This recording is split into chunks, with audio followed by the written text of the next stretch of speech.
Hello, everyone. Hope you're all doing swell. Also, Alphanonymous Gifter, thank you very much for the 10 gift subs. We got 2 drawings. 2 drawings in the bin for later. Oh, it's comic time! I was thinking of saving up all the drawings.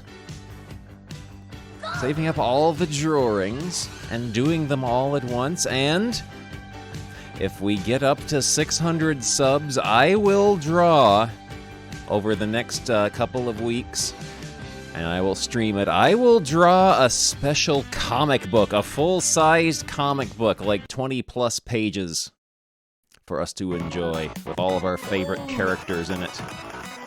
But yes, let's get the music going, and let's look at a comic book. It's Sega time.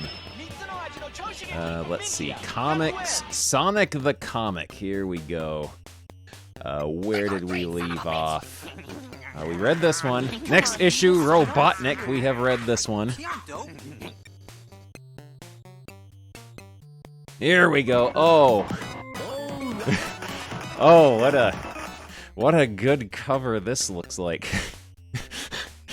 There's Wonder Boy.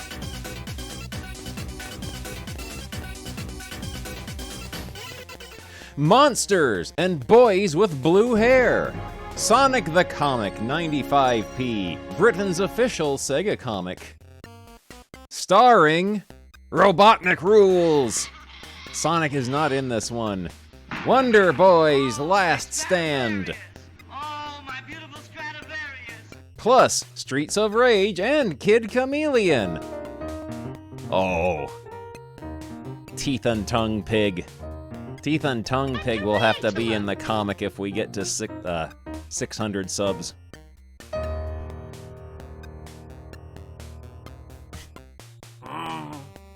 Mega Special Preview, Sonic CD! Yes, Rosebud Frozen Peas. Full of country goodness and oh boy, penis. Here we go. That's terrible. Welcome screen. Hey boomers, the horror, the ugliness, the brutality, the lousy jokes. Head for the hills, Chuck D. Head. That seriously strange star of the wonderfully weird Mega Drive game Decap Attack is coming to STC next issue.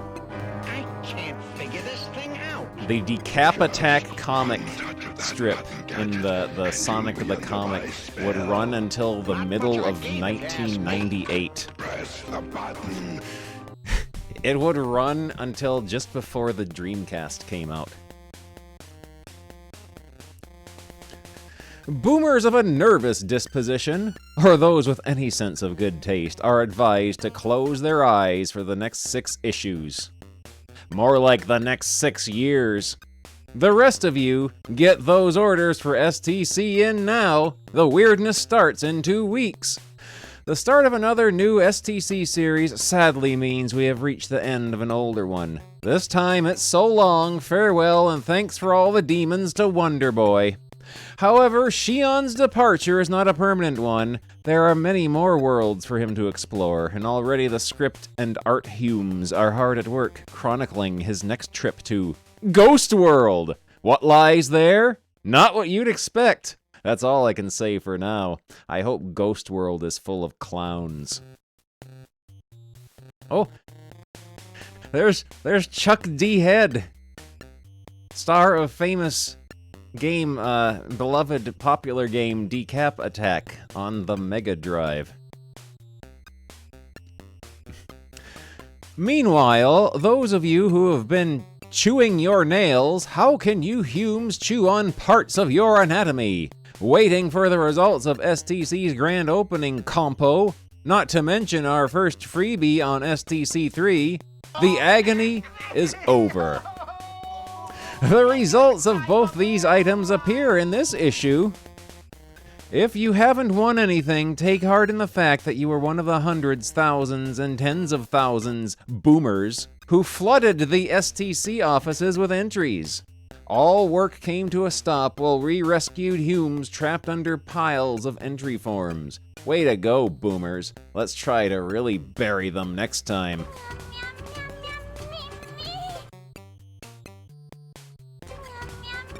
Yeah. Holiday hedgehogs. Schools in the Bournemouth Pool area had hedgehogs on the brain earlier this summer. They were taking part in a special competition to coincide with the opening of the new Sega World Games Center in Bournemouth. See News Zone this issue.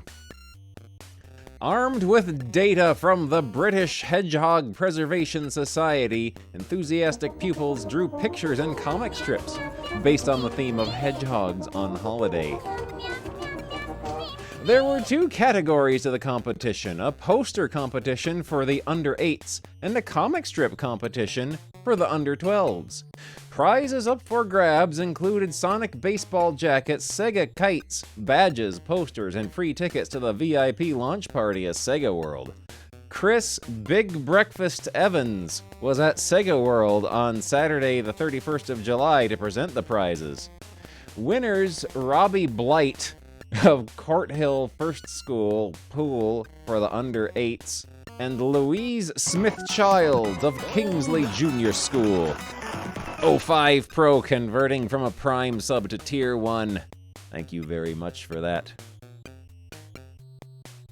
For the under-12s, each won Sonic baseball jackets, plus 150 pounds for their schools. Sega shows off.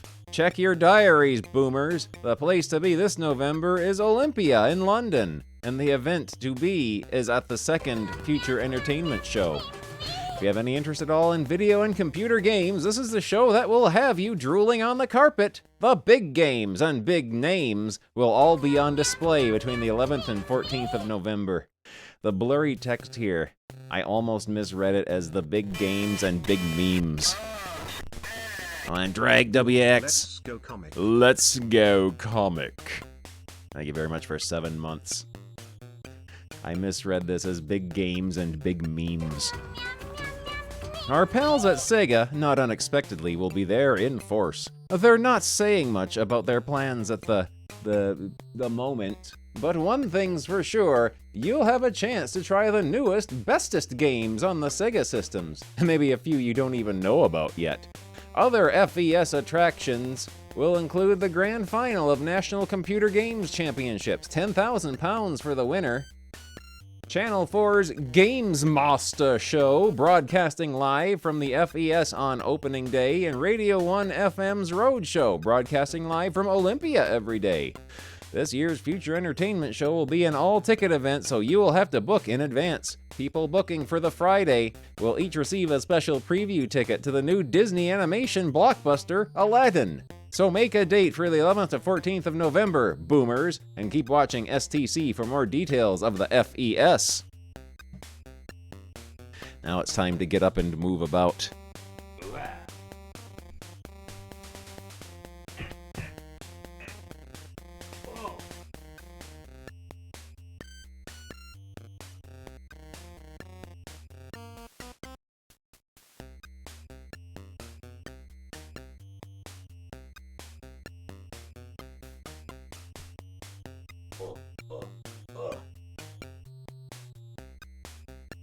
Look at you. Yes, old-timey computer show favorite, the Games Master. Alright, the Sega charts. Here we go. The Mega Drive, number 1 and 2 are holding fast with Jungle Strike and Micro Machines. Bubsy the Bobcat made his debut in the number 3 position. Will he stay there? Only time will tell. He has displaced Cool Spot. Very heated rivalry building here. PGA Tour Golf 2 is still in 5th position. Flashback has risen up to 6th. Moonwalker somehow has re-entered at 7th. Echo the Dolphin, Super Kickoff, and Sonic 2 are beginning to plummet. Sonic 2 is in danger of elimination. Mega CD. They finally have enough games to do a top 10. Night Trap and Final Fight are still in first and second place. Jaguar XJ220 has risen to third. Sherlock Holmes is still in fourth. Road Avenger has dropped to fifth. While Afterburner 3 rises to sixth. Robo Alesti is down to seventh. Time Gal is not budging from eighth. Prince of Persia has dropped to ninth. And Bunghole Assault is still in 10th. Who will be the first one to be eliminated? On the Master System, Sonic the Hedgehog 2 is still in first place. Asterix just reappeared out of nowhere to claim the second place position. G-Lock is still in third. Mickey Mouse 2 is beginning to slip. He's down to fourth. Lemmings has risen to fifth. The Ninja Tom and Jerry Champions of Europe. Oh, Muware gifting 5 subs. Thank you very, very much for that. Choo choo. I gotta play E.T. Comes Back again sometime. That's a good game. Oh, you want down here? You want me to hold you? Want me to hold you? Do you want me to hold you? Here, I'll hold you. I'll hold you. There. There we go. I'll hold you. I'll hold you. Let's see. Lemmings, the Ninja, Tom and Jerry, Champions of Europe, and Olympic Gold.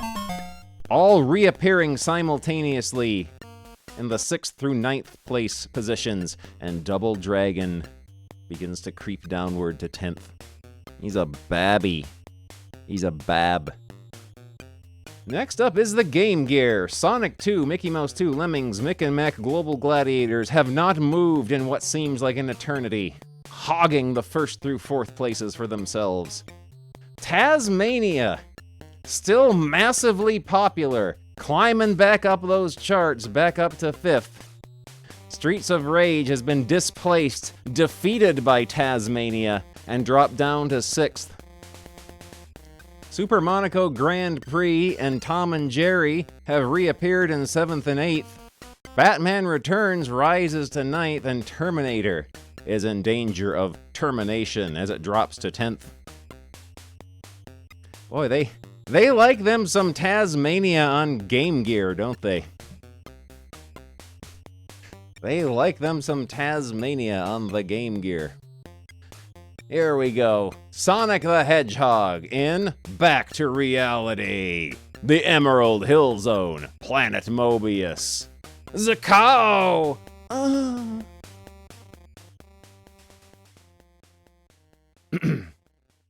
Okay, Sonic, this is where you get off. Hurry it up, guys. I've got to get back to the special zone before Robotnik realizes what I am up to. There's Sonic and all his nude friends. I don't get it, pal. You said that Robotnik had taken control of everything in the special zone, including you. So how come you were able to disobey him and let us go? Script by Nigel Kitching. Art by Richard Elson. Lettering by Elita Fell. See last issue's great Sonic story. Thank you, Mega Droid. They don't know how to draw the rear view of Sonic, do they? Well, Robotnik's orders were a little sloppy and not very specific. He sort of told me to get rid of you. And, to be honest, I didn't actually disobey him. Huh? What are you talking about? Look, I really gotta go. Sonic, I think there's something you ought to see. Badniks. This area is off limits. The penalty for transgression is death. The penalty for everything is death, as a matter of fact. Yeah. This rabbit has really weird looking hands. I don't like them. They look like they have suction pods on them.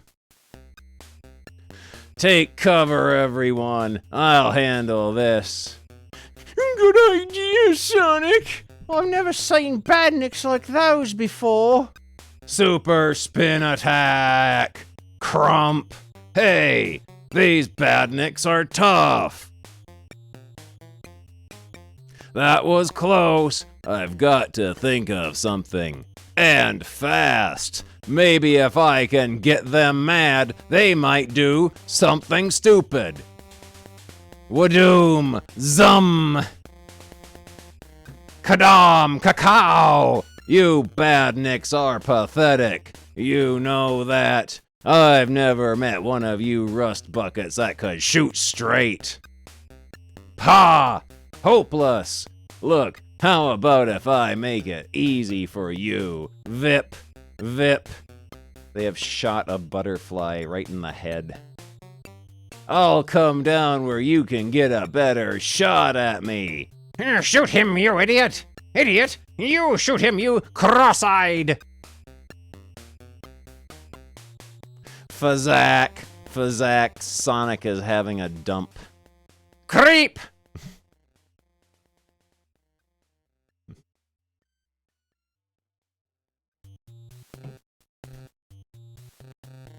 Oh man, there's the scam train. I don't have the boost trains yet, thankfully. Those do not seem to do much of any good. They summon weirdly hostile people from the dreaded front page of Twitch. You guys can come on out. You're free. You okay? Just a little shaken. Sonic, is that you? Course it's me. How many cool blue hedgehogs do you know? But Sonic, when you vanished 6 months ago, we all thought you were dead. Vanished? Well, oh no, they forgot how to draw Sonic in this panel. What are you guys talking about? If this is some kind of joke. Hang on, Sonic! I think I know what must have happened. Remember the Omniviewer said that Robotnik had ordered him to get rid of you. He wanted you sent into the future where you couldn't interfere with his plans. Well, he tricked Robotnik by only moving you 6 months into the future. That way he obeyed Robotnik's... obeyed Robotnik's, but made sure you would be back to put things straight. Right. We'll start by checking out the scene at the village. Be careful, Sonic. Things have changed while you've been away. Buddy, if you knew me better, you'd know that I was never careful. This pig is really delighted at everything that's going on. He is just pleased as punch. There, you see what I mean? Oh, don't believe it, says Tails. Your glorious leader. Oh no. I'll get you for this, Robotnik. Dr. Robotnik is watching Robotnik out you. Oh no, he's taken over this plot of land. He has taken over this board. In the village! My database informs me you should have reported to the chemical plant work detail yesterday. I'm sorry, but it's me wife, you see. She's been ill. The penalty for non-compliance with the work enterprise scheme is death. As he pulls a gun on whatever animal this is. Penalty for doing anything around here is death. Dr. Robotnik is harsh but fair. Well, okay, maybe they're not fair, but we like them. Oh, we know Dr. Robotnik's pronouns now. He is a they them. No doubt about it. These new badniks really are tough. Thunk.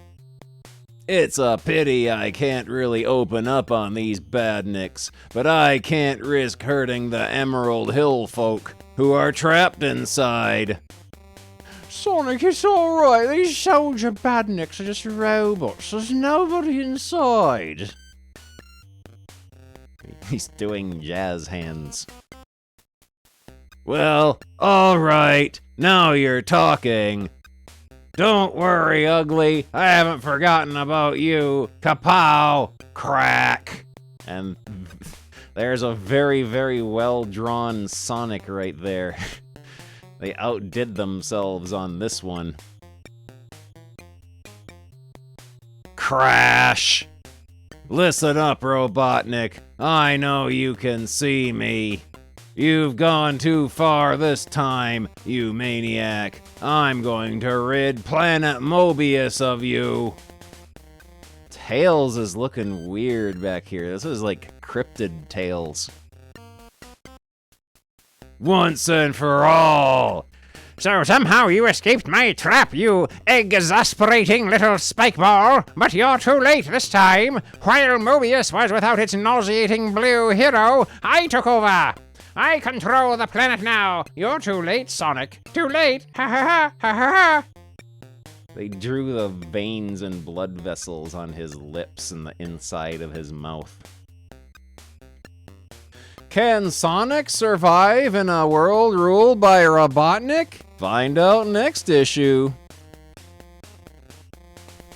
Review Zone. Here we go. We will, there we go. Let's go over the rating system. Under 40% is a Yawnsville game. 40 to 70% is a Normalsville game. 70 to 80% is Fun City. 80 to 90% is Big Time City, and over 90% is a Mega City game. First up, Echo the Dolphin on the Game Gear, an arcade game for one player.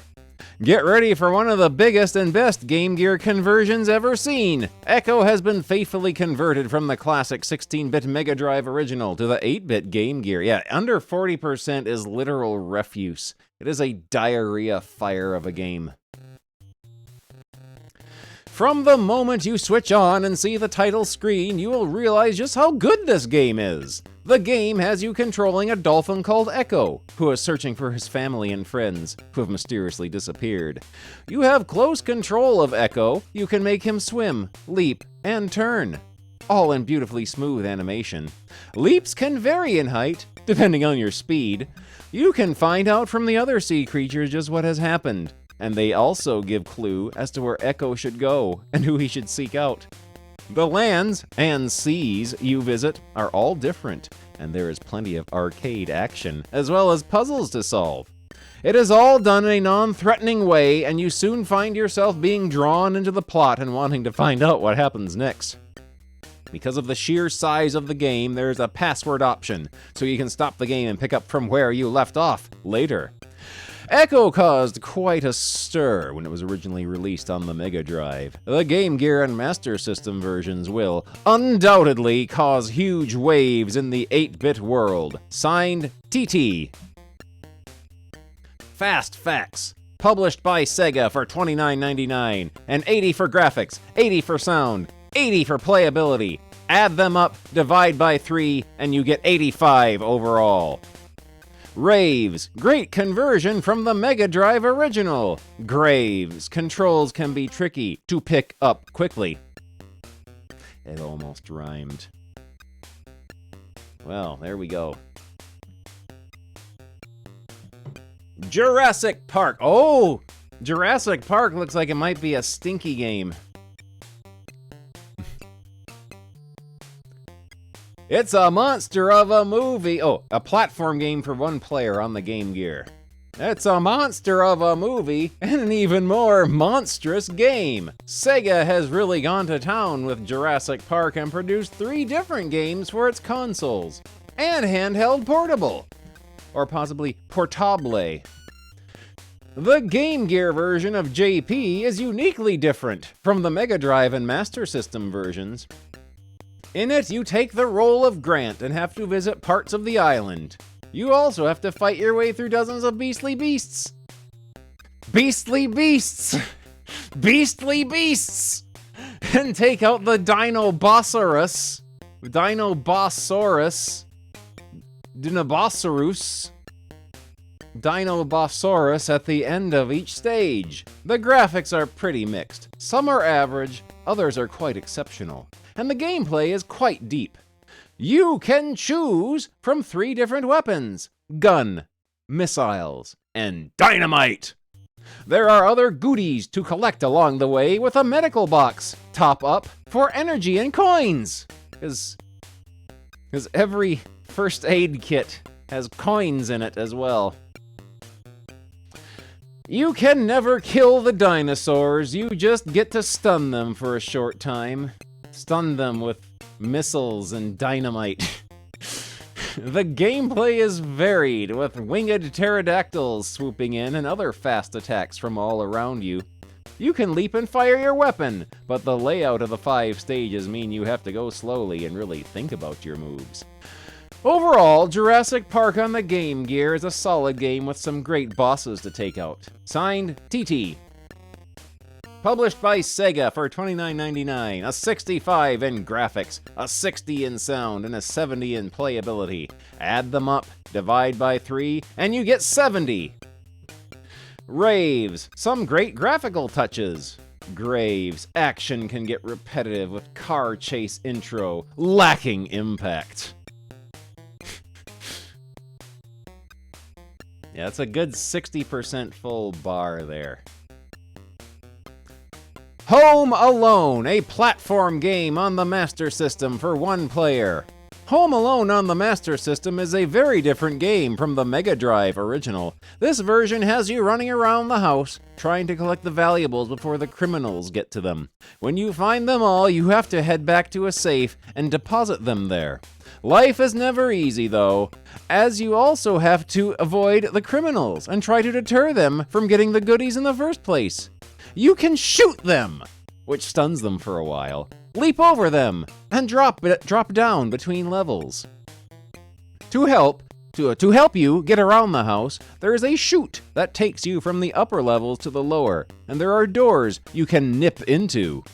There are plenty of options. You can check out the sound effects, tunes, and difficulty levels at game start. The graphics are sharp, the gameplay is fast and very addictive, and the music keeps the action bouncing along nicely. All in all, Home Alone is a good platform game that will keep you coming back for just one more try against those pesky perps. Signed, TT. There's the star of the show, Home Alone, in his clown house. His medieval clown house with arrow slits and portcullises. Fast Facts, published by Sega for $29.99. Graphics, 70, sound 60, playability 80. An 80 in playability. Raves, a fun, playable game. Graves, limited play action. So it's playable, but not much. Overall, 75%. Oh yes, there's the filth egg. Fantastic Dizzy, a platform game for 1 player on the Mega Drive. With over 3 million copies sold on other formats, Dizzy is a very well-known egg. He has previously appeared on nearly every computer and console imaginable, except for Sega machines. However, all that is set to change with Fantastic Dizzy, the new adventure for our egg-sighting hero. The evil wizard Zax has cast a spell over Dizzy's homeland, turning all the creatures into fiends. What's going on? To cap it all, he has also captured Dizzy's girlfriend, Daisy.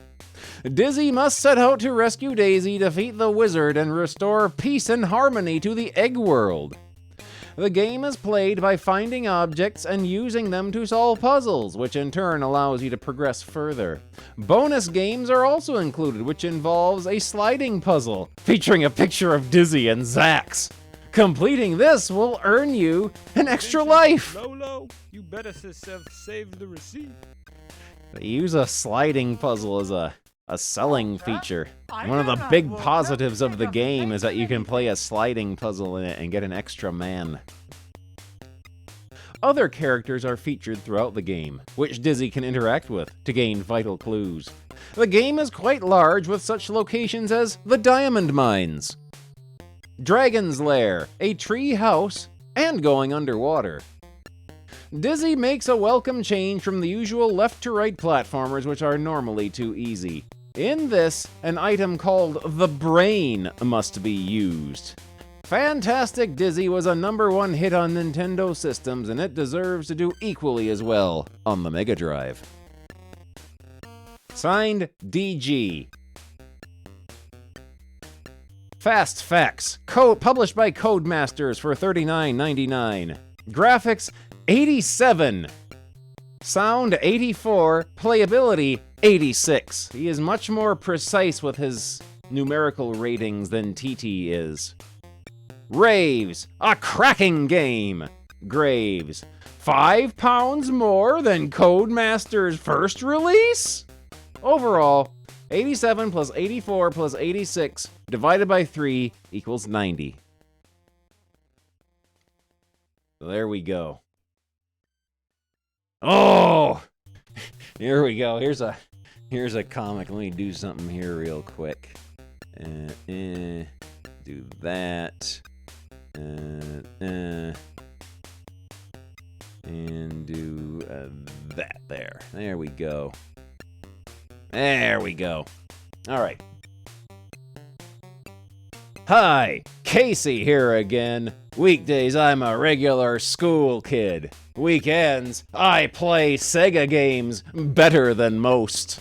Right now, I'm trapped in the Wild Side arcade game. I've become Red Stealth, Samurai Warrior.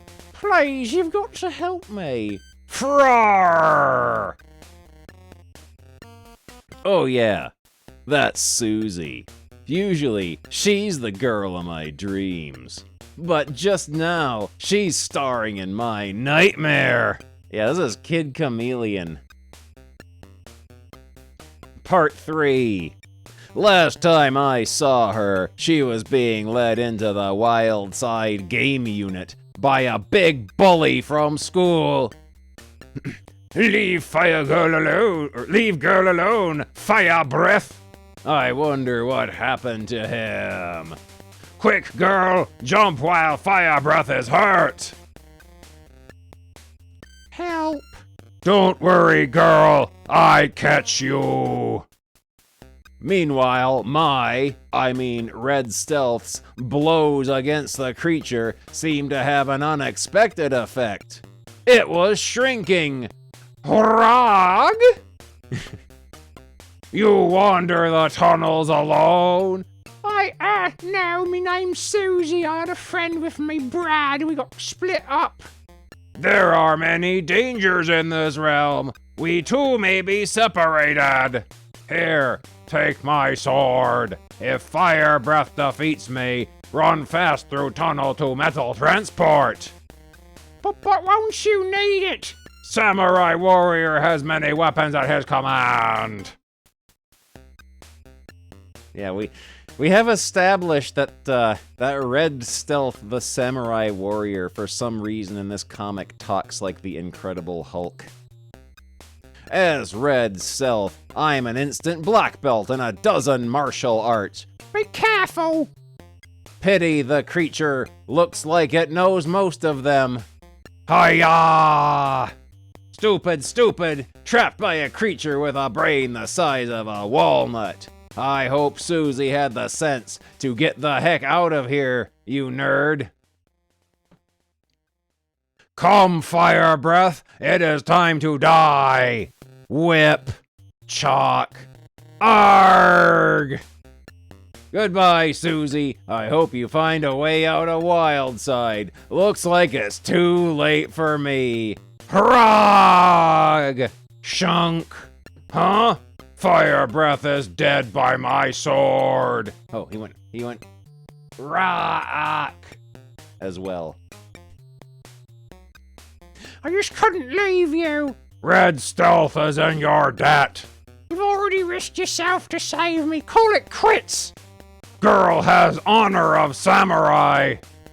You're brave, not like Brad. He ran away at the first sign of trouble. I had to escape the plantation zone on my own. I don't know if he's free or still trapped in the game.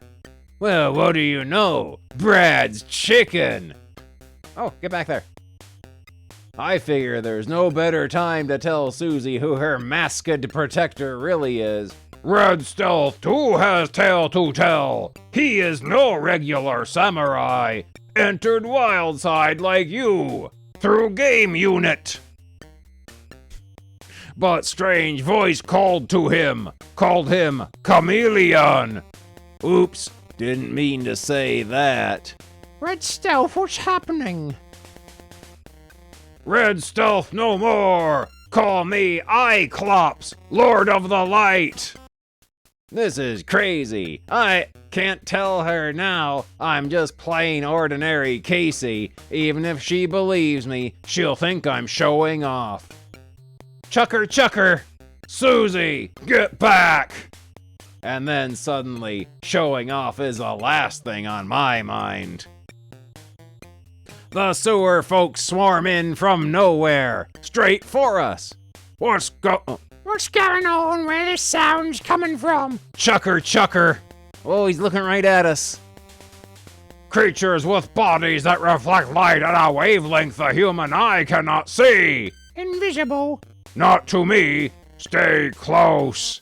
Cyclops vision gives me night sight and slow-mo, infrared and ultraviolet. They're invisible, but not invincible. But in Wildside, you need more than 20/20 vision. You need second sight. He shoots his big gun. It's okay. That's the last of them. Susie? She's gone! He is a little tiny head dome. And a big chin and mouth. Next issue, stolen by the sewer men. Maybe he has accidentally shot her and disintegrated her when he was vaporizing the sewer men.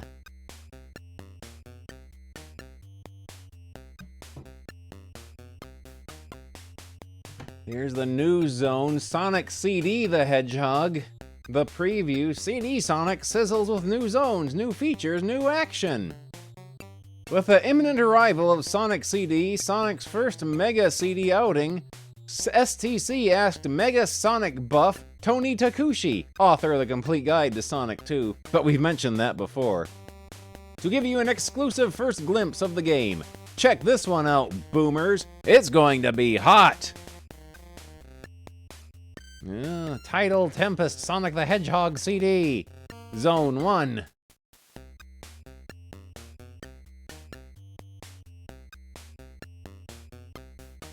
Sonic 2 versus Sonic CD. News Extra follows Streets of Rage. Get up and move about. We'll leave it here on this picture of Max from Streets of Rage punching a ham. While I get up and move about for a bit. Habo!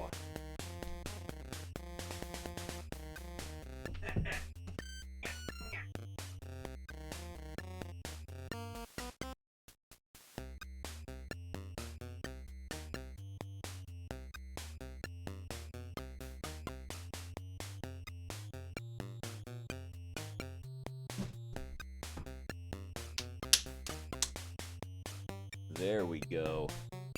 There we go. That. There we go. All right.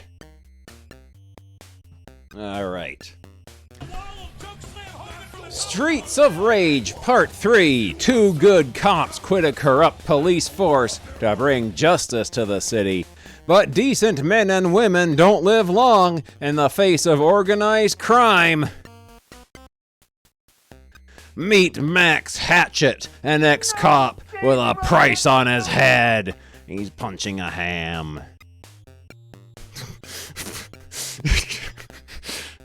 Look at these guys.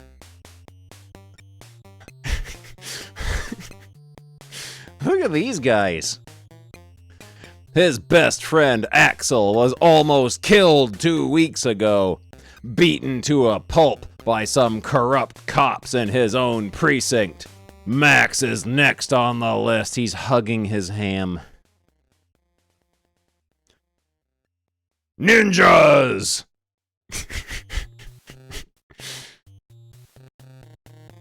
Every sense is sharpened to perfection. Chuck, chuck. Every muscle a coiled spring, his skin taut like leather. Reflexes instantly snapping to attention. His mind races, assessing the situation. 3 of them, but he heard a 4th. There was 5 of them. It took 5 of them. Where's the 4th ninja assassin? He hits him with a gigantic dumbbell, old-timey carnival strongman dumbbell. Behind him! Too late. Ack! Our mission has been successful. It's over. Good. Good. Yeah, he's dead. City Hospital. Axel Stone's room. I can't get a hold of Max, Murphy. His phone just keeps ringing out. I think he's in trouble. First Axel gets beaten off to death, and now Max has disappeared. It's all up to me now, Murphy. I'm on my own. Take it easy, Blaze. You're not alone. You might have quit the force, but there's still a few good cops left. A few guys who still care about you. Don't give me that crud, Murphy. You know the whole department stinks. The whole city stinks. If you had any guts, you'd tell that crooked captain to shove it and help us to clean up the city. Yeah. Yeah, you give it to him.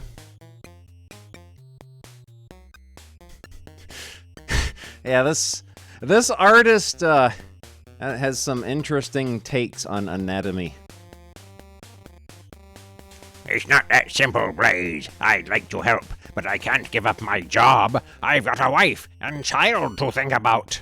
Here, take this, Blaze. Maybe I can't join you, but I can help if you're ever in trouble. Just press the button and I'll come running with guns blazing. Yeah, right. Thanks a bunch.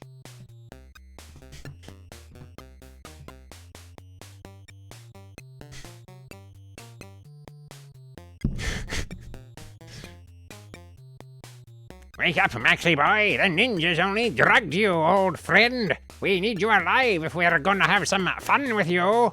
Hawk! Pleased to see me, huh? Well, it's been a long time, Maxie boy. It's been almost 5 years since you busted me for police corruption. Almost 5 years since you had your old partner kicked off the force. Oh man, Manakate and Tetsuo. 4 months and 6 months. Why didn't Sega ever make comics of Game Ground or Echo the Dolphin? Spoiler. There is an Echo the Dolphin comic later on in the series.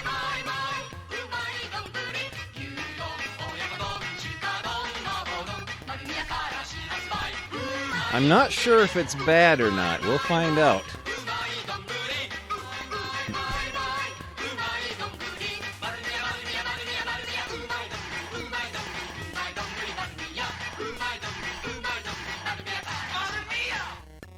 Dear Rainbow, I am a Rainbow. genius intellect who clearly wrote this message. My favorite thing is when Bungle gets cross at Zippy and zips his mouth shut. Rainbow. I heard you ran off to South America, Hawk. Should have known your crooked bodies would set you up in the drugs trade. Brave words for a man with a gun pointed at his head, Max. I'd be careful if I were you. You wouldn't want to end up dead like your friends. Next issue, R.I.P. Axel. Axel dies in the next issue.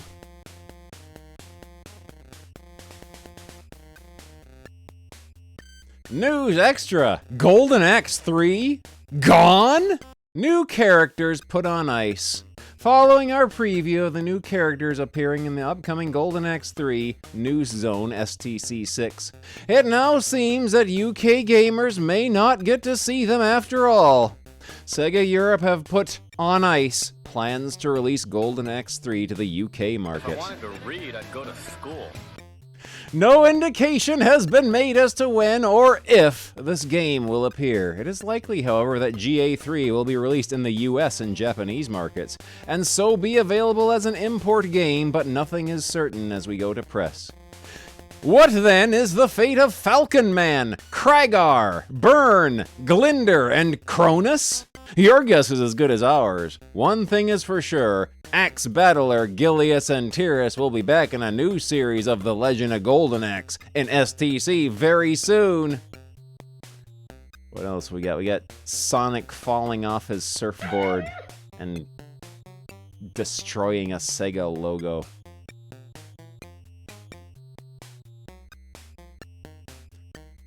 Q-Zone has hints for Sonic the Hedgehog on Mega Drive and Toe Jam and Earl. I'm having great problems with Toe Jam and Earl on the Mega Drive. You have any help or cheats? Says that dirty cheater Kathy Lindup of Gobowen, Shropshire. I'm a great fan of Sonic, but just can't defeat Dr. Robotnik in the final zone in Sonic 1 on the Mega Drive. Please try and give me some advice. Says Daniel, who is too cowardly to supply his address. I'm stuck on the defect zone in the Mega Drive version of Sonic 2, and Dr. Robotnik gets in the large robot and fires his arms. I can jump over them, but they get me on the way back. Please help! Says Ben Bickford of St. Leonard's-on-Sea, East Sussex. Moonwalker. I have just borrowed Moonwalker on the Mega Drive, and I would like to know if a level select cheat exists for it. Says Jonathan Goland of Framwellgate Moor, Durham. Also, wait a minute, this is Toe Jam and Earl 2 Panic on Funkatron, isn't it? This is not regular Toe Jam and Earl. They did the wrong screenshot.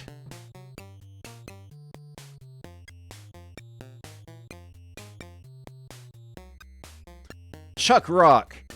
I have tried the level select cheat for Chuck Rock on the Mega Drive, but I can't make it work.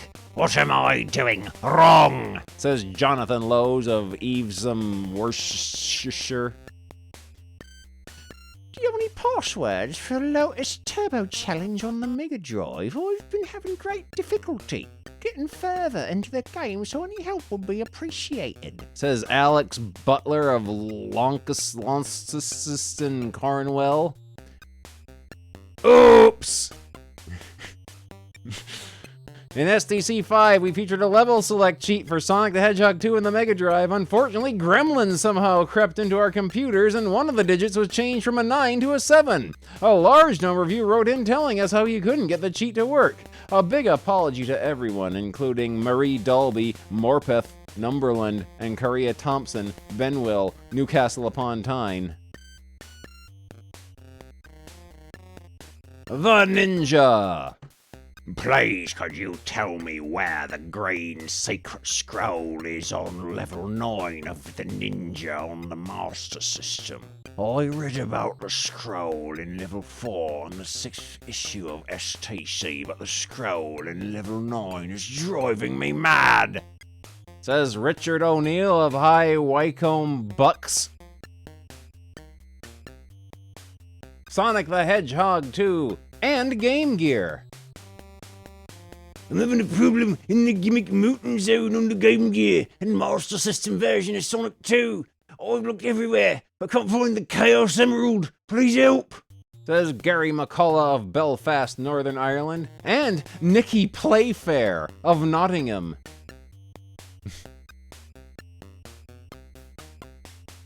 Nicky Playfair is not living up to his last name, asking Sonic the Comic for cheats.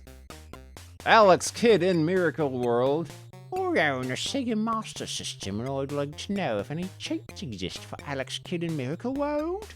Says Daniel Aylett of Gwent, Wales. Oh, here we go. This is a challenge. The kind of challenge the youth of today is so badly in need of. The final installment of Wonder Boy in Demon World, Part 8. Shion the Wonder Boy has traveled to Demon World to rescue some Monster World friends. At the bottom of Grim Omen's pit castle, You killed Grim Omen, the Demon Lord. Burn him. Feed him to the demon hamsters. Gah! Snarl. Grah. Grim Omen was turning us into demons. Shion's broken the spell. You have to face us, demons! Yarr! Free the captives. Follow me. This man's sword has either a little tiny butt or a ball sack on the end of it.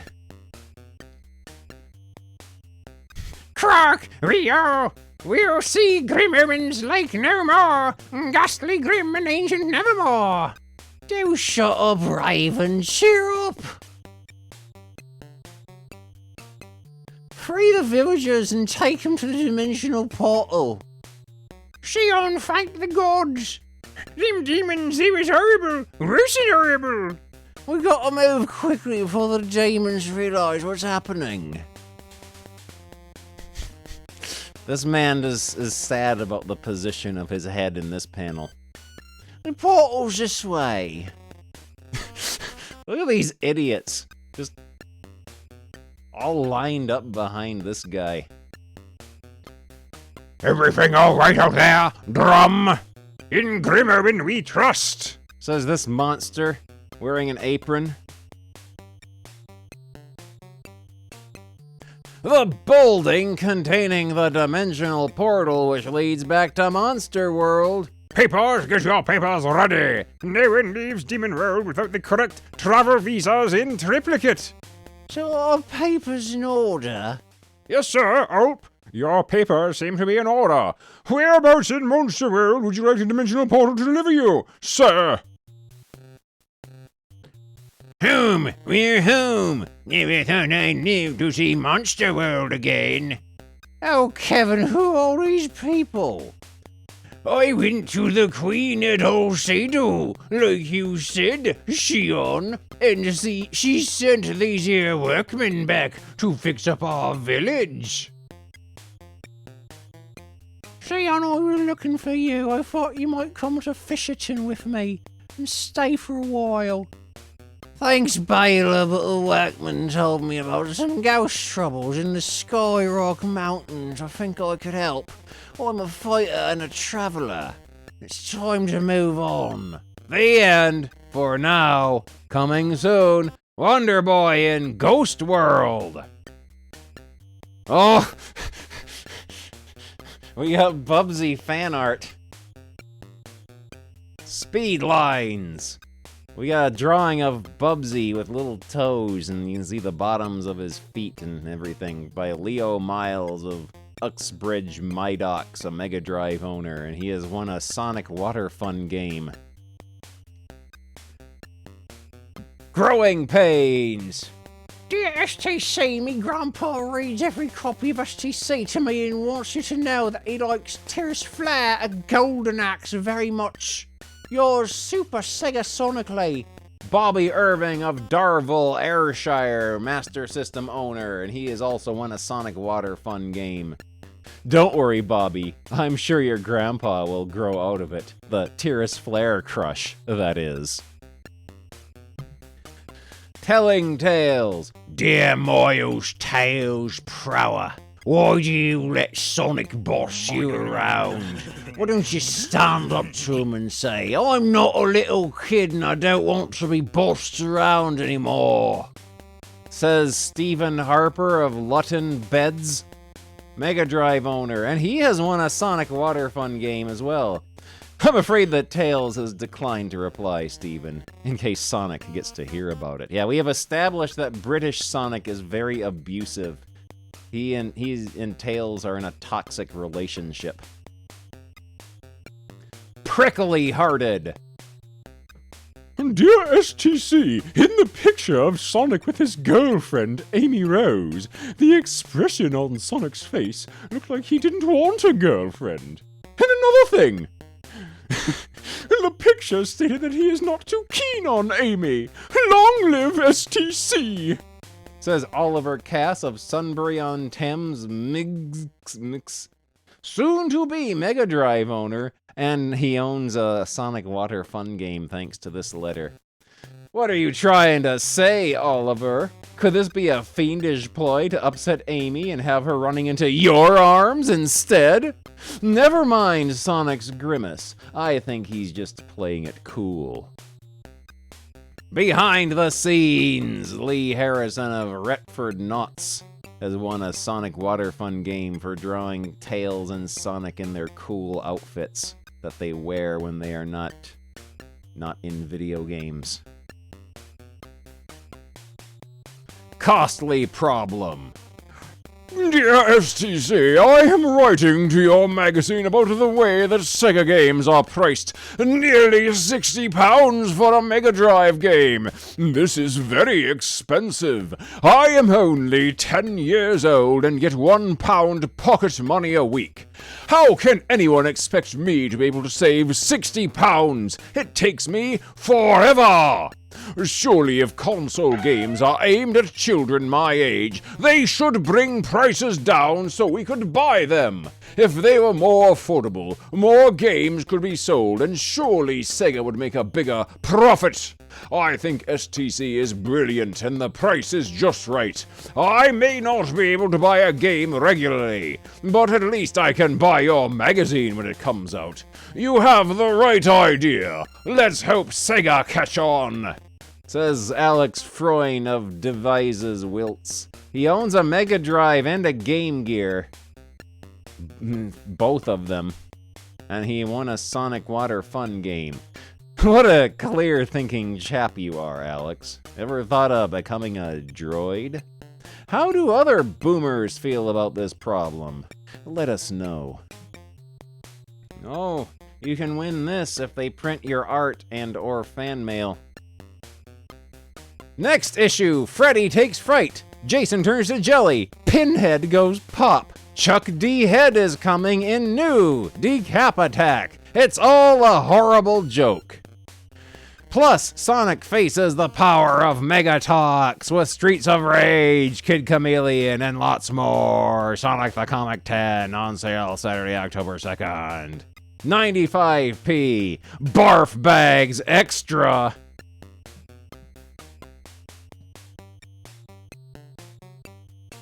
How do we rate issue 9? On a scale of 1 to 100%.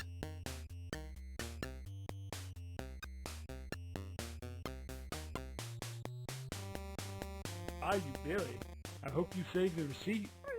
Meow.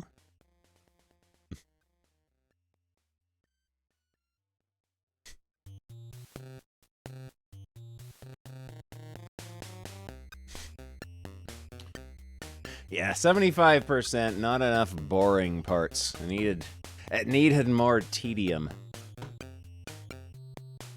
Oh, there we go. There we go. Let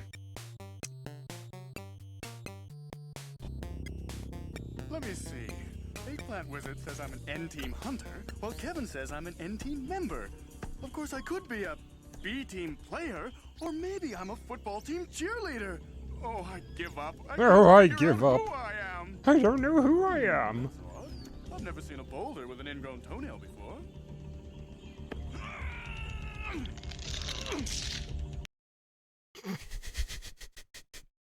Yeah. It's very good to be in the USA, cousin. Oh, you know, cousin, look, it's not only the USA, it's the world that's watching us in the WW. Cousin, look, it's the whole bloody world, cousin, look. Good. It's a bloody big world, cousin. A bloody big world. They're our mates, you understand? Bushwhacker-roos, cousin. Bushwhacker-roos to the limit, yes. Let's see. They come up and they rub our heads.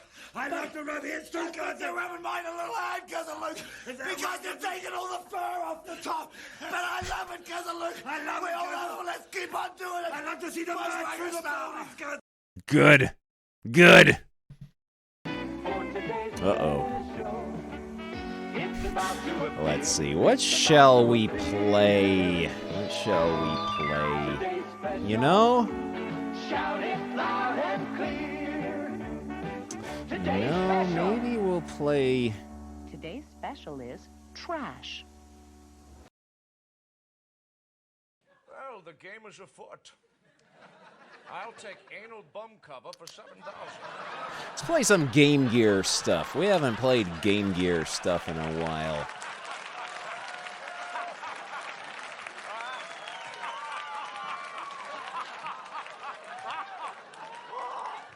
What's a good loathsome Game Gear game?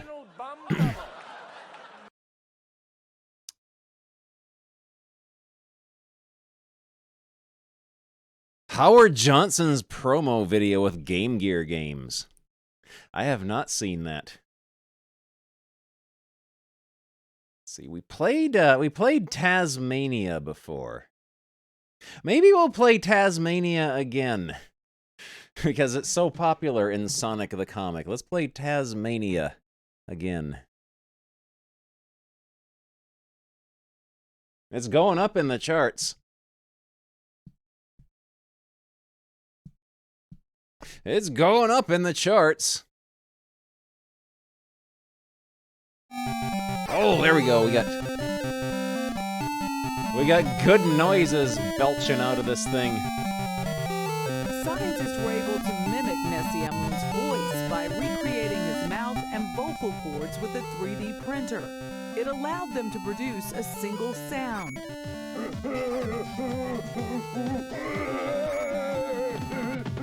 Alright, here we go. Oh yeah, we can play Berenstein Bears. The usual. Oh, you're a traitor! Yeah, we'll play this nightmare for a bit.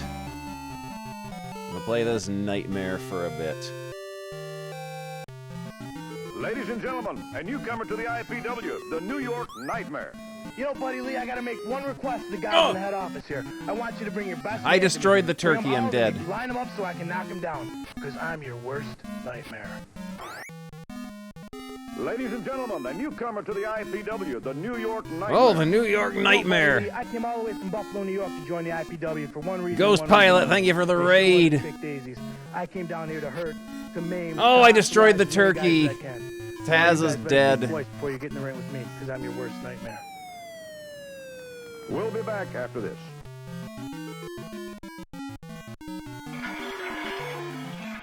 Good. Oh, I destroyed the turkey. I'm dead. There's a turkey. Eat the turkey. I might be doomed. Because I think there's only barely enough food and water to get through this stage. Oh, I'm dead. I'm dead. Finish me off. Strike to claim it. A strike to claim it. And he got it!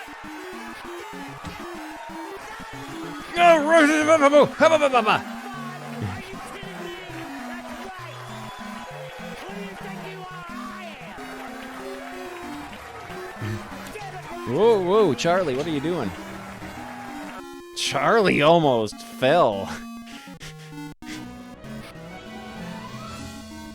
Oh. We got a new alert.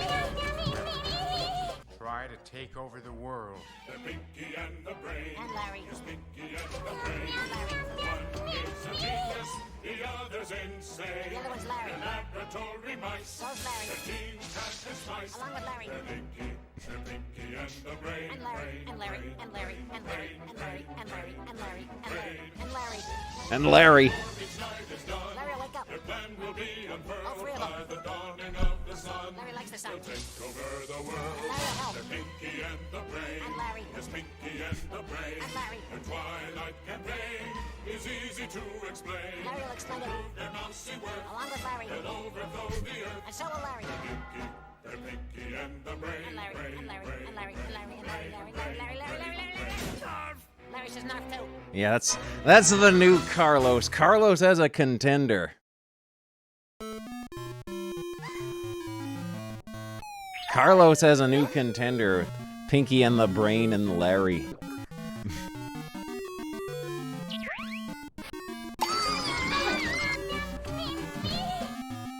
Because we respect Larry Fine around here. We respect Larry in this house. Walter!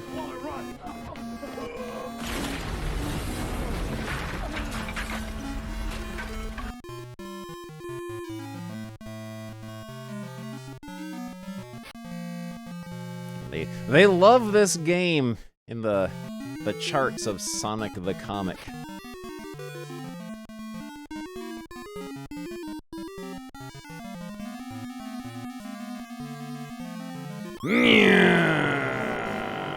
What are you doing here? I did not request refreshment.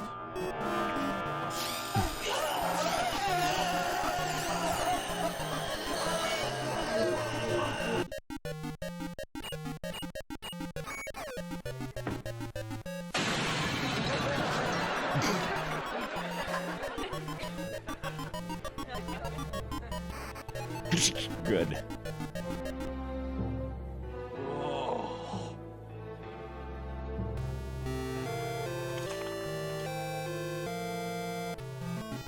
Oh! Why was I expecting there to be continues in this game? Voice by recreating What a his fool mouth I and was. vocal cords with a 3D printer. It allowed them to produce a single sound.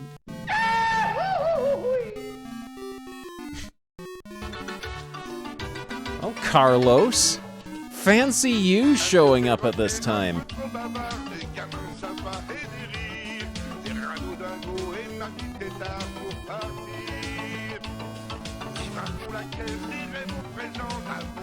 Look what the cat dragged in.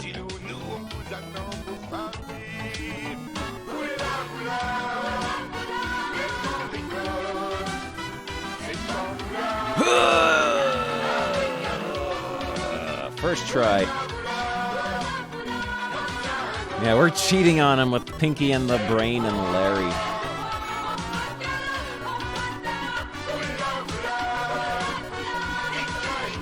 We're going this way. We're going this way. Oh no, what did I do? Why did I do that? Whoop. And later tonight, I will do the drawings.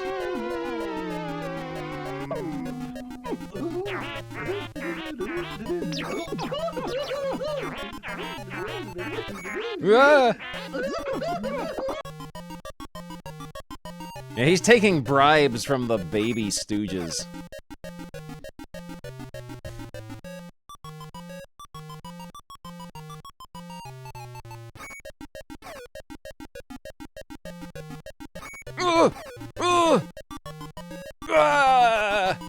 Am I dead? Oh no, I'm not. I made it through the dreaded minecart board. Good.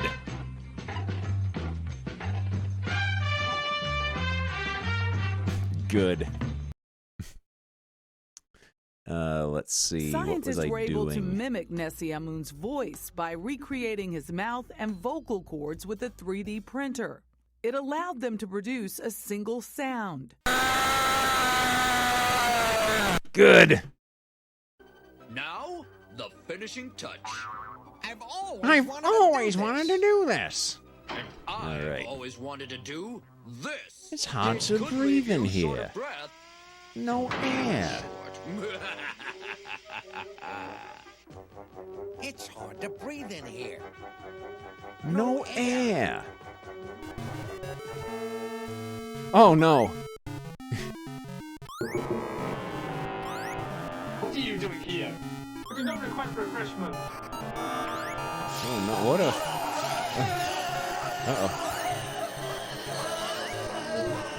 Uh-oh.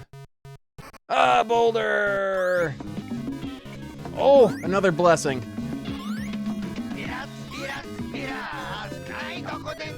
Yeah, eat the raw fish. It's just lying on the ground.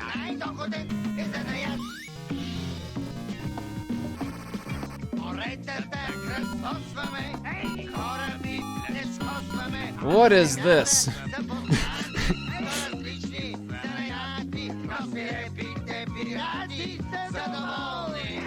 The robot butt dance.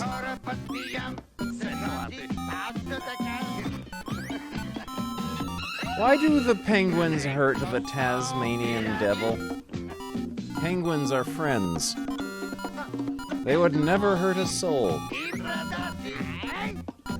Oh! Oh. When we do that, there's no stopping him.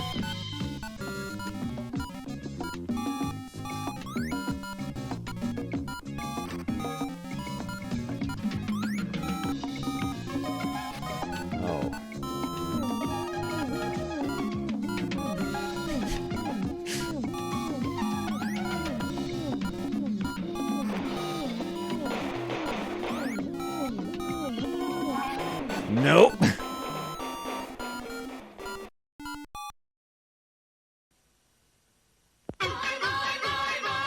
$16 thank you very much for the 16 months. Well, back to this hateful board we go.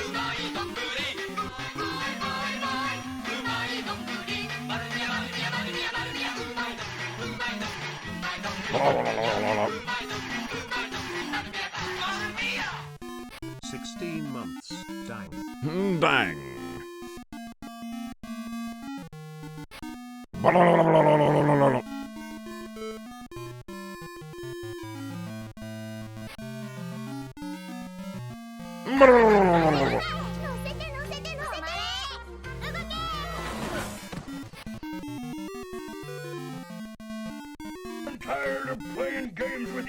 I'm tired of playing games with you, Black Dog.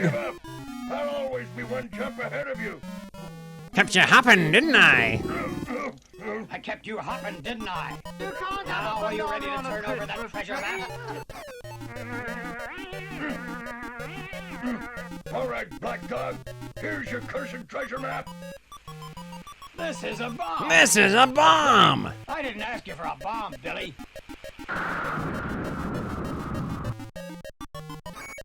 What does that mean? What does that mean?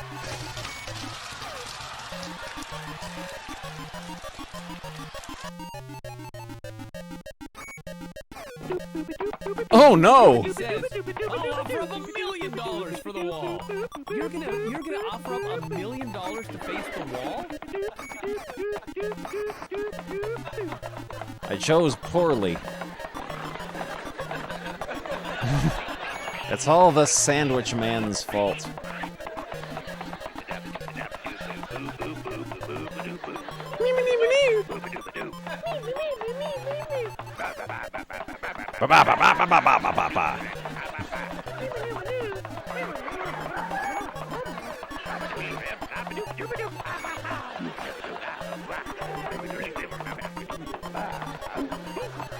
We're playing this game because it's rising up the rankings for the Game Gear in Sonic the Comic again.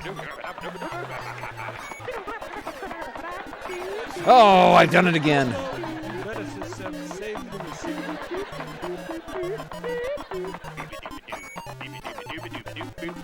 Burp, burp, burp.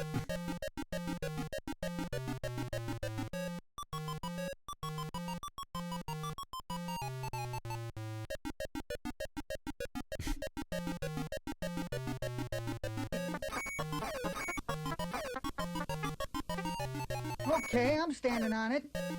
Now, what do you want me to do?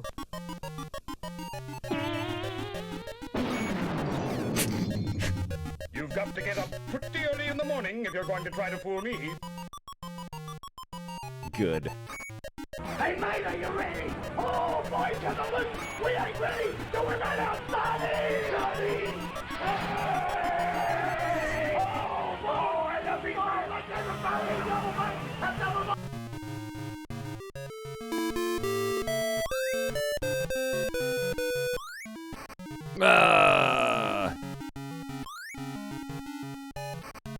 Oh, little mice are killing me.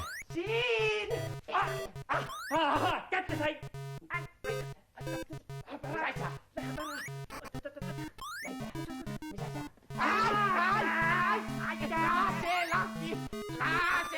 Oh, the boulder has hurt me. Oh no, the tree wasn't in the background.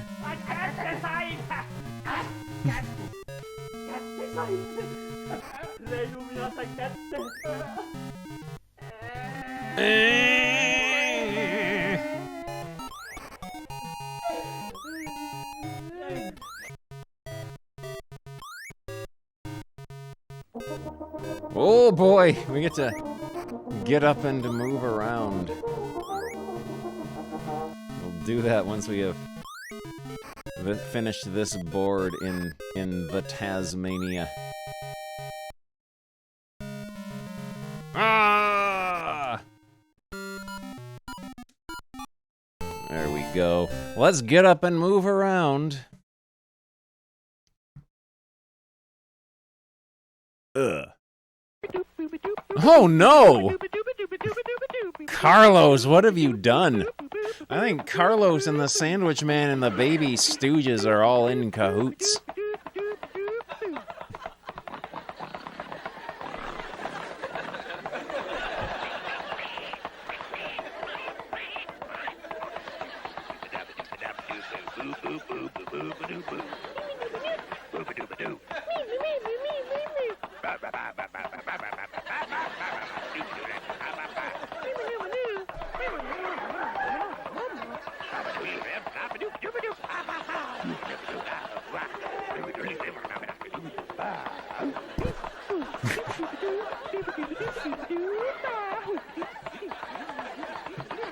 Something just did a big spike of, yeah.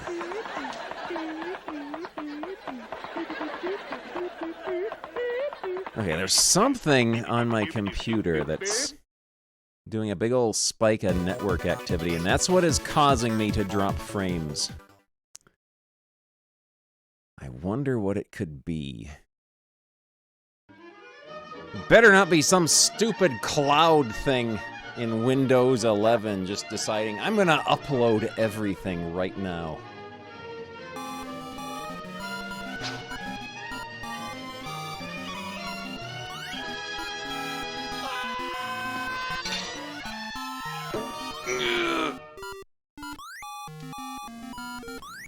Ladies and gentlemen, Tony the Spider. Tony the Spider. I got a new name for every opponent that gets in the ring with me. I call them pedal pushers. Yeah, Windows decided I should be on 11 quite some time ago.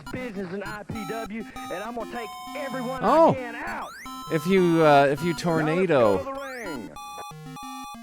the Taz does not die.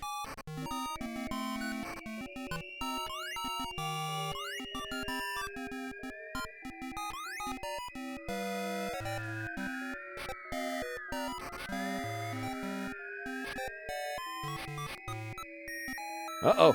Taz! No! The Taz died.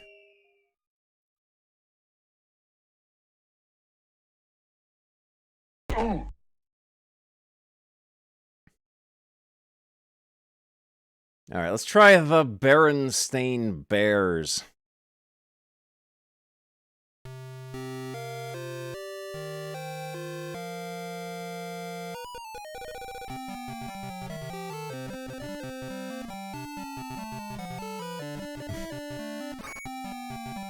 Berenstain Bears Camping Adventure, comma, the.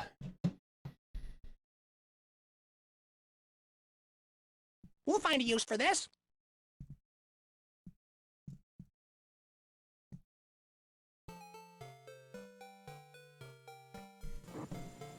Hi, I'm Barry Cuda. Oh, we love you, Barry Cuda. I've been all over the world. I've been in the Marines. I've been in professional sports. I was Mr. USA.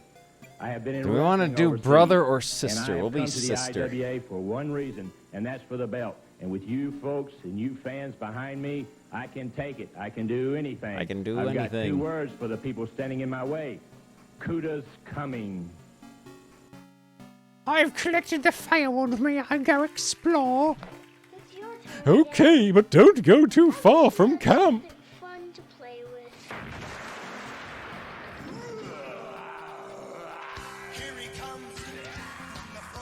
Honey hunting.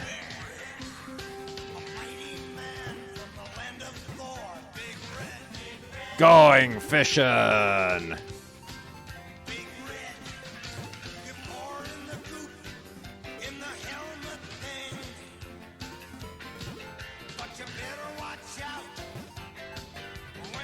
Cave adventure.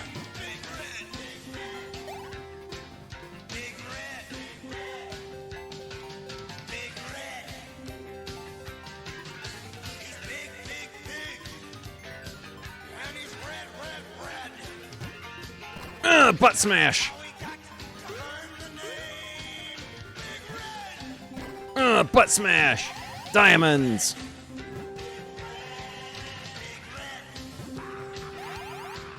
Big Red by Plico, makers of Termite Town. Clean up kits sold separately. Butt smash. Butt smash. Butt smash. Oh! Oh.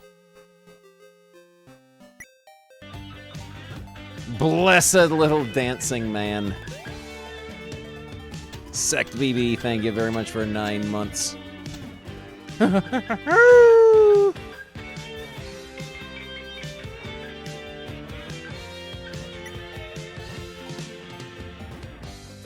Oh, jeez, this game is hard.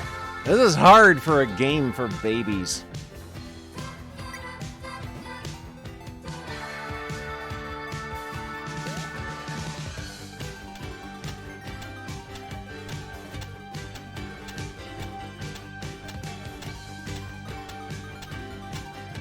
Yeah, the blessed little dancing man is... He's picking up the slack for Carlos, I think. Woo!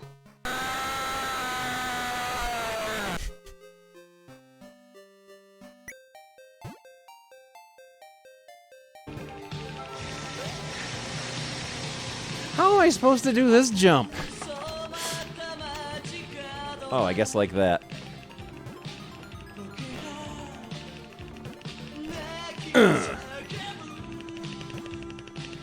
Wee! Oh! Wee!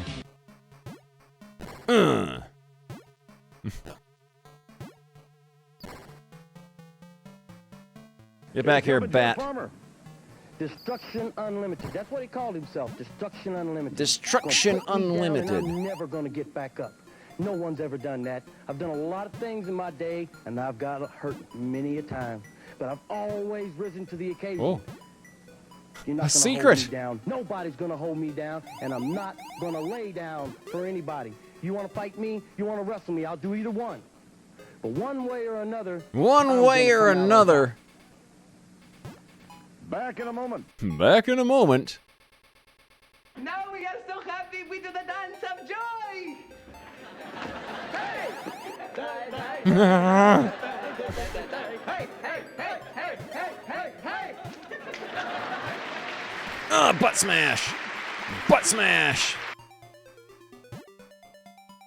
Ladies and gentlemen, a newcomer to the IPW, the New York Nightmare. The New York You know, buddy, Nightmare. I gotta make one request to the guys in the head office here. I want you to bring your best man to me. Bring them all to me. Line them up so I can knock them down. Because I'm your worst nightmare. Ladies and gentlemen, a newcomer to the IPW, the New York Nightmare. You know, Buddy Lee, I came all the way from Buffalo, New York to join the IPW for one reason. Oh, one gee, reason I've been only. stung. And it sure wasn't Big Daisies. I came down here to hurt, to maim, to hospitalize as many guys as I can. So all you guys better think twice before you get in the ring with me. I'm your worst nightmare. We'll be back after this. Folks, there's Bulldozer and Gypsy. Bulldozer! Richie Roots, you cost me two things that are very dear to me, man. And that you cost me two matches, son. First of all, you got me counted out in a match, man, and I had the turkey beat. I had the turkey beat. Down into the mat, man. And you come out there and you put your lips on my woman, boy. You kissed my woman, man. And don't no man put his hands on something that belongs to me. And I want to tell you something, Turkey. If you think you're man enough to have my woman like you or anything else, boy, you ain't nothing, man. You didn't like that, did you, Gypsy? What do you mean? I'll take care of you later. Now, Richie Rooch, you got a DQ, boy. I had you beat down, I had you battered, boy, and I had you pinned. And you got a DQ, man. A referee felt sorry for you. The IPW felt sorry for you, and they DQ'd me, man. Well, I want a match, boy. If you got any backbone in your body, Richie oh, Rooch, vomit! You sign a no disqualification match. No time limit, boy. Nothing. No holds barred. Throw all the rules out the book, boy. Just like it is back in the clubhouse, man. The clubhouse! You ride your Harleys, boy. Where you ride your Harleys. No rules to life except survival. So, Richie Rooch, if you got any backbone, boy, if you got any guts in your body, man, you sign it, mister, and I'll vomit! You, I'll tear you up, Richie Rooch. I can't talk the way I want to talk. I can't talk the way I want to talk. Ladies and gentlemen, Randy Bryant. Bill Ash, 2 long years is finally over. Oh, gee! Oh, everything's here. Down Oh, this time, Bill. You're going down. We'll be back. This is what Bill Ash did to Randy Bryant. This is why Randy Bryant wants Bill Ash. Bill Ash, it's been 2 long years. You've been talking the talk, but now it's time to see if you can walk the walk. I'm gonna get you, Bill Ash. No matter where it's at, when it takes place, you're going down. I'm gonna die. Sister Bear is going to be killed in a cave. Oh, wait. She has barely survived. It's about to appear. It's about to appear. Today's special. Oh, you get points for all your kills, too. This game rewards violence. Today's special is trash.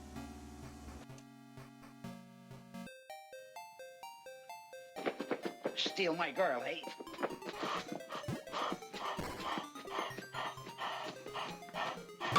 What's down here? I saw something moving down here. Oh, no, it wasn't anything. Nah.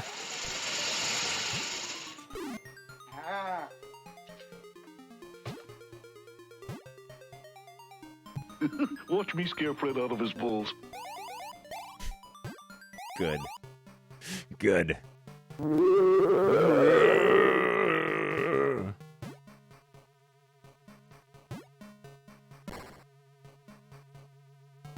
Here's Motley Crue. Motley Crue. Farmer, you got lucky, son. You got lucky. You jumped up and you pinned me by accident. It'll never happen again, brother. You come. You walk that line with me one more time. You make me so mad I want to spit. But, brother, you know, and everybody out there knows, Jeff Farmer, you got lucky. You can't beat Anything me. this way? And you know it. Oh, there's a heart up there. I That have was got Motley it. Crue. Let's go to the ring. For today's special, it's about to appear. It's about to appear. Today's special. Ooh, I can jump up there. Today's special. Oh, jumping crabs. Today's special is hair. In a Picasso.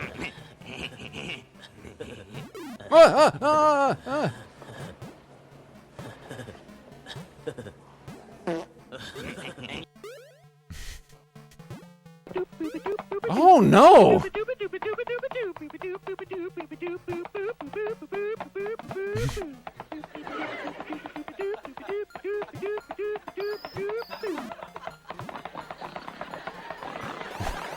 Carlos. Grab the items, avoid the turds.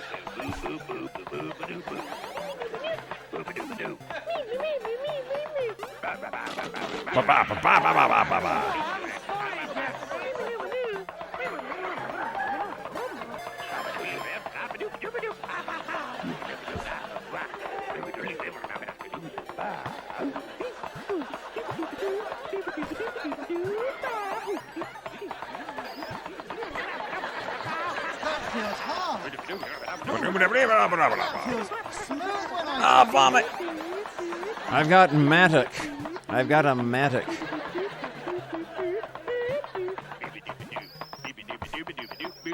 Burp, burp, burp.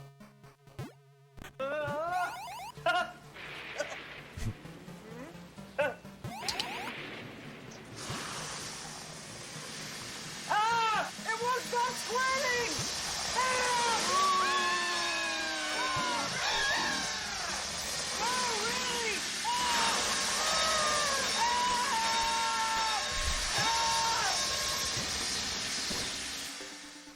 Good. Good. Now, the finishing touch. I always wanted to do this. And I've always wanted to do this. It could leave you Oh, that's how you break down the... You can get into there and get those secret things. It's hard to breathe in here. No air. No air! Ugh. Oh, there he is. There's our dude.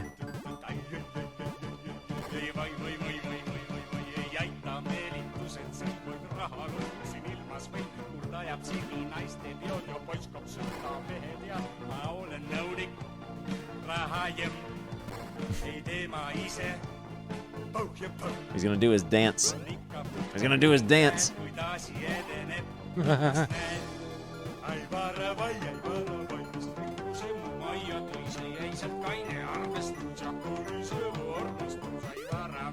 There's his dance. There's his dance.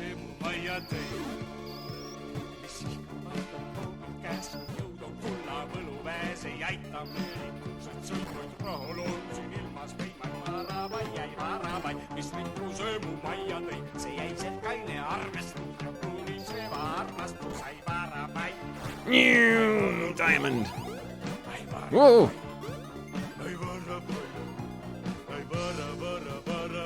He's jamming out. Diamond. Oh, oh no, I wanted that. I want that. No, get back up there. Get back up there. Invincible. Invincible. Ball.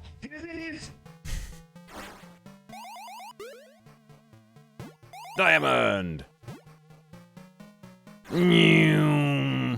Ah, Diamond.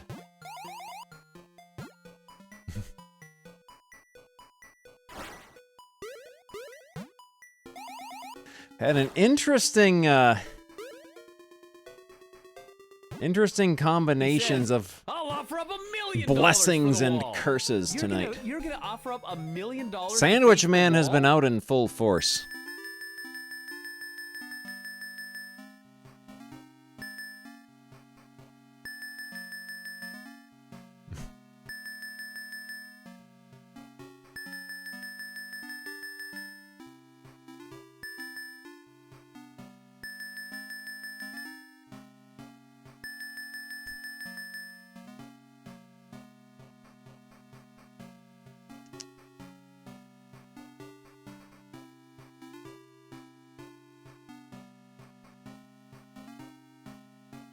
All right, here we go. Yeah, October is coming. October is coming. Oh, it's still going. The Endless Cave. And yeah. Kingsfield was a lot of fun to play. I enjoy those games. Those are very, very good games. So loud to get his voice up to the moon. Oh heavens! Oh, there's stuff down here. There's goodies.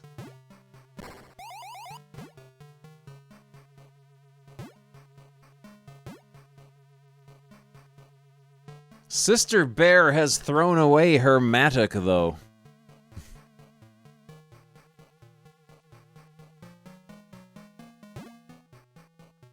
Ah!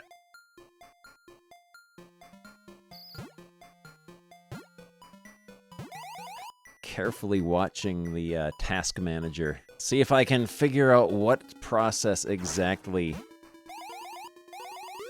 is eating my bandwidth.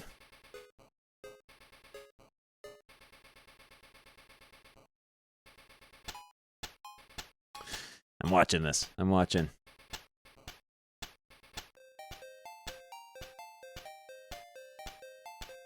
Nothing so far.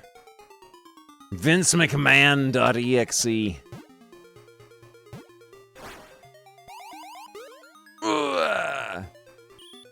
Oh, I've been bitten by a rat.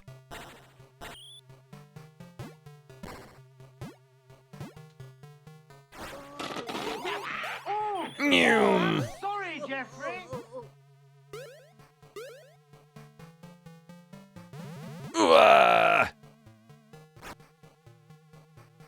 Extra man. Boiled egg and bread soldiers, my favorite. I'm watching again. It's about due for another spike. I see Steam popping up every once in a while. I wonder if Steam is like updating stuff in little spurts and blurts in the background. Oh,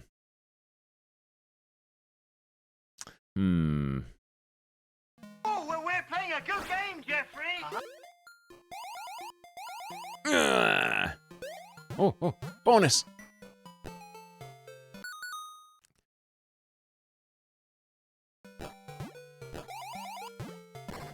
Boom. An octopus.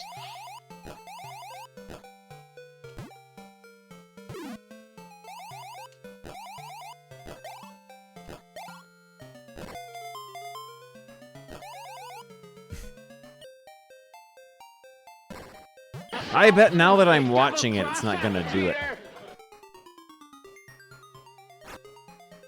Now that I'm watching it, it's not gonna do it.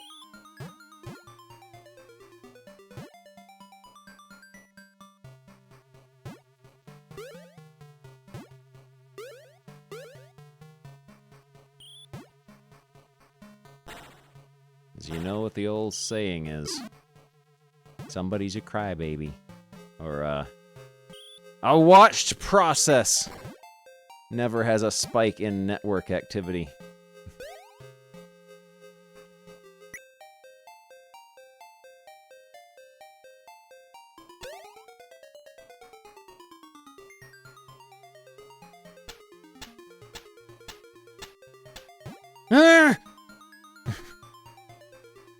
Sticky and squidgy on your fingers.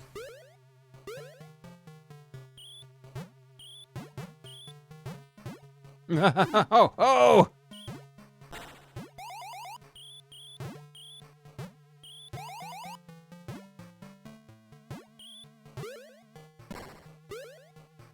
Oh, I can't concentrate on my game for babies.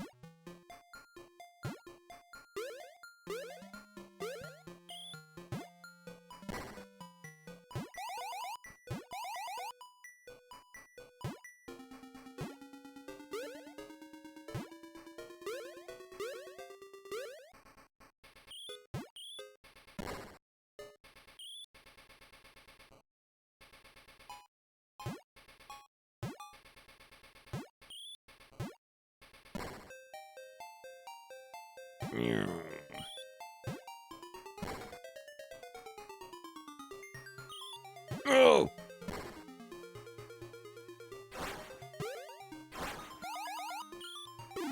Good.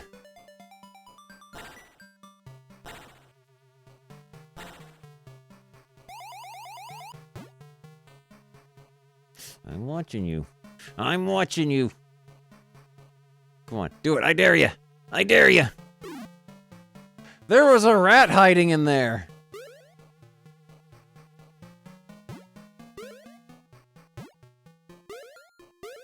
Yeah, this is a game for babies. the tiniest of babies will play this with their little stubby fingers.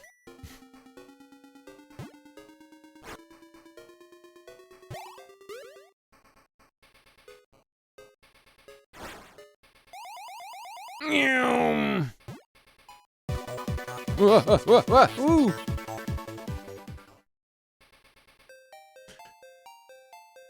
I think we've still got a couple of new alerts that haven't come up yet.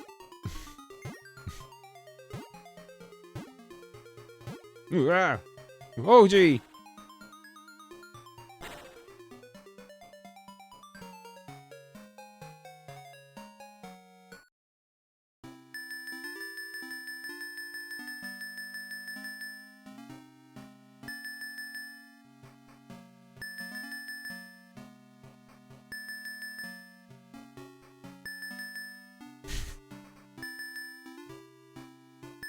Smart babies.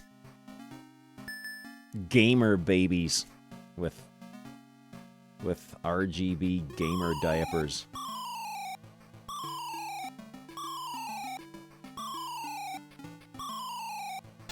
I'm gonna get you. I'm gonna get you.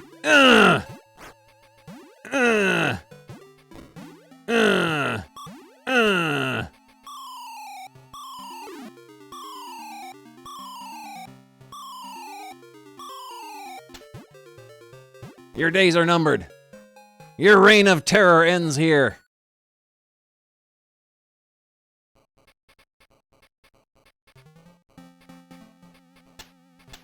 There we go. We have completed this board. Now let's go honey hunting. Maybe we'll get stung by bees. Babies who eat Doritos and drink Mountain Dew.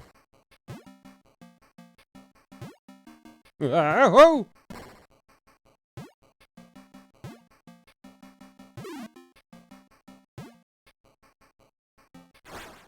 Oh!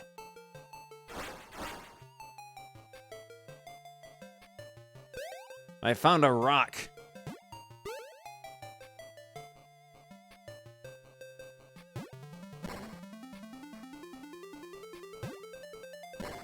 This forest is scary.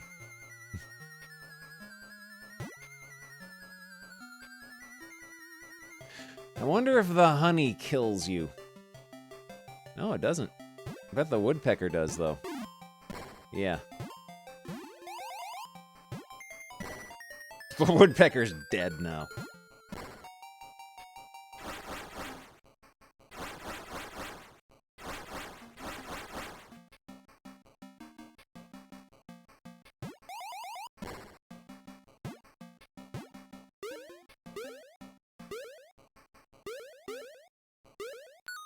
Oh, wait, it dropped frames. It dropped frames. What's going on? Okay.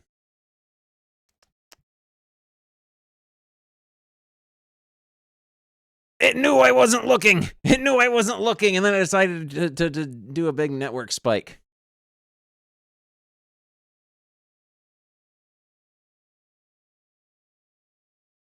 I just couldn't help myself. Oh, that makes me mad.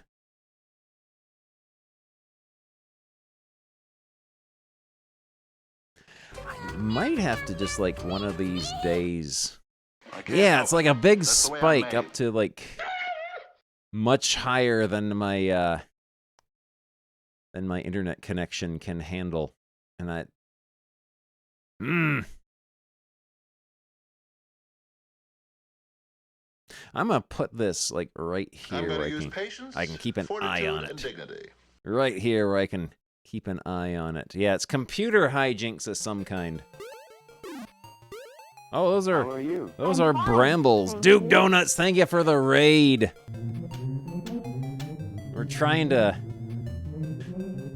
We're playing a game for babies, and I am trying to find out which process on my computer is, like, suddenly doing gigantic network spikes out of nowhere and causing me to drop frames.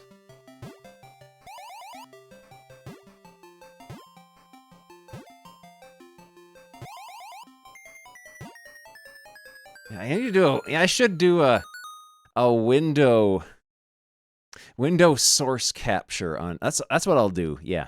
I'll do that. Resource, yeah. Let's see.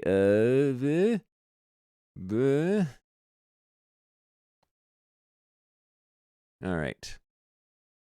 All right. Let's see.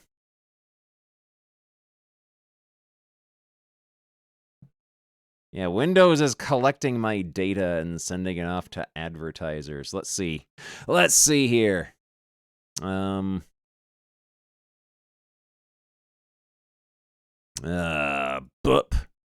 And window capture.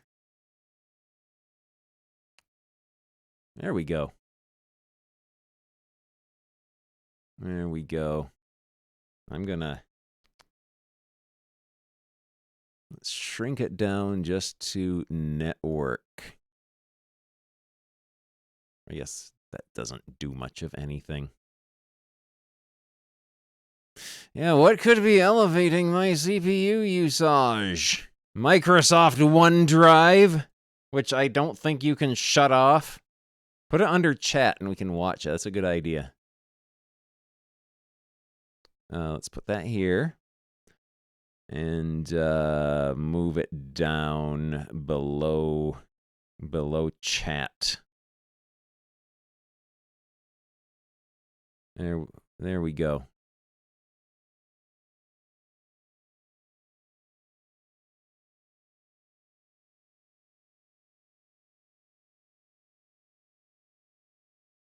What? Yeah, what is OneDrive doing?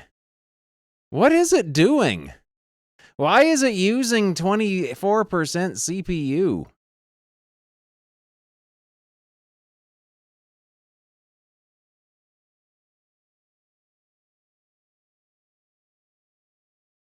OneDrive, how about we end you?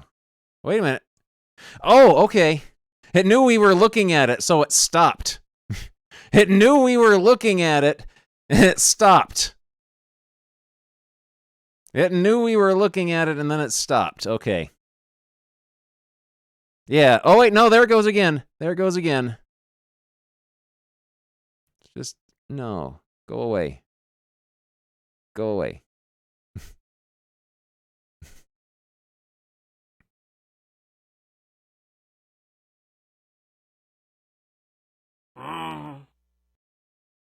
Windows search, what is that? Windows Search Protocol host. Desktop window manager. Windows Search indexer. Stream labels for some reason using up 6% CPU.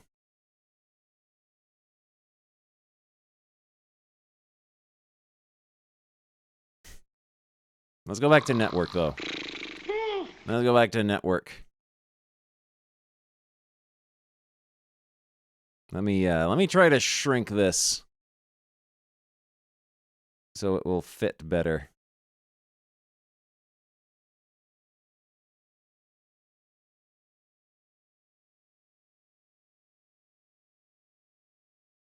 There we go.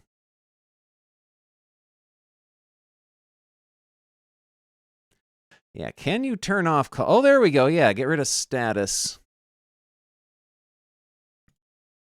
Get rid of memory. Get rid of disk. Get rid of GPU. I guess that'll be fine. That'll be fine. We can go like that and make it bigger. There we go.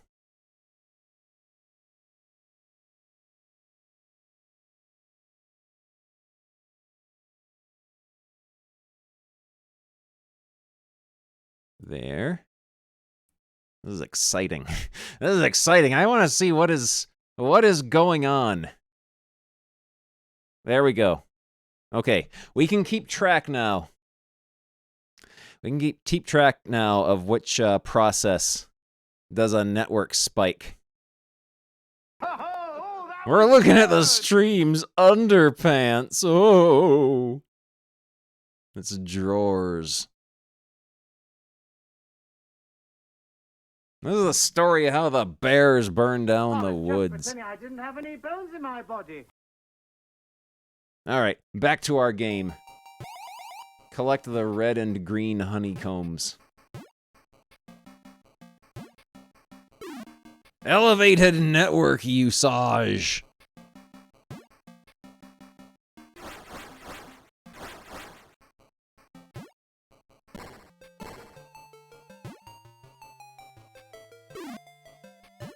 I should run that that fart program that BBH uses when he's getting Comcasted.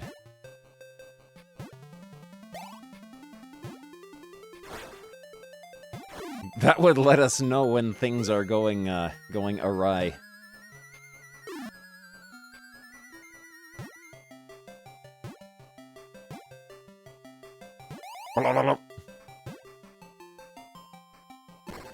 I might have it somewhere. I might have it in my my crap directory, where I keep all my random miscellaneous stuff. That's the Mario pause noise.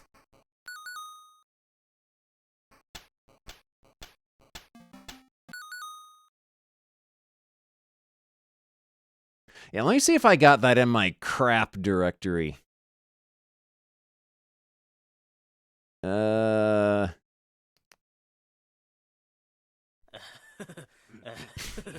What have I got in my crap directory?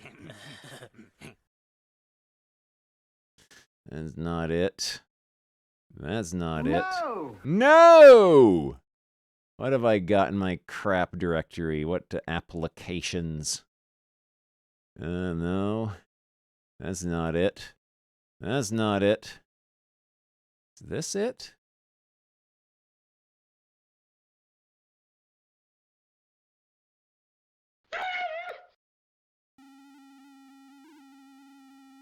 Okay, how do I get it to not make that noise? Oh dear, where is everyone? How do I get it to not make that noise?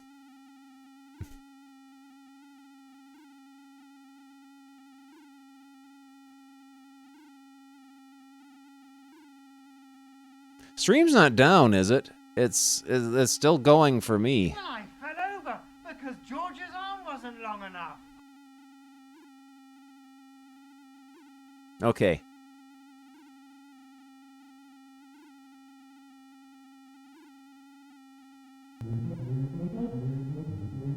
Yeah, is there any way to get the fart machine to not do the whining?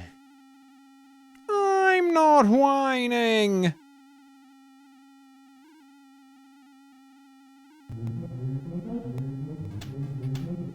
I've never seen one like that before. I still want the farts, yes. The farts are very important to the experience. The farts are very important.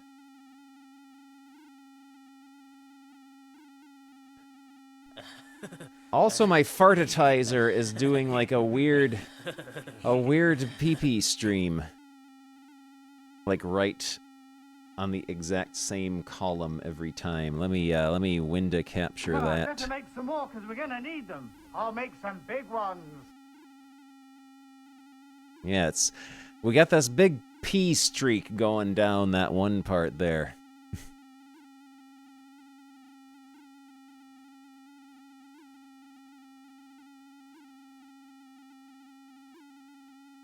Yeah, something's going on.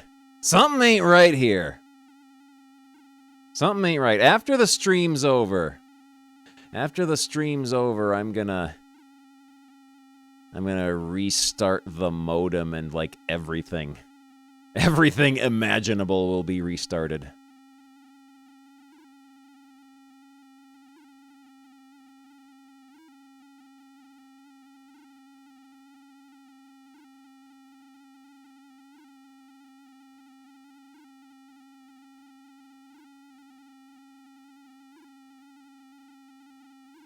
Yeah, it's weird. Very precisely timed expulsions of internet pee-pee.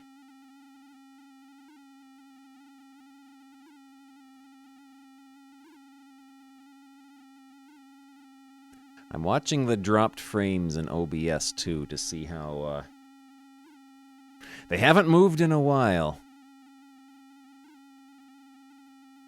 Yeah, because Because my internet, Spectrum is very, very, very intelligent, and my internet is like 400 meg down, 10 meg up. His voice up to the moon. So yeah, that's a good proportion of upstream to downstream. There's one that doesn't make the droning sound. Excellent. Thank you very, very much. I'm gonna do that. Excellent. Splendid. There we go. I don't think I like being in the jungle. It's full of horrible insects, and I'm scratched all over walking through the brambles. The brambles? There we go. Okay.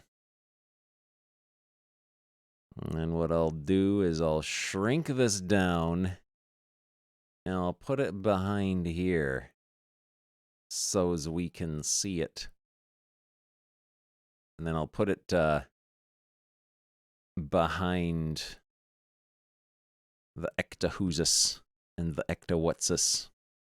It goes like behind here, I think.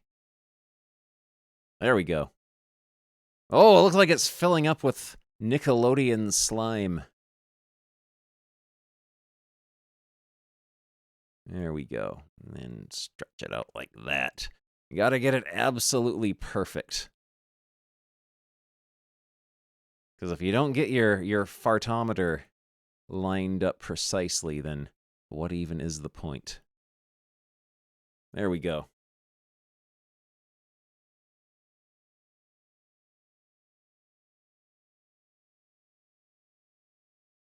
Make it twice as big and put it over the cartoon bear camping adventure.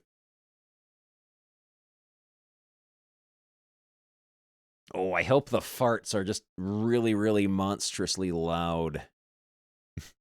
Oh, this is exciting. This is exciting.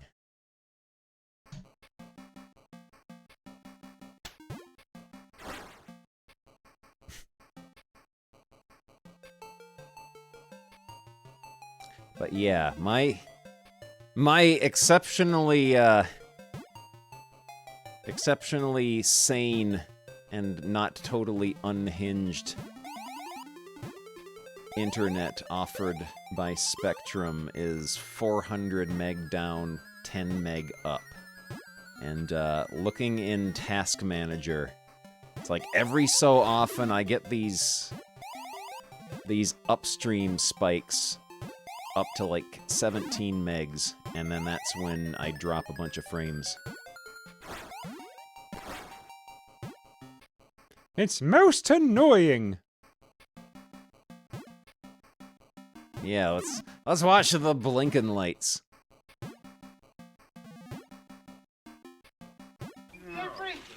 I'm waiting for the farts to happen. The farts will be exciting.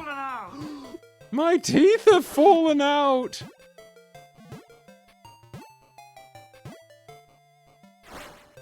Well, I fell over because George's arm wasn't long enough. I fell over because George's arm wasn't long enough.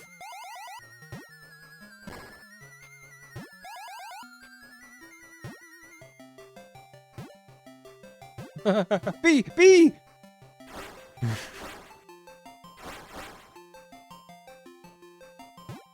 Ah! Bird! The birds and the bees.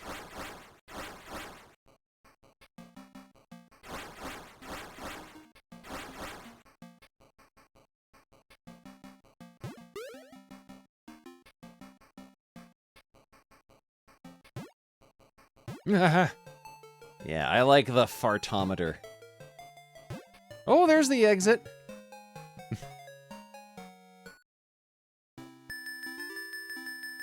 We have gotten so much disgusting moldy honey.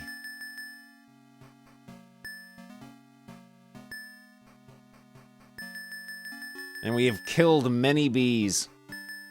And a couple of birds. And a bunch of ants. And some snails.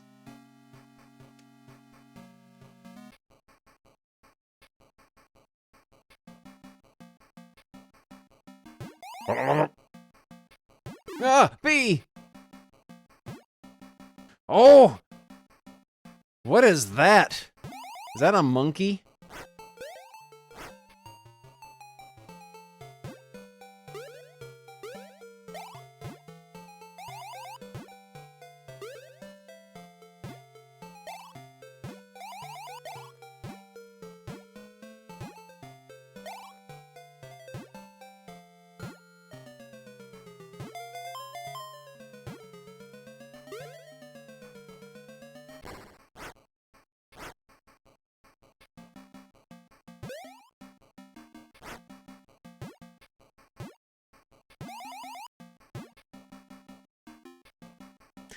Yeah, haven't dropped any frames since the last horrible sputter. Kill that thing! Oh, it's grotty comic time. Here we go. We're going into showbiz. This'll be good. It's not gonna do it with us watching. I might just leave the fartometer running up there then. Also, I just noticed it's not centered. We gotta fix that. We gotta fix that. Oh.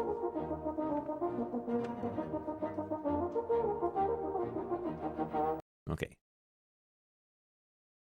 There we go. There we go. That's a bit better. Oh, Jeffrey, it feels There we all go. sloppy, Let's man, get up and to slippery. move about.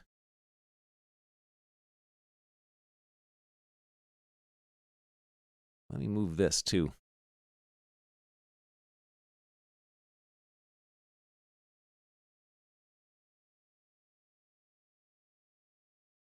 There we go. That looks a bit better. There, all nice and lined up.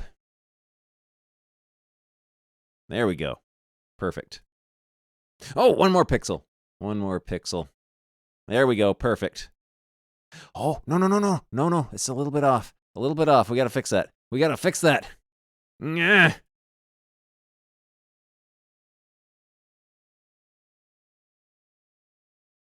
There we go.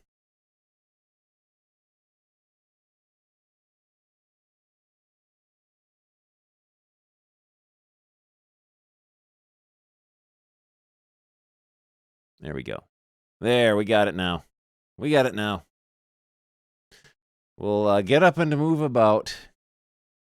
We'll listen to the fartometer. Get music going.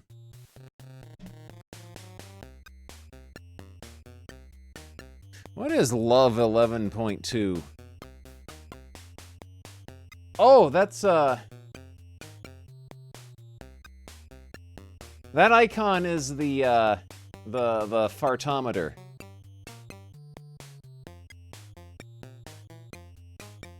I'm not sure what's going on with my CPU. It's been...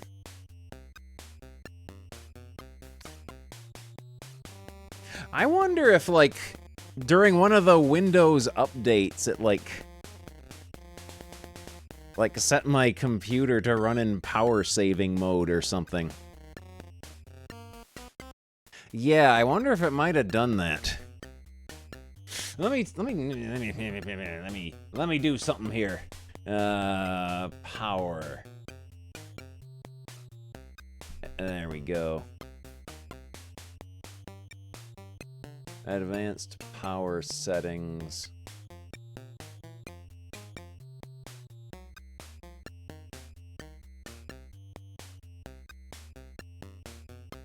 No?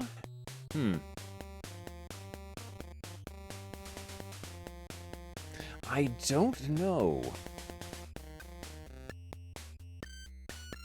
I don't know.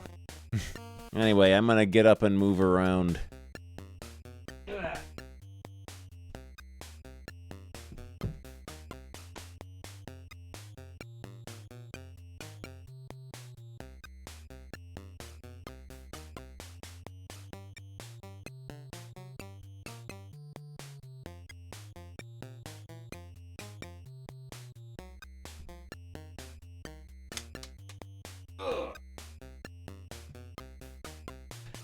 Yeah, I wouldn't be surprised. I probably should wipe the system and just do a fresh install one of these days. Alright, comics. We usually do a Hanna-Barbera comic next. Let's see. Oh, that's Huckleberry Hound. We don't do Huckleberry Hound yet. We do Yogi and his toy. We read this one. We read this one. Here we go. A free gift every week. Hanna-Barbera's Yogi and his toy. Someone's gotten angry and scribbled all over Yogi's name. Free inside Yogi's Flicker book. The amazing toy that gives you moving pictures. It's just like your own little cinema. Plus, all your TV favorites. Yes, font kerning is very, very important. Very important. Also, look at Fred. The Tales of British Yogi Bear in Finding Time. Here comes Ranger Smith, Yogi. I think he's looking for us. Hide behind a tree, Boo-Boo, so he... Hide behind a tree so he can't see us, Boo-Boo. British Yogi and Boo Boo were being very good by staying in the wood instead of loitering around the picnic ground. Oh, it was a poem! Then they saw Ranger Smith, who is in charge of things at Jellystone Park. He is always on the lookout for the bears to see that they don't get up to a mischief. We'll follow him and then he can't follow us and see what we're doing. Okay, Yogi, but I'd rather go to the picnic ground. Yogi decided to play a prank on Ranger Smith. He and Boo Boo hid behind a big redwood tree so that Ranger Smith would not see them. When he passed them by, they sneaked out and, very carefully, so that they could not be seen, began to follow him.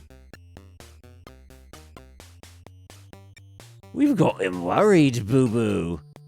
Don't you think this joke has gone far enough, Yogi? Where can those bears have got to? Right through the forest, they followed Ranger Smith. Every time he turned around to see if he could see them, Yogi and Boo Boo popped behind a tree. After a while, Ranger Smith began to worry. He wondered where Yogi and Boo Boo could have got to. Follow me, but mind how you go. Mind how you go too, Yogi.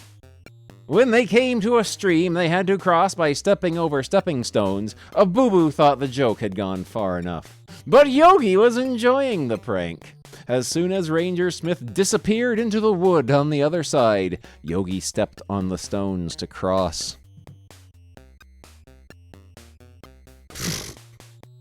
Instantly owned. Help, what's to do, Boo Boo? Ranger Smith didn't go that way, Yogi. One of the stones at the top of the little waterfall was very wobbly, and Yogi put his foot on it. This made the stone topple, and Yogi toppled too. Before he could even shout, "I've boobed, Boo Boo!" he fell over the top of the waterfall and into the pool with a splash. It's Yogi Bear. I'm not following you down there, Yogi. When Ranger Smith heard the splash, he came a-running back. He thought a tree had fallen into the stream. When Yogi hit the water, of course, Yogi wasn't hurt at all by his fall. He was only wet all over and sitting in the pool, feeling silly when Ranger Smith saw him. I was looking for you two to ask you to spend the day with me on Barbecue Island. It's too late now. Seems as if I've boobed, Boo Boo. You sure have. Poor Yogi. Because of his silly prank, the laugh was on him. Yes, Ranger Smith had been looking for them, but not to see if they were up to mischief. He'd had a treat in store for them for being good and staying in the wood instead of prowling around the picnic ground. Yogi, what's that dangling from your foot? It's my gold watch. I lost it last week. Sad and soggy, Yogi dripped his way out of the water. If he hadn't fooled around, he and Boo Boo would now be having a treat. As he stepped out of the stream, Boo Boo noticed something dangling from one of Yogi's feet. Ranger Smith saw it too and let out a happy yahoo! Just this once, I'll allow you to have a picnic here as a reward. I enjoy a picnic just as much as a barbecue, don't you, Boo-Boo? I sure do, Yogi! Ranger Smith was very pleased to get his gold watch back. He never dreamed he had dropped it in the stream. As a reward, he allowed the Baz to stay for a picnic, and even went back to his house to pick up food for them. Yogi soon forgot about his soaking. It was a lucky dip. Exciting times with British Quick Draw McGraw in the British Old West. In the Stagecoach. It's way past Baba Louie's tea time. I'd better go and see what has happened to him. Baba Louie had gone to Tumbleweed to visit his auntie. He should have come back onto the Stagecoach in time for tea. But tea time had come and gone. British Quick Draw McGraw was beginning to wonder where his little friend had got to.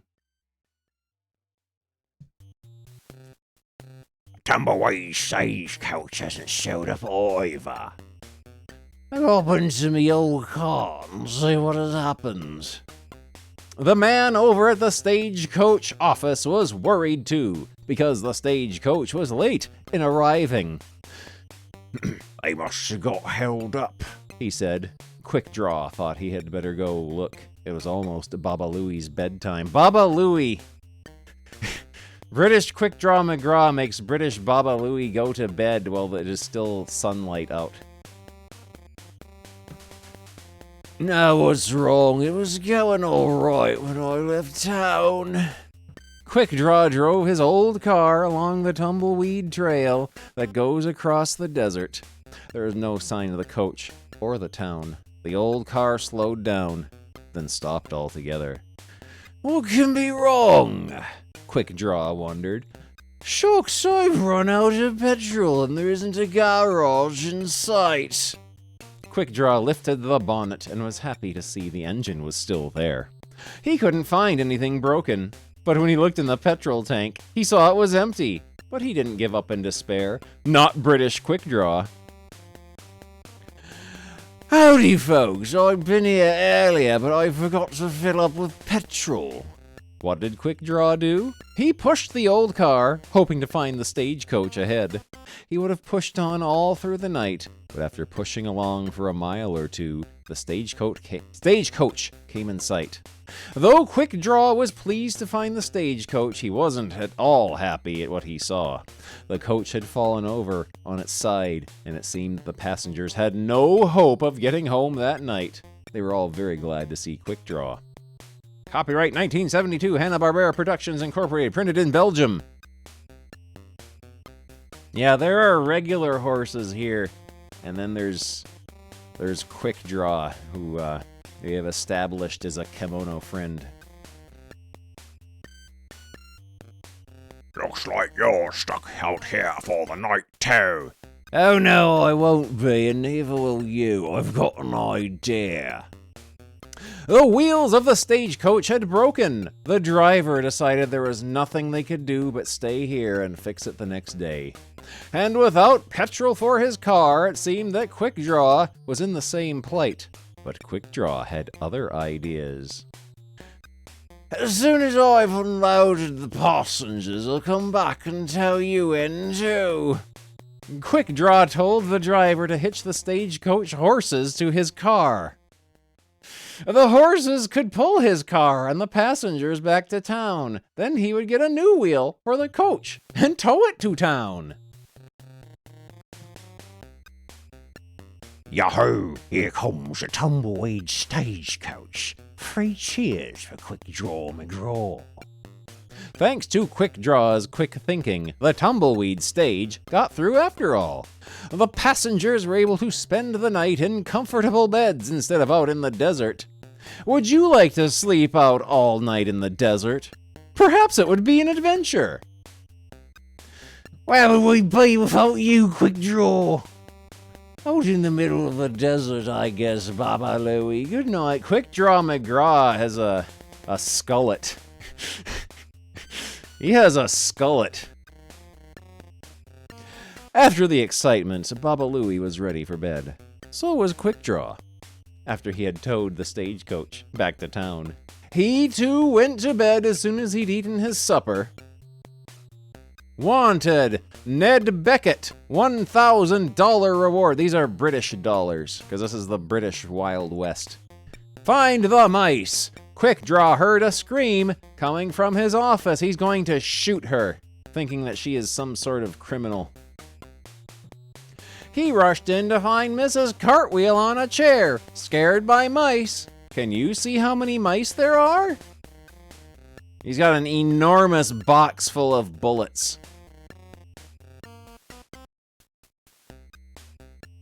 Answer, there are 10 mice.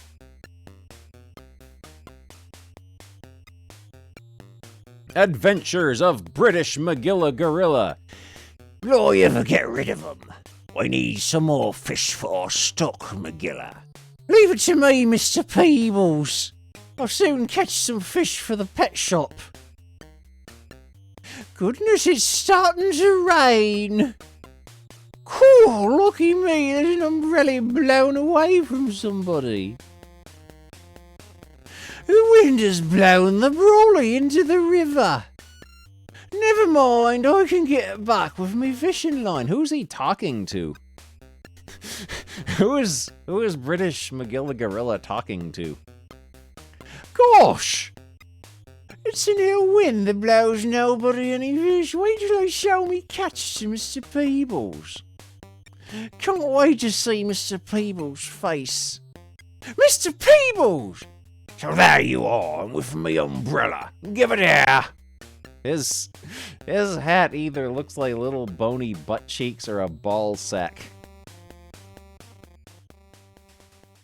Put it up and eesh! Help, it's raining fish.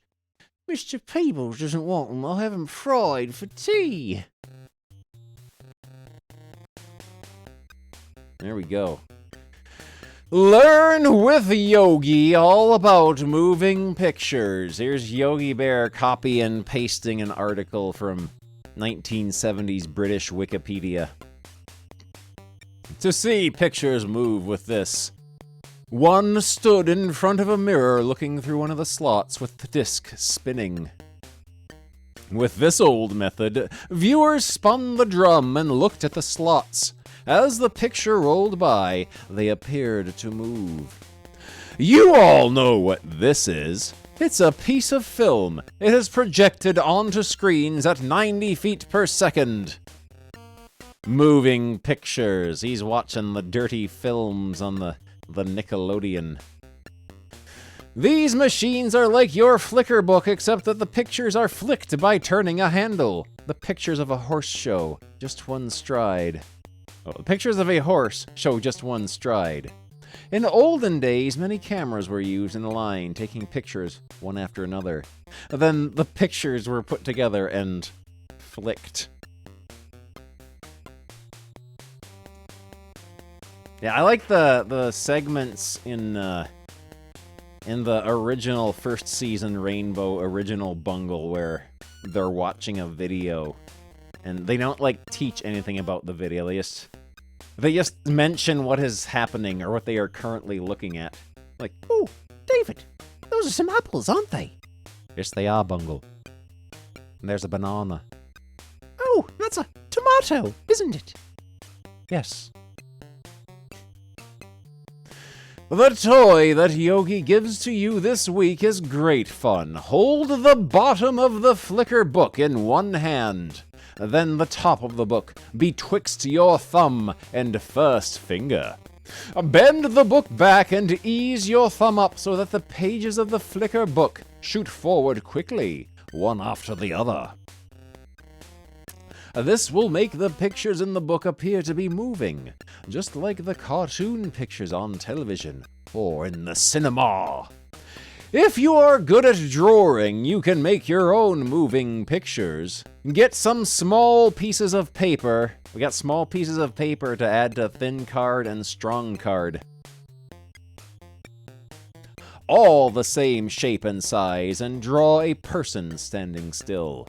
Then on the next picture, draw the same picture with one arm slightly raised. On the next picture, have the arm raised a little more, and on the next picture, the arm is raised higher still. Strong card and sad card, and mad card.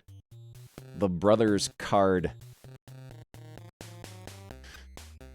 Keep drawing the picture on other pieces of paper, raising the arm little by little until the arm is right above the person's head. You know, I bet some clips from the episode of Beavis and Butthead where they make cartoons in school. I bet some clips from those would make good alerts. Put all your pictures together in the order you have drawn them, flick them through, and there you will see your own moving picture. This is something like the way you see all your favorite cartoon chums on television. Of course, the way the films are made is much more difficult. Yeah, it was in Mr. Van Driesen's class. He had them draw a bunch of pictures on tracing paper. And then he said he would bring someone in to photograph them, and they would have their own animated cartoon. And he showed one of his student films. Yeah, it's a really good episode. There's a really good, surprisingly subtle joke in it, where Van Driesen is talking about how movement is the source of that breathes life into animation. Without movement, animation would be nothing more than just a series of pictures. And while that is happening, it's just focused on a completely still shot of Beavis and Butthead sitting at their desks, not moving at all for like 12 seconds. It's really, really good. First of all, the story is written and the talking and sounds are recorded. The artists have to draw the movements to fit the sounds. Imagine how difficult that is. Drawing lips moving to match exactly the words being spoken. And if the character has to be moving around while talking, just try to think of all the hundreds of pictures that must be drawn to make the lips, arms, legs, clothes, and even the eyes move. To show how much work there is in making a cartoon film, for every second of picture you see on your television screen, 24 pictures have to be drawn. 90 feet of film is used every minute of the cartoon film, and that 90 feet is more than a whole day's work for a team of artists who draw and color the pictures. And photographers.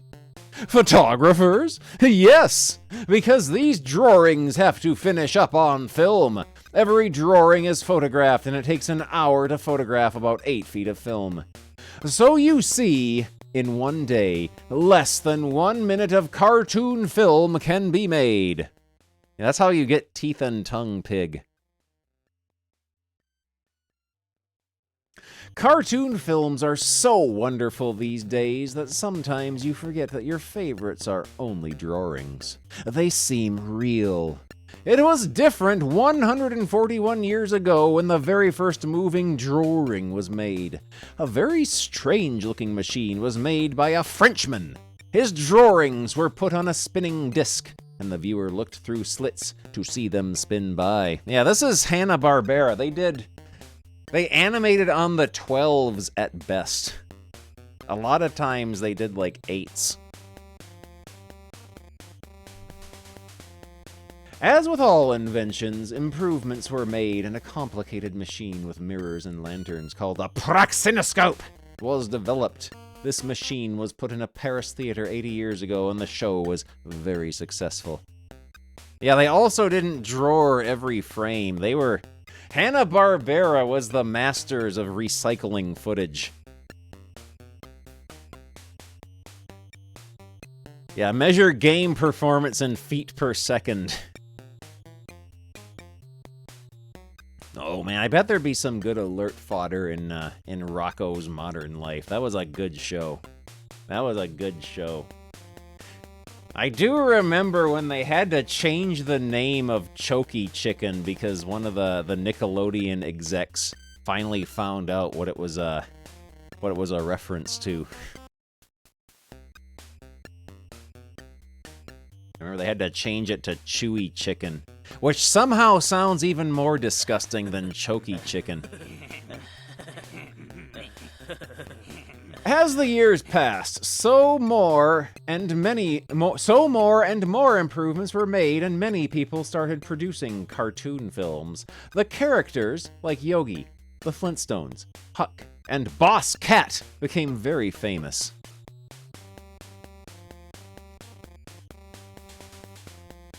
Oh yeah, and also I remember there was the episode where Rocco was working at a 976 number hotline. And he's going, "Oh baby, oh baby, oh baby."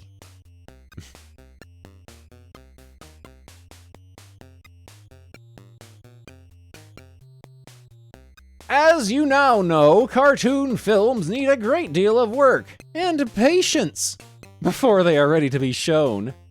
But as they give you so much pleasure, we all agree that it is very worthwhile. Next week's great free gift, Yogi's Officer Dibble Hoopla game. Here's a game that's fun, and it's being given away free in next week's Yogi and His Toy. If you are clever, you'll be able to catch the hoop on Officer Dibble's truncheon, but it's not so easy as it looks. It's a great hoopla game. Make sure of getting yours by ordering your copy of Yogi and His Toy now! It's the only way of avoiding disappointment.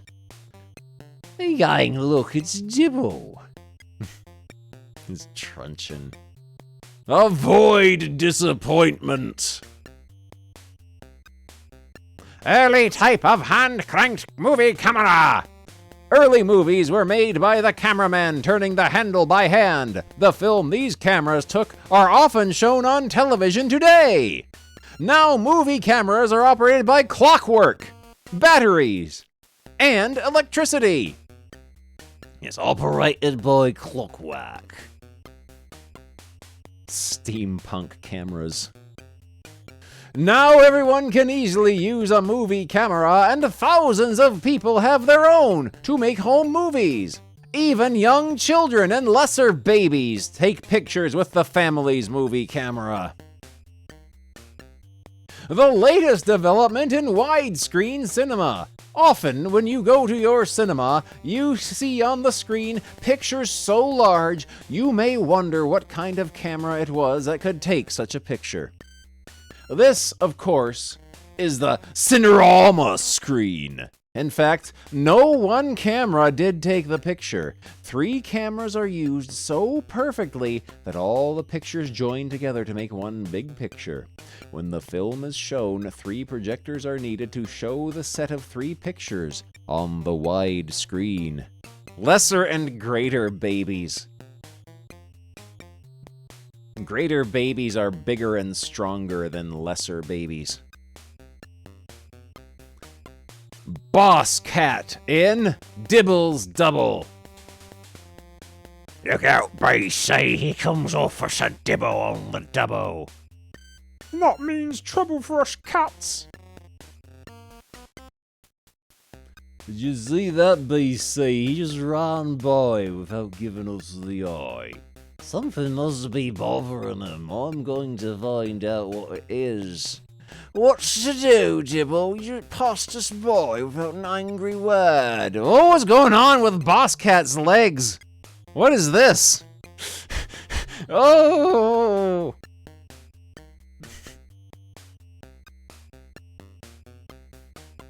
I've no time to stop BC.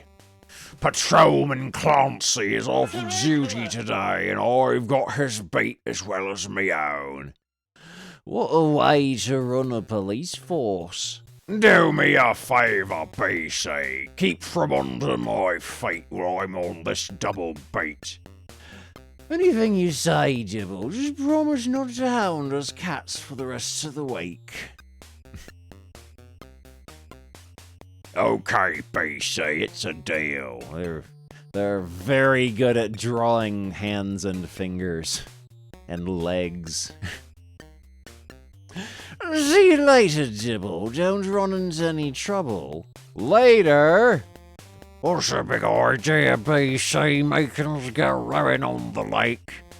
You know us cats aren't fond of water. I promise, Dibble, I'll get you cats off the street.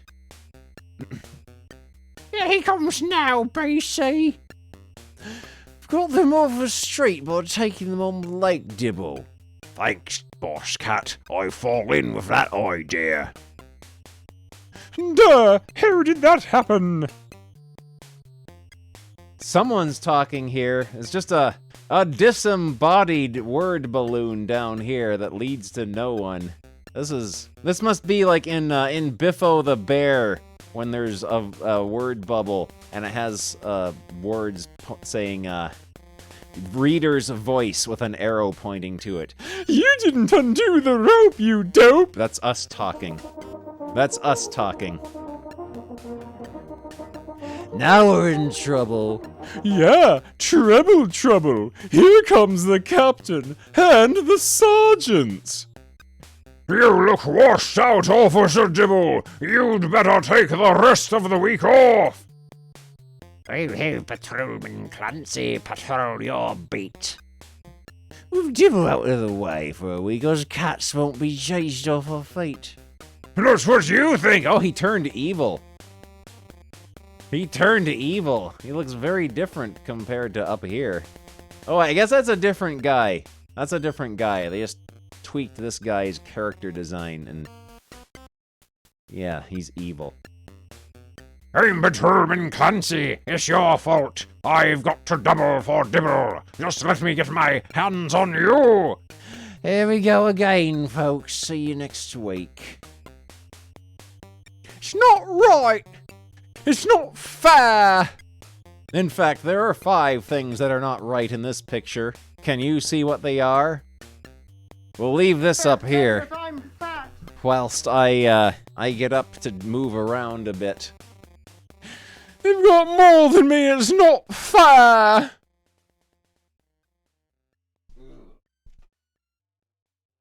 Oh, the stupid thing!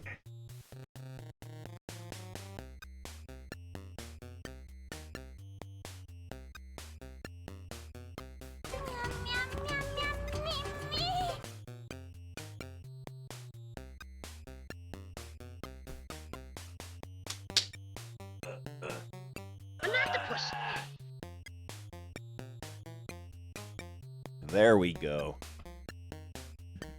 Some very British things are wrong.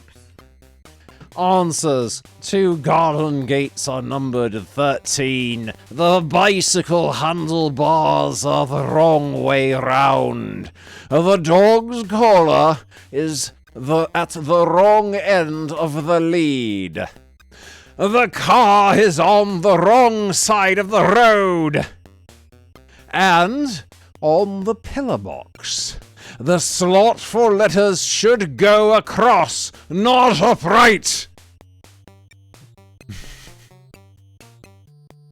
The happy days of British Huckleberry Hound in The Goalkeeper. I'm going to play football in the park, ding-a-ling. Care to come along?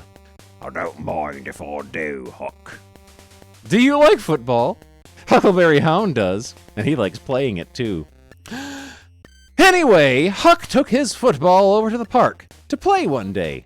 It was just the right sort of day for a kickabout, and Ding-a-ling, who had nothing else to do, went along with him. I'm tired of playing football. I'd rather watch it on TV. That's goal number 3 for me. It's my turn to be in goal. In the park, the two of them played 3 goals and in. Huck let Ding-a-ling be the goalkeeper because he said he wanted to be. When Huck had scored his 3 goals, they should have changed places, but Ding-a-ling didn't want to play anymore. Poor Huck hadn't had his turn in goal. It's not fair. I can't play football on my own, so I'll go and watch that game over there. When Ding-a-ling went off, he took his hat, which had been used as one of the goal posts. Huck couldn't very well play football on his own, with only half a goal. As he couldn't play by himself, Huck decided he would watch the real game that was being played across the park. I didn't know I could kick so hard. Shucks, the ball is burst. Oh, if we can't find the book, we'll never have a story. Ball is burst. The game had not yet started. The players were just kicking the ball about, and Huck would very much have liked to join them. The goalkeeper kicked the ball hard, and to his surprise, the ball burst. Huck heard one player say the game was now over before it had started. You can borrow my ball if you like. You can play too if you like. The players were disappointed, but Huck told them they could borrow his ball. They were very pleased, and the goalkeeper said that Huck could play too if he liked, because one of their players could not play that day. Oh, listen, there's another bell. Lynx Winters, thank you for the raid. Telephone bell or the front door bell. I wonder what sort of bell it is. Yes, I know. It's the fire. It's the fire engine bell. Everyone should get out of the way. Shucks, a real game of football. A real game of football. I only hope I can stop the balls. Of all the good luck, the player who could not play that day was the usual goalkeeper. So Huck would get his chance to play in goal that day after all. He felt like a real goalkeeper when they lent him a jersey to wear. I wonder if Twitch has blessed me.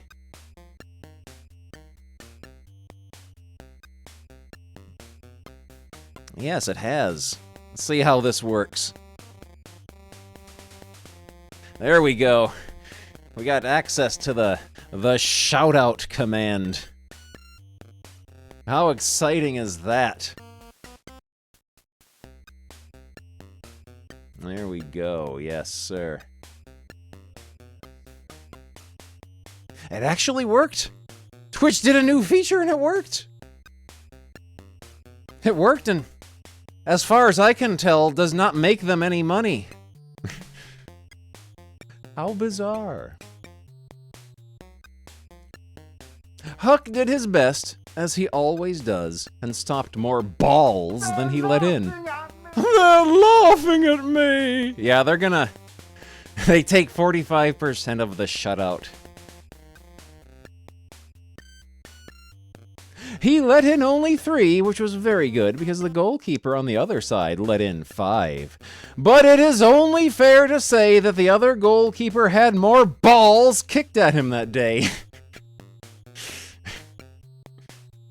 Thanks, Huck. Not only did you save the goals, but also the game. Oh, shucks. When the match was over, both teams thanked Huck for lending them his ball, and his own team let him keep the jersey for helping them win the game. They also took Huck's name and promised him another game with them on another day. He did feel proud. I hope I didn't spoil your afternoon, Huck. Didn't spoil it, Ding-a-ling. If anything, you made it. As British Huck trotted happily home, he met Ding-a-ling, who said he was sorry he'd walked off, leaving Huck to play alone. Huck laughed and said he was glad he had. Otherwise, he wouldn't have played in goal in a real game. Then they both went merrily home for tea. Fun with the British Flintstones in the picnic. Oh, I can already tell Fred's gonna demand that Pebbles take Dino off to be put to sleep. Also, they forgot to color in his collar here. The British Flintstone family like to go on picnics. Back in the British Stone Age, there were no crowds, so when Fred saw a nice place, he stopped the car, and they all got out. Fred decided he'd done his work by driving. "Wake me at tea time," he said. "What a lovely place Daddy has chosen," said Wilma, as Fred settled down for his snooze. "It would be quieter still if Daddy didn't snore," said Pebbles with a smile. Suddenly, Fred stopped snoring and jumped up. The quiet of the countryside was shattered as Fred shouted and leaped about. "What's the matter, Daddy?" asked Pebbles. "I've been bitten by something that bites," Fred roared. Poor Fred had tried to sleep on an ant's nest. He's got ants all over his unmentionables. Fred decided that was definitely not the right place for a picnic. "We'll have it over there instead," he said, pointing to some trees. But first, Fred took a look over there to make sure there weren't any ants. And another thing, this egg's hard. Why did you give me a hard egg?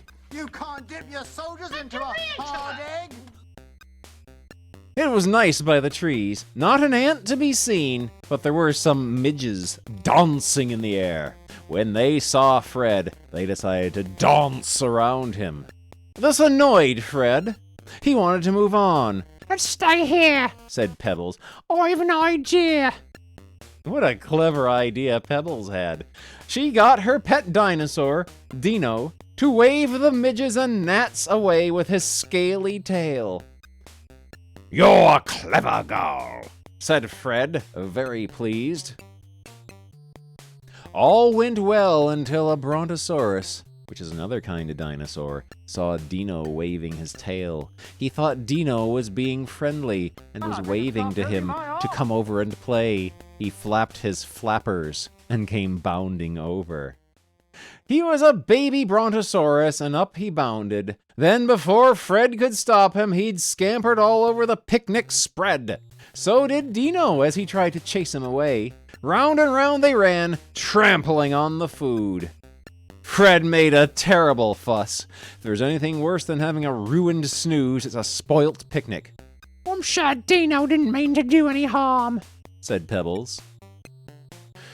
"We'll just clear up and go home," said Fred. Just then a friendly gentleman strolled up. "Have you seen a friendly brontosaurus?" he asked. Luckily, Fred was too furious to reply.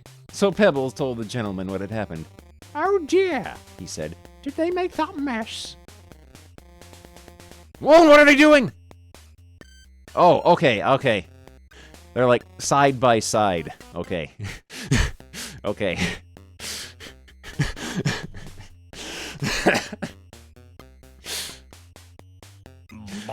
The gentleman was very sorry for Fred and his family.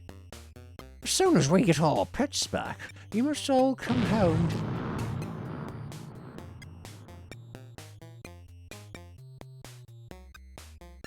There it was. It was Edge. Microsoft Edge. I do not have Microsoft Edge open.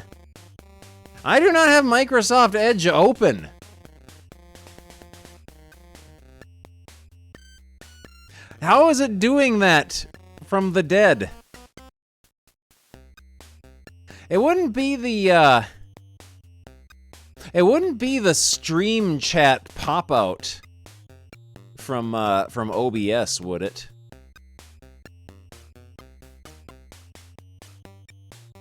It could be.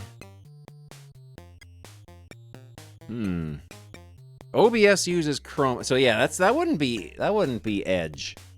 Why is Edge? Why is Edge doing that?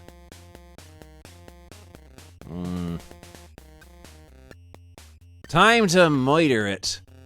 All right, where are you? Background processes, Creative Cloud, I'm sure, is not helping. Where you be at is horrible sandwich browser, Microsoft Edge, end task. Boom! Okay. We'll leave it up, though. We'll leave it up, and we'll pay attention. See if it brings itself back to life. As soon as we get our pets back, you must all come home for tea with me, he said. We live in a big house over the hill. Look tea by me boo. It was a big house. Wilma's looking very frightening here. This artist doesn't know how to draw Wilma. This artist does not know how to draw Wilma. It was a big house with a big garden and a big pool. There was lots of room for Dino and his new friend to romp around without upsetting the tea things. Before they sat down to eat, they all had a lovely swim in the pool, too. British Pixie and Dixie and British Mr. Jinx. What are you doing, Dixie? Knocking these hoops in. There was such a noise going on in the little mouse house behind the hole in the wall. Yeah, Edge is Chrome with Google Grot removed and Microsoft Grot added.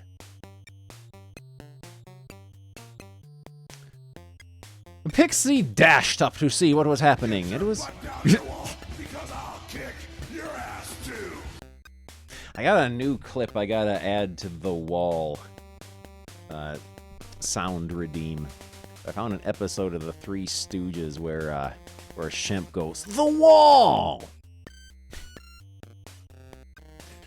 It was Dixie who was making the noise. He had a mallet in his hand. Clonk bang! Bang clonk! Came the noise as Dixie hammered. Say it's a game. Knock the ball through the hoops. Dixie was knocking the hoops into the ground. This is a game, Pixie, he explained. It's called croquet. You hold the mallet and try to knock the ball through the hoops. And then he did just that, to show his chum, Pixie, how the game of croquet should be played. Or here Mace is up to mischief. Clonk, clonk. I'll offer up $1 million for the wall. Clonk! Went the mallet against the ball. Clonk, clonk! Now, outside the mouse hole lived a big bad cat, whose name was Mr. Jinx. He was always trying to catch Pixie and Dixie. When he heard those clonks, Mr. Jinx decided he would investigate. Or grab him. That sounds like Mace's to me, he said. Mr. Jinx likes his silly joke. He always calls mice Mises. Mr. Jinx crept over to the mouse hole. Or crouch down, stick me arm through the hole and catch him, or so I will, he said to himself. Then he put in his arm into the hole. Quick, it's Mr. Jinx. Plonk, clonk. They're stapling his arm to the floor. He's stuck there forever. Next issue, he's just going to be a skeleton. Look out! Cried Pixie. Mr. Jinx is here! The cat's long arm came poking through the mouse hole. Quick, Dixie, do what I do! And Pixie picked up the hoops and mallet and began to knock the hoops into the ground again around Mr. Jinx's arm. Help me, arm's stuck. Now we can play outside. The little mice soon had Mr. Jinx trapped. His arm was securely fixed to the ground. He could not pull it out of the hole, no matter how hard he tried. So Pixie and Dixie didn't have to stay in their mouse hole anymore. They went outside to play in safety. He lives here now.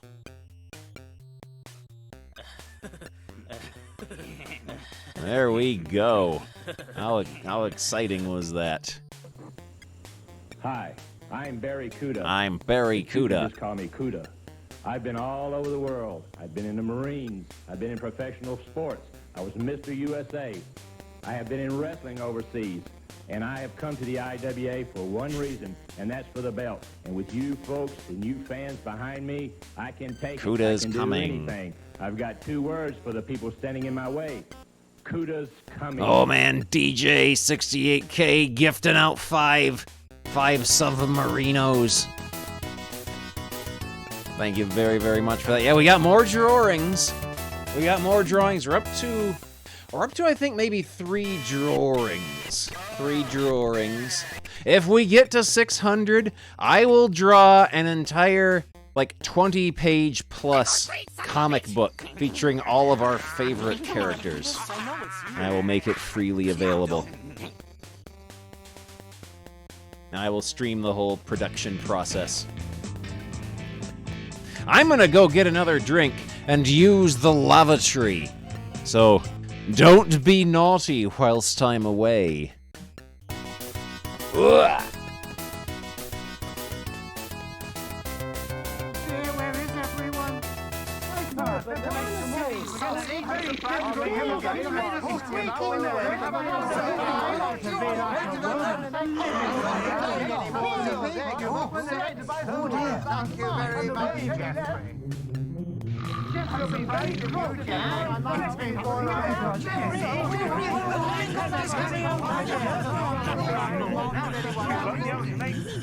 Bendy sausages with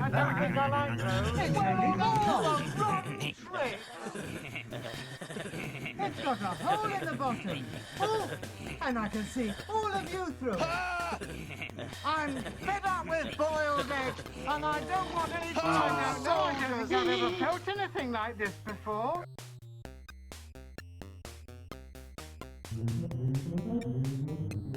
Sticky and squeaky on your fingers.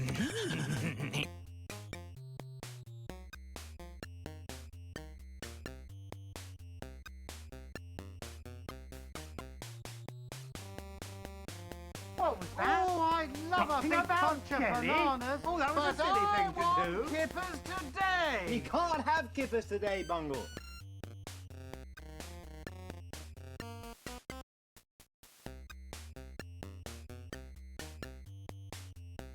And another thing.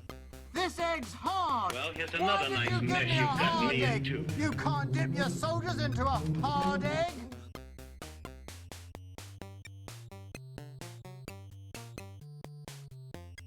First of all, it was as long as this, but now it's shorter, isn't it?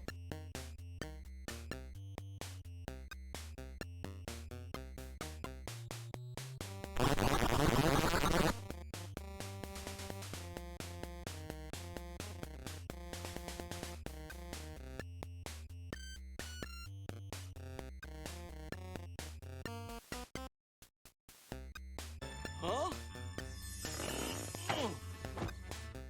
See if you can tell what it feels like when you stroke it. Hey, going through life with a blue lampshade is work enough. Wake me when the lasagna comes. Jeffrey, something terrible has happened. What's the matter, Bungle? It's not fair. One of my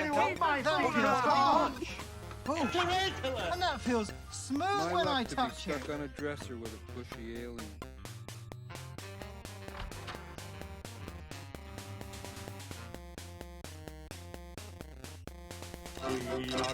Kiinaga väntan kaikki kohvijuva, kes mu kallis karupere tahab juua kohvijuva.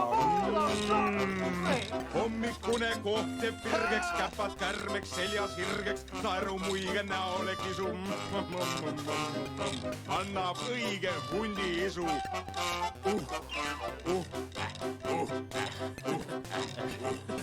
Costa Rica kohv on kange, nina kõditab talle, kui on kruusi musta kohvi hakkab nurru lööma. I'm here just in time. I'm here just in time. Hommikune koht teeb virgeks, Virgeks. kärmeks, seljas Virgeks. naerumuige näole kisub. Annab õige Yeah. hundiisu. Estonian bungle is a blessing. Excellent. All right. Back to our video game. And then later tonight, we'll do some drawings, and then we'll watch some rainbow. All right.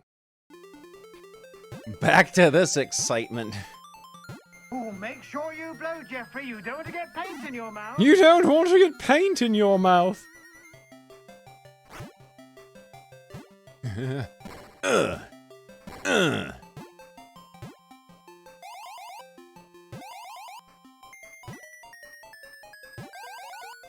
Oh, B.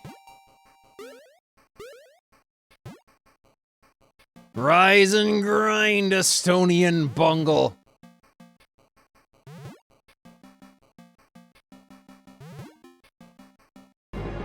Oh boy, Elf Anonymous. Gifting out 5 more subs. We are getting ever so closer to yet another drawing. And at the big 600, the comic book.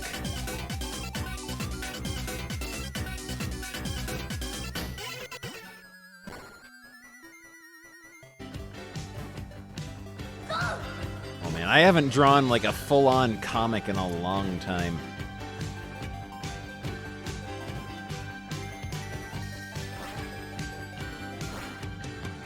This is a good tree to go into. Blessed little dancing man. Oh, starting. Oh!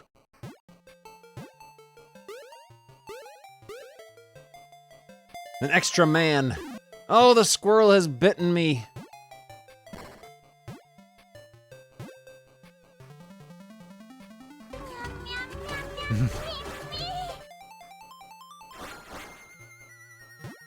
Yes, and a little bit, I feel like drawing. I also got a drawing board set up because hunching over the flat desk last time kinda caused bodily pains. It's not the best for you.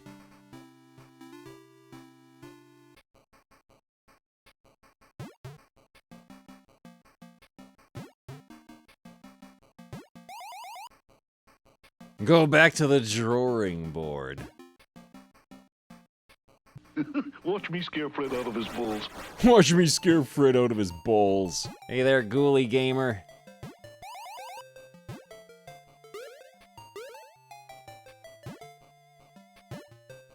We're playing a game for literal babies here.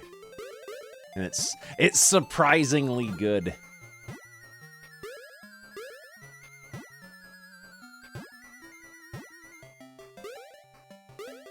Yeah, those babies know good games.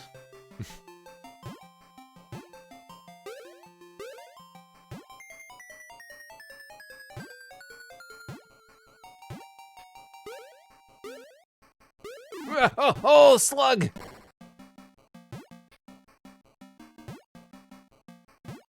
Oh, whatever that thing was, it bit me.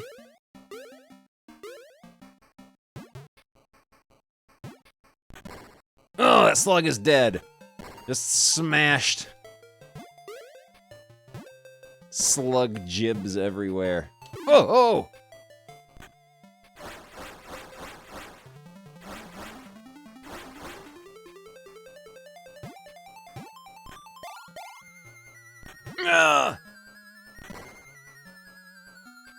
I like how they put acid-spitting giant slugs straight out of the D&D monster manual into a Berenstain Bears game for little children to play.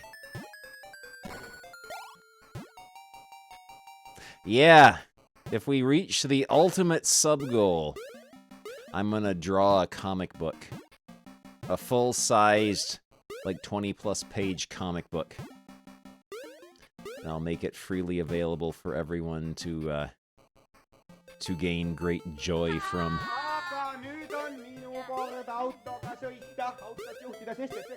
I'm not sure if this alert is blessed or cursed.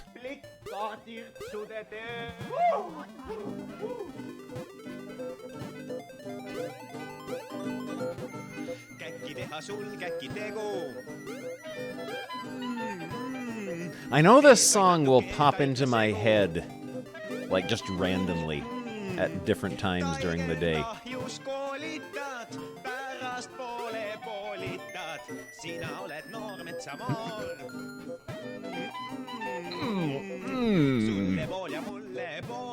I've been mauled by a badger. Moitsen. Sä kutsu sinta mä kokisöön, mä kutsun sulle pool ja mulle pool. Iga päev käin sinu pool. Boom!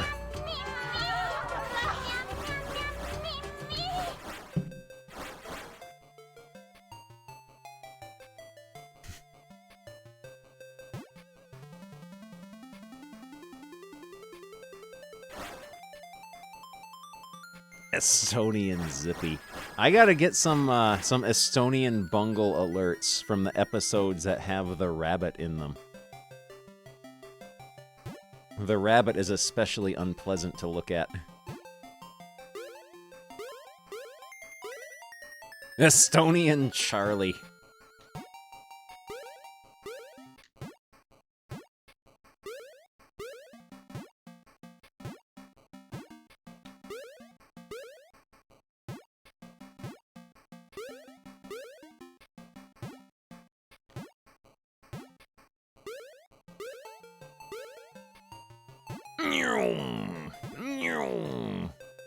Oh, mauled by a badger again.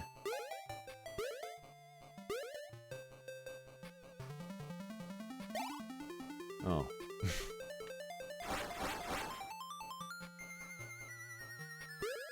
Charlie is helping.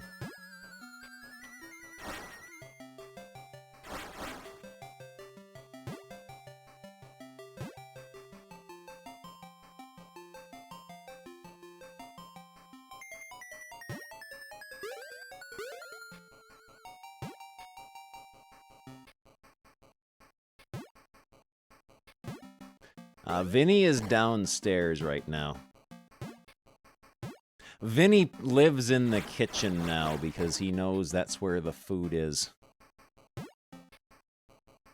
His new favorite food is scrambled eggs with cheese.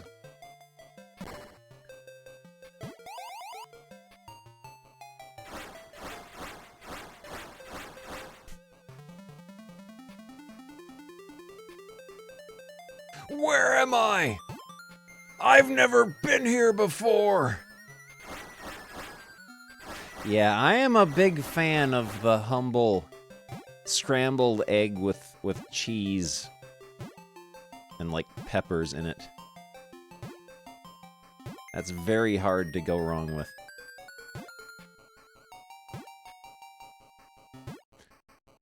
I am completely and utterly lost in this game for babies.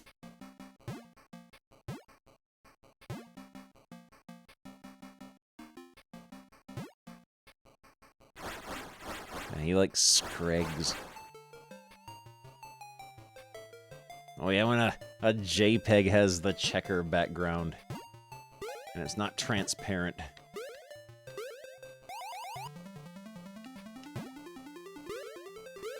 Kind of wondering if maybe we live in this tree now. Oh wait, there's bees here that are still alive. That means we haven't been here before.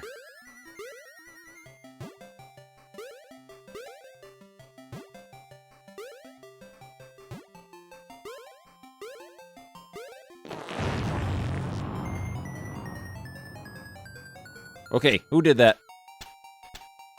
Who did that? Who did that?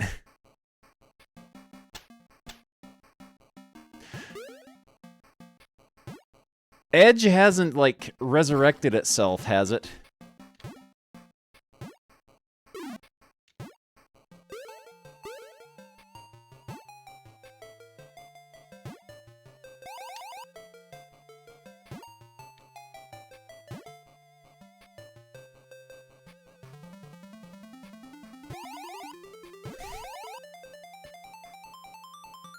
Oh, that's not a platform!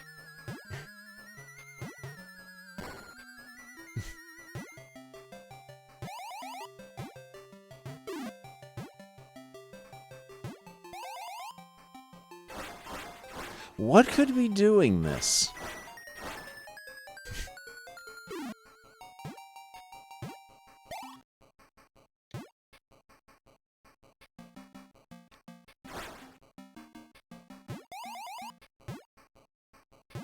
It's like just one single mega fart, and then it goes back to normal for an extended period of time.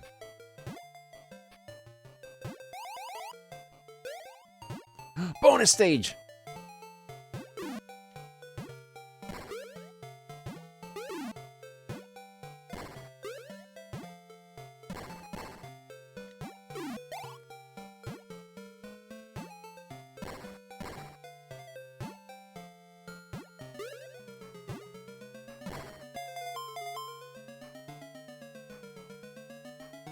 Yeah, it could just be flakiness. It could very well just be flakiness. There are, like, lots of storms going on all around the country, and that can affect things elsewhere.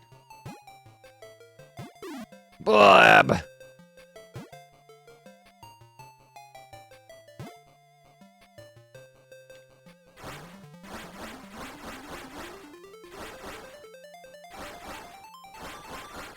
This is how trees work in real life.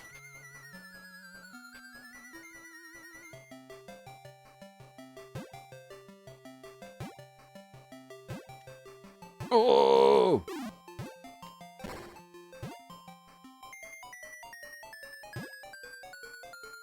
Yeah, that might have just been random ISP gratulence.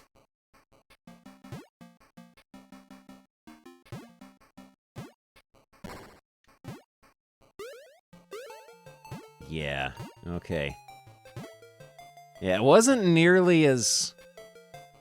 It was like a one and done. Like, it didn't drop 800 frames like all the previous ones. But yeah. After stream, I'll just restart everything. That'll be the easiest way. I think I might be hopelessly lost in this level. Oh, Ultimate Alf Cringe compilation. Garfield the Delicious. This is the 6th time this tabby has stalked down Twitch antivirus. And if my plans work out, it'll be his last. Alf is planning on killing Garfield. They told me it was going to be a real cat. It's made out of vinyl. You know, if I wanted to eat something that big made out of vinyl, I would have eaten Willard Scott's garment bag. Kill me. Yeah. Now, the truth is, this guy is kind of cute, all right? I might take him home for a pet. If it wasn't so darn big. Oh yeah, I had to show off. I had to show off the thing I found while I was looking for stuff. In the world. That would have fed my entire planet. You know that? Look at that. I found this. Giant feline. It is a Star Wars Episode 1, The Phantom Menace. Sebulba Pog from Taco Bell. Sharpen my carving knife. Yeah, it's a Sebulba Pog. Oh! Who did that? Someone did something. Yeah, it's a Sebulba Pog from Taco Bell. The alien Sebulba is the pod racer to beat. Dirty tricks and winning are his specialties. Collect 6, 7, 8, 9, and 10 to win $1 million. This is number 6. Sebulba Pog from Taco Bell.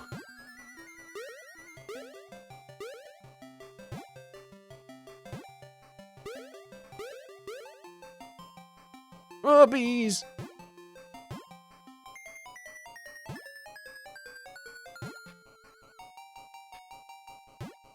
Sebulba, he always wins.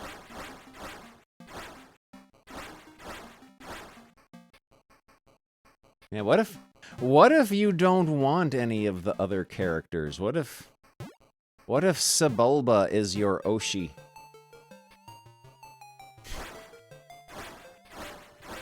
You don't care for Kit Fisto.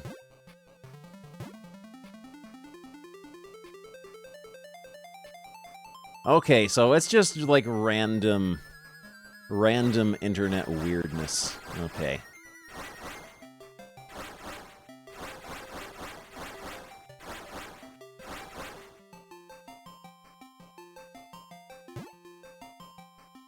Yeah, or what's his name? Watto. Everyone's favorite character, Watto. Or, well, this is episode 1, and, what's his name? Joey Sleaze Bagano, or whatever.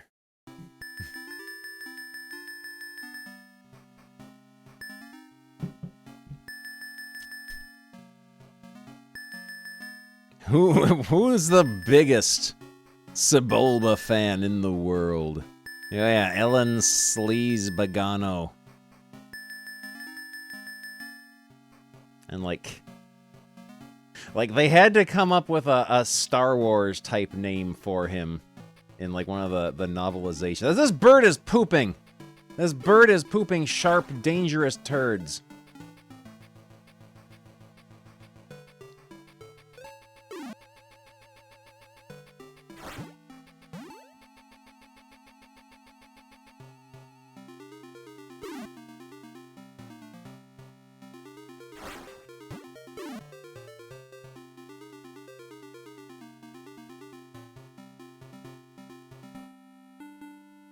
Yeah. Boom! Oh no, I stepped on a sharp, dangerous turd and died. And then I took damage from another one even though I was flickering.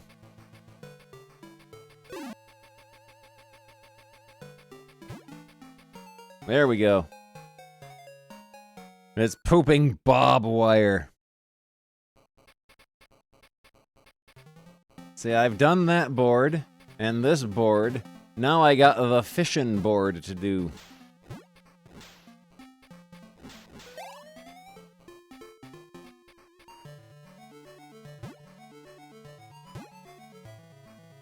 Oh, these mosquitoes are kind of terrifying.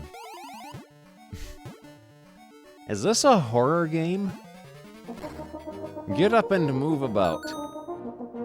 Let's get up and move about with this little guy. The little man. The little man.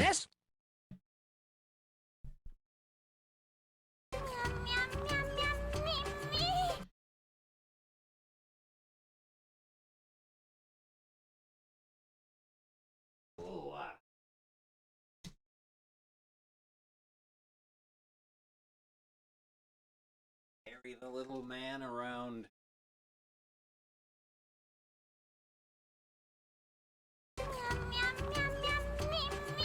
Oh.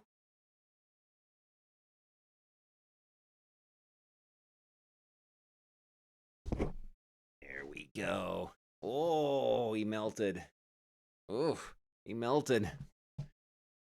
Go away and leave me alone, Force Ghost.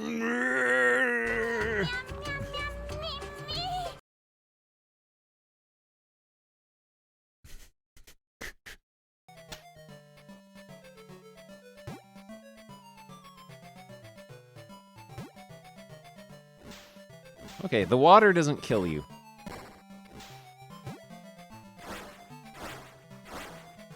Whoa! There's a what's it there? I want it. There we go. It belongs to me now.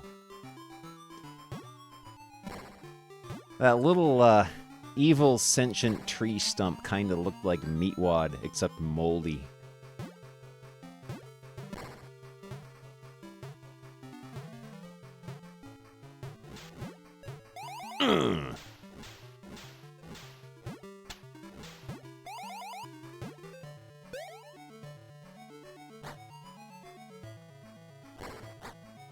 Oh yeah, I got projectiles. I forgot. We have a weapon with which we can kill things.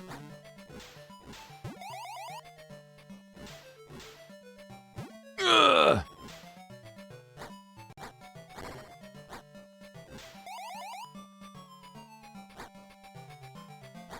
There he is. There's little moldy meatwad. Ooh!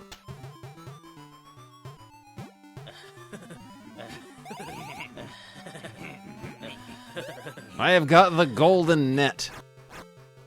It will never break. It cannot be purchased from Tom Nook.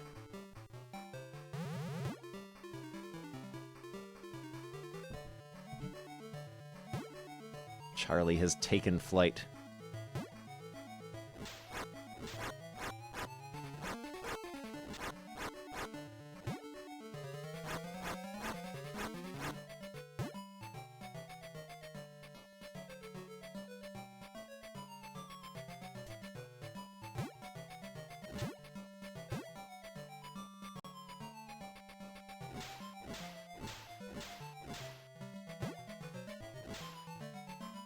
That's how water works. That's how waterfalls work.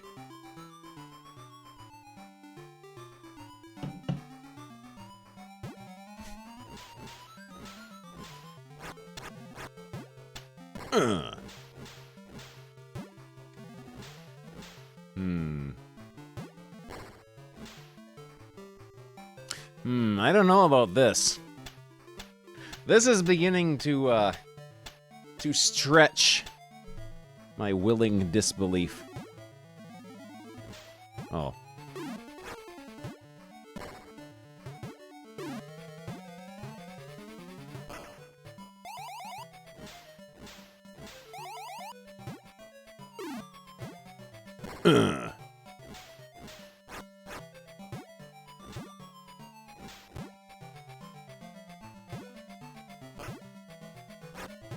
Oh.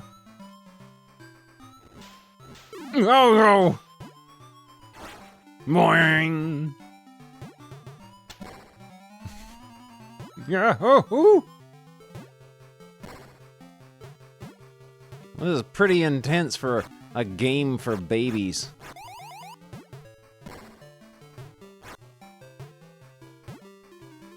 Ah. Oh, good. Oh, good.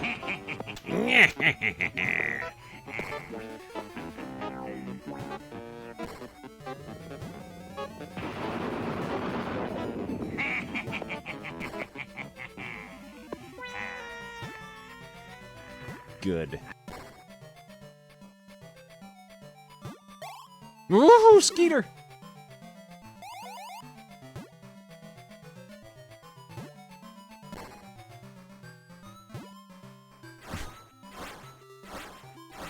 Oh!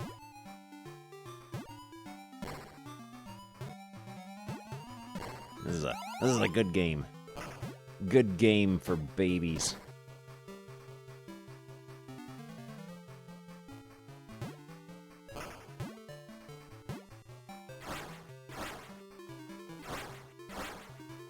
Yeah, we've had a lot of horrible sandwich men. Carlos has not been doing his job lately. Of course, we also had the first visit from Pinky and the Brain and Larry, which was a good blessing. We've been visited by Barry Kuda a few times. Go, gadget skates. All the money.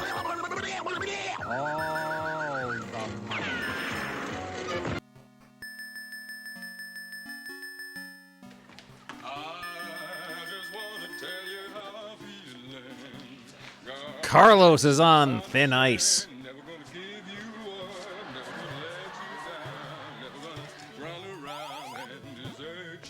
Oh, that frog is dead. His little froggy bones have been pulverized.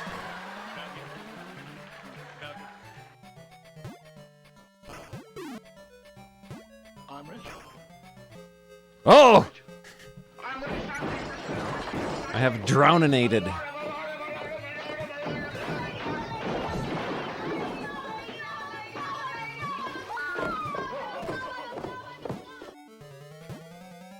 Yeah, Joe is the ultimate force of good in the universe.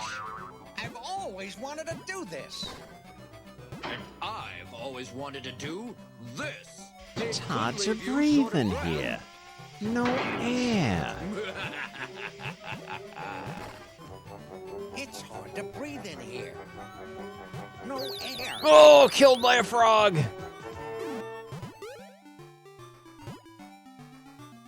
Here, check this thing out. I can do this, though.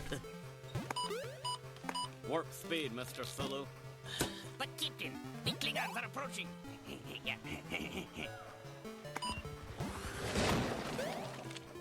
Whoa. So cool. Beavis? Hey, Beavis. Are you, like, alive?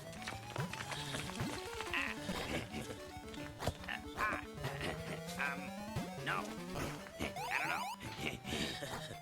Now it's my turn. Yeah, let's do that again. Let's do that again.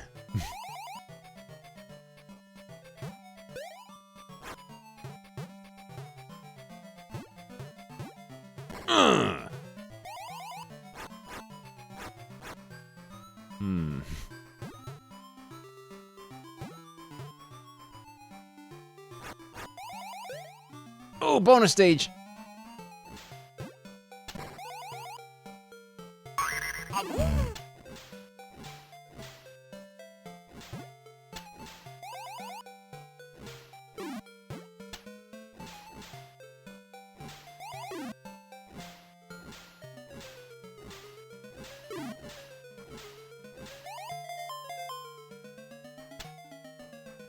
Giant turds. Oops.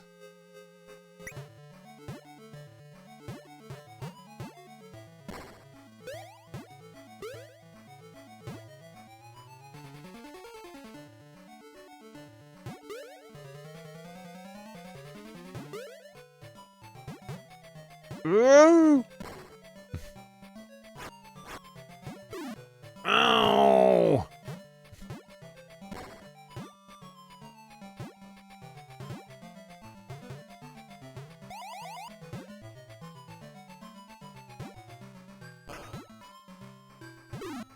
I wonder why the Berenstain Bears chose to go camping in such a dangerous forest.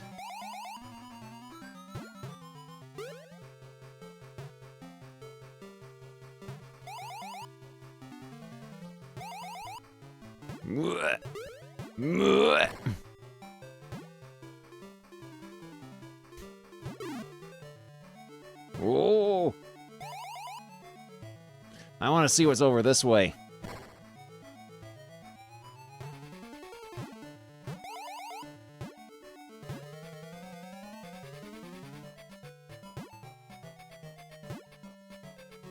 More turd platforming.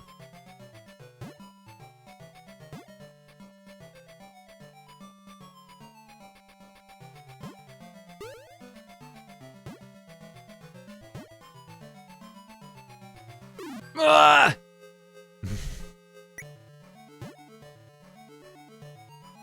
I don't think I can go any further that way. Ah!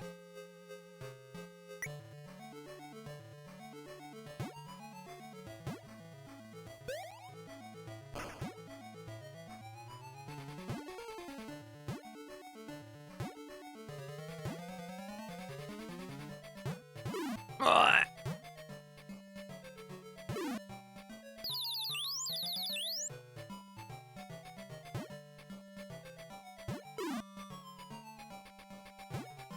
I think our next grotty comic to look at, since we're all done with the or Hero Turtles, I think our next one might be, we'll continue the completely unhinged 1940s and 1950s Biffo the Bear. So I had a lot of fun with those. Those were messed up.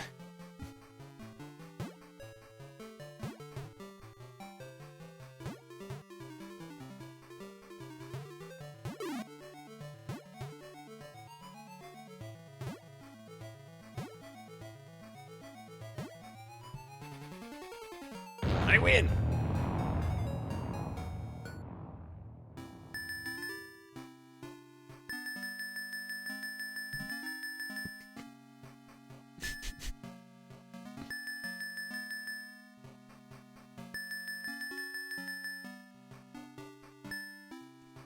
Let me see what that mega fart looked like. Oh, the mega fart is just like one little tiny flashing block there. That's just run-of-the-mill internet weirdness.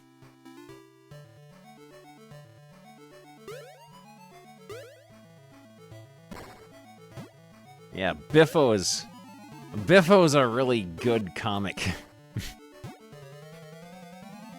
You get the mega fart if you lose 3 in a row.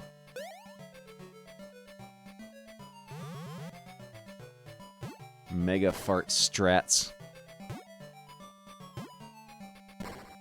Yes, they are very stream of consciousness weirdness. Like you can tell the guy who drew the Biffo comics.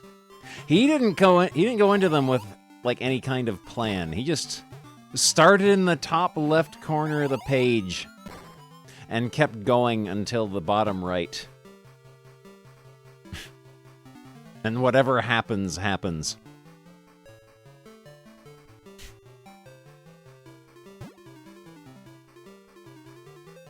Oh, the skeeters can still hurt you. Even when riding the sideways hamburger.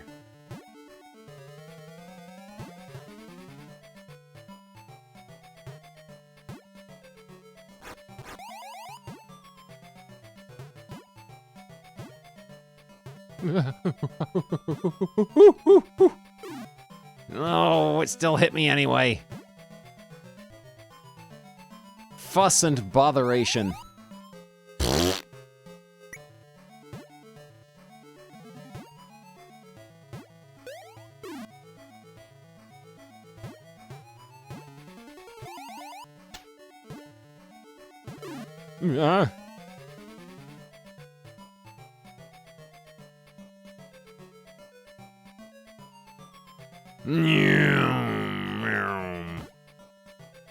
This looks familiar. Looks very familiar. Except there are mosquitoes here.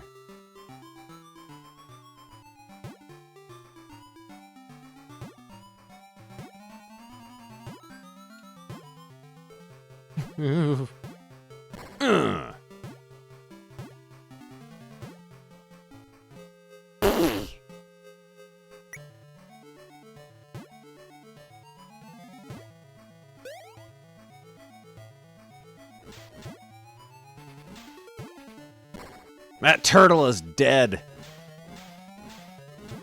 Lorenzo.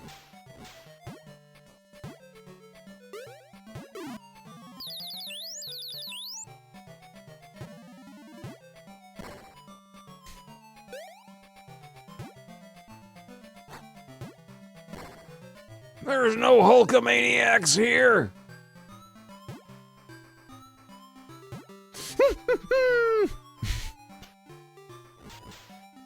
Fell down and went boom. Blomby clown with creepy groping hands juggling floppy disks. I would love to see the result. I would love to see the result.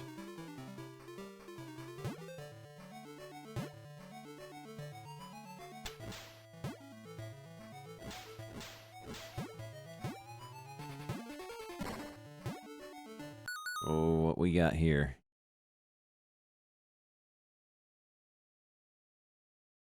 Oh, that's good. That's good. That's wonderful. Also, Microsoft Edge. No, you go away now. You go away. Go away. There we go. Yeah, clowns are good. Good clown content is always appreciated.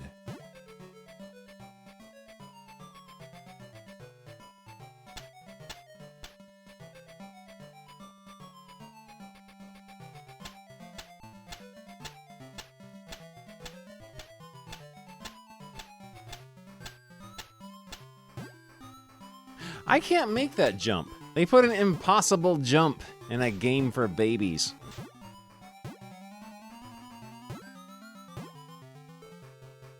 Teaching babies how the real world works. Not every jump is gonna be doable.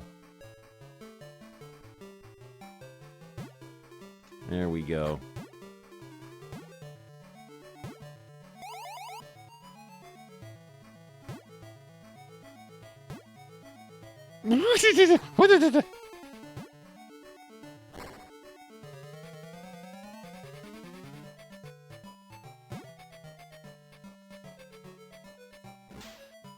I fell. I didn't want to go up there anyway.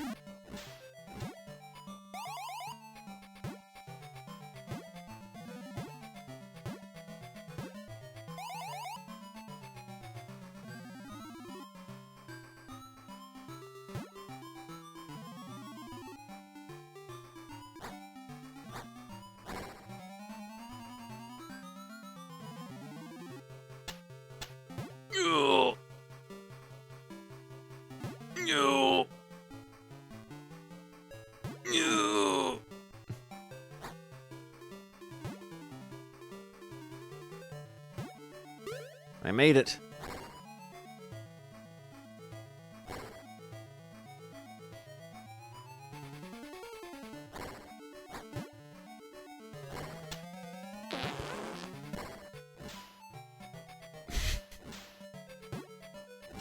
Good. Good.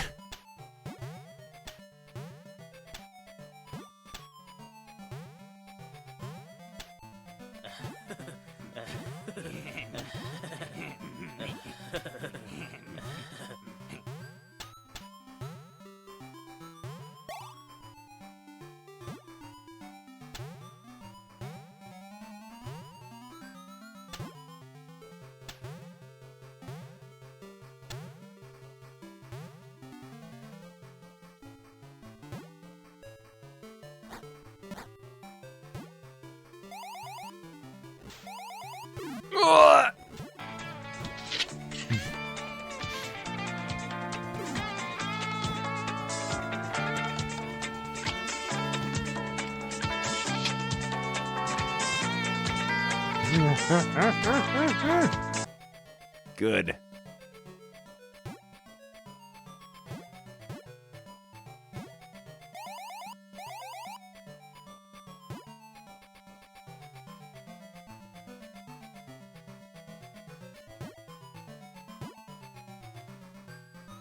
How is the Berenstain Bear supposed to get up on that ledge where the exit is? Go!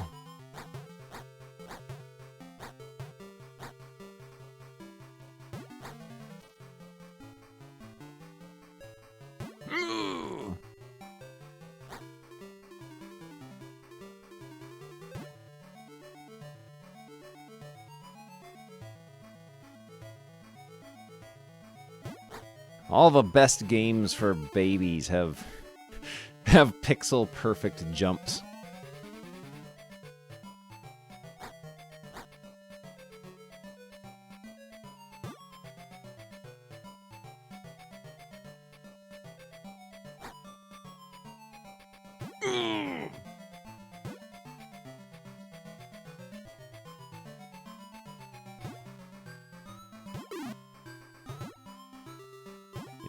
Go this way. Oh no, I killed it! I was gonna use it to bounce across. All is lost. All is lost. Oh no, all is lost. It's the paralyzer ray.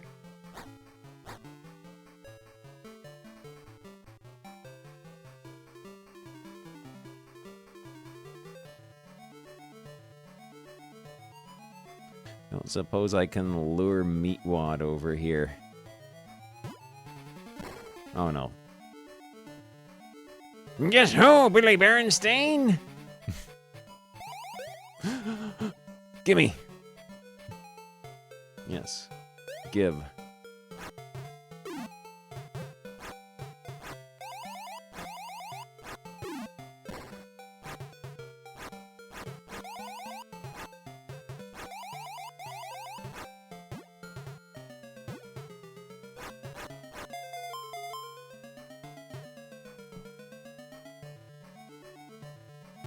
The meat bridge.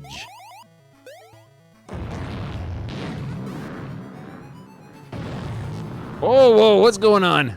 What's going on? We got tremendous activity.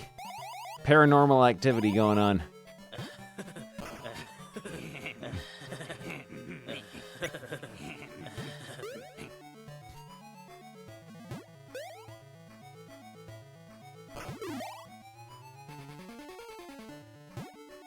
Yeah, that's probably just network weirdness. Super colon blow?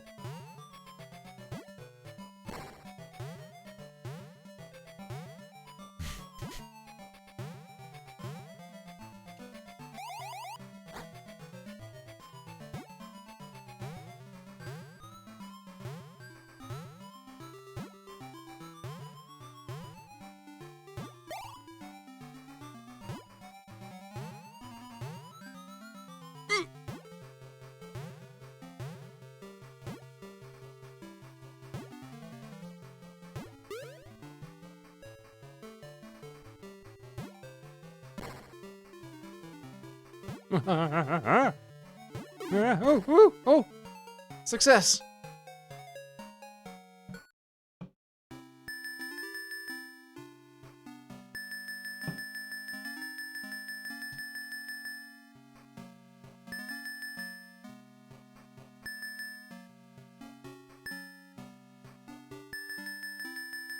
We killed a lot of mosquitoes.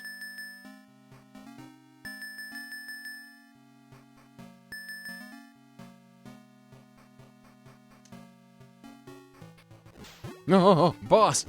Oh no!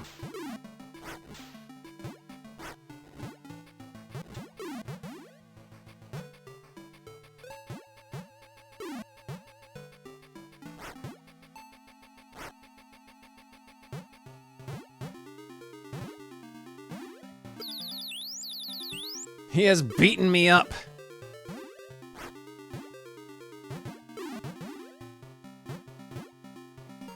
There we go, we've killed him.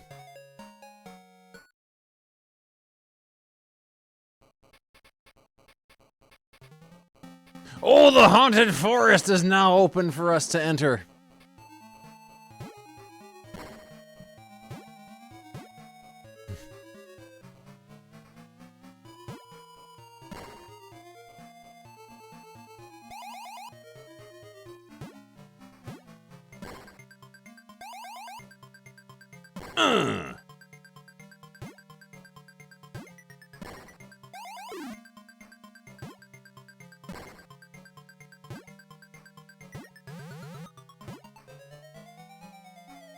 Aha. I got that thing.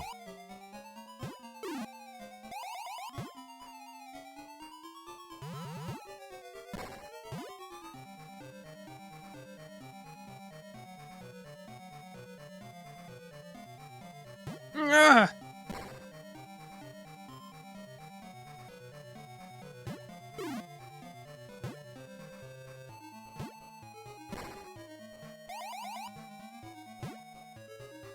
Ooh, ooh, ooh, ooh.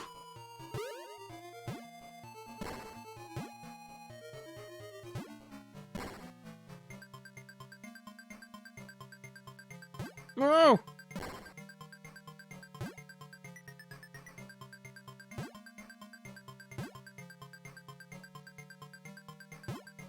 Ow! Owls cannot be reasoned with.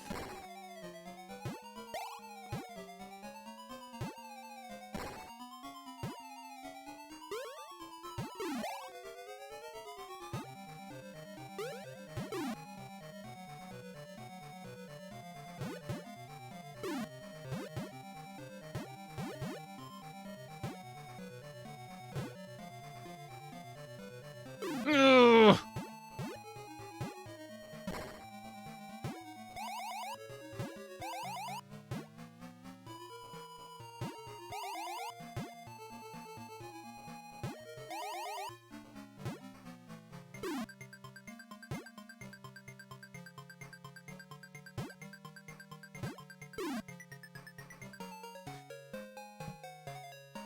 I survived.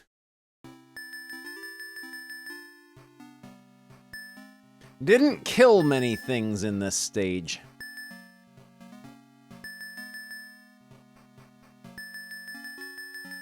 I guess we killed some porcupines.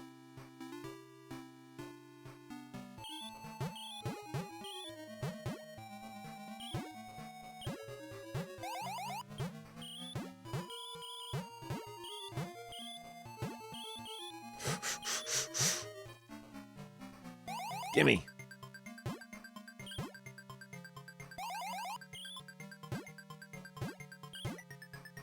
Ghost!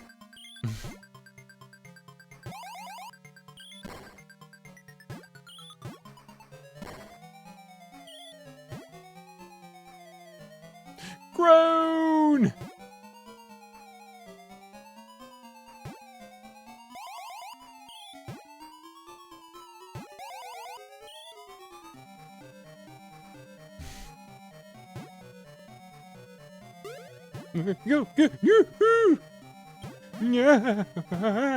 Oh, it's dead.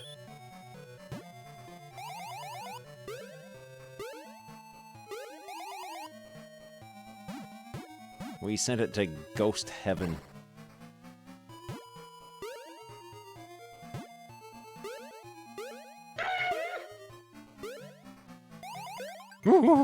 Gimme. A tarantula!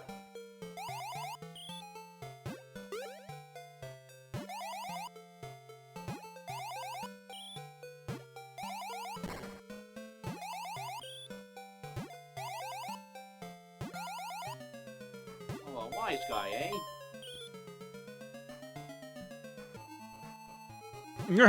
Oh, get away from me. Oh, get away from me. No.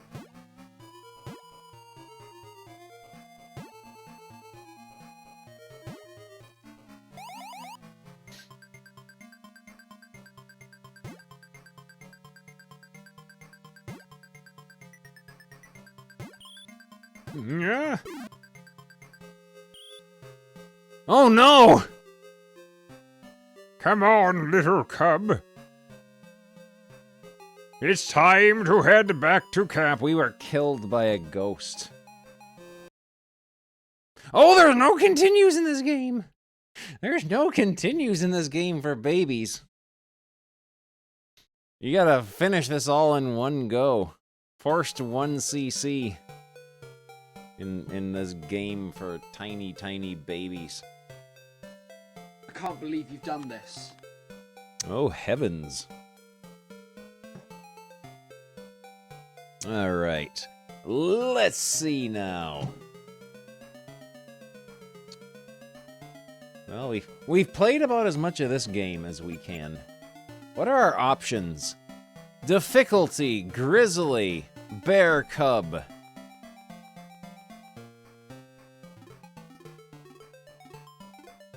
Gary's sick. Pang. Lipton. Drucker.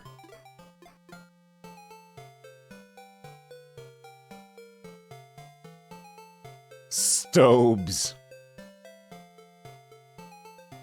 Ravishing Rick Rhodes.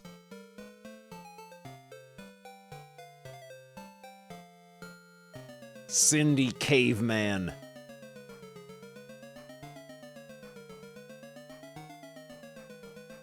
I don't know how that adds up to 100% CPU use. It's like 20 and 17. And then like a bunch of 2 and 3s. And down to 0.4. Yeah, this is Steiner math. This is Steiner math.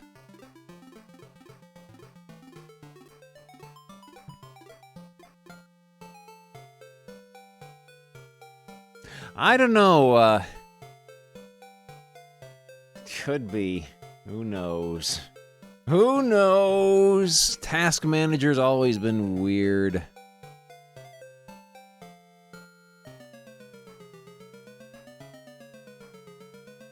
Yeah, we did figure out, though, that the big The big network spikes were being caused by, like, Microsoft Edge running in the shadows unknown.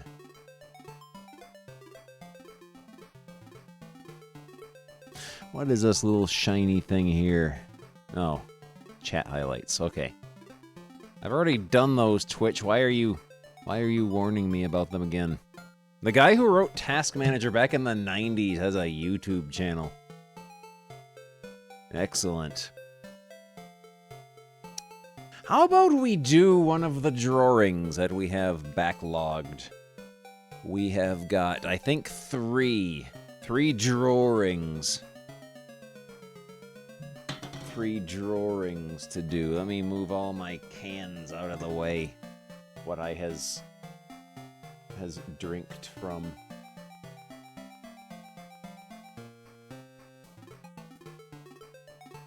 There we go, and oh, pop this thing out. There we go. There, that'll be easier to get to. Epic Cam.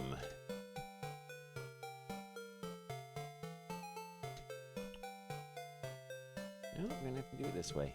There we go. There we go.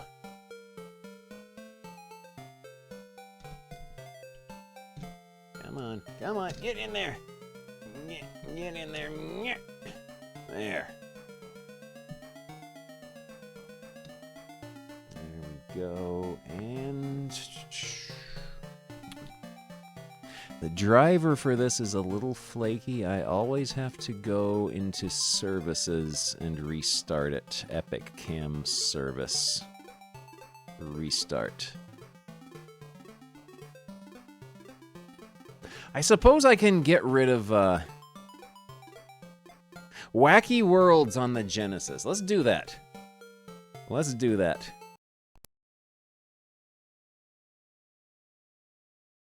On the Sego Vision.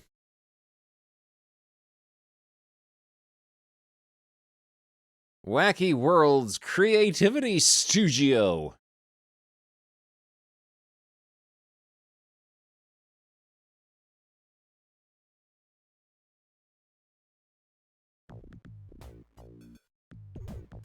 Oh, this is good blomby farty music. Dodgers beat Padres in Game 3, 5-2, now 108-48. Excellent. Thank you for keeping us updated. All right, let's see.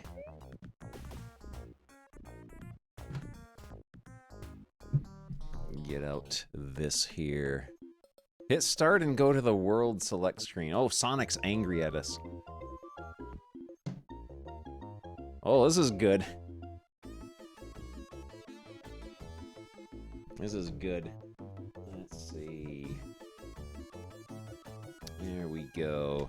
Now I won't have to destroy my neck leering downward. Oh, procedurally generated music.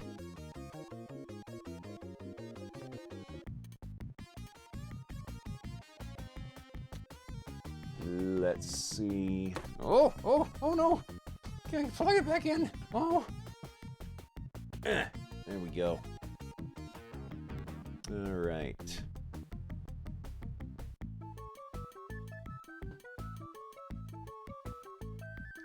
When you stroke something, you rub your hand along it, don't you?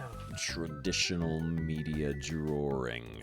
There we go. Jeffrey, something terrible has happened! What's the matter, Bungle? What's the matter? Look, one of my teeth has... One of my teeth has fallen out! Alright. Let's get a piece of paper, shall we? Go into the old Bristol pad. Yes, Bristol pad is essentially thin card. There we go. That looks pretty good. Alright. Do we want to go horizontal or perpendicular? Let's see. Yeah, we're doing drawings. Strong card. Okay. Yeah, I got my extremely fancy and expensive drawing board here, which is like 4 sheets of cardboard glued together. And then I put it on an old laptop stand or tablet stand, and then prop it up against the little riser thing that I have my monitor on.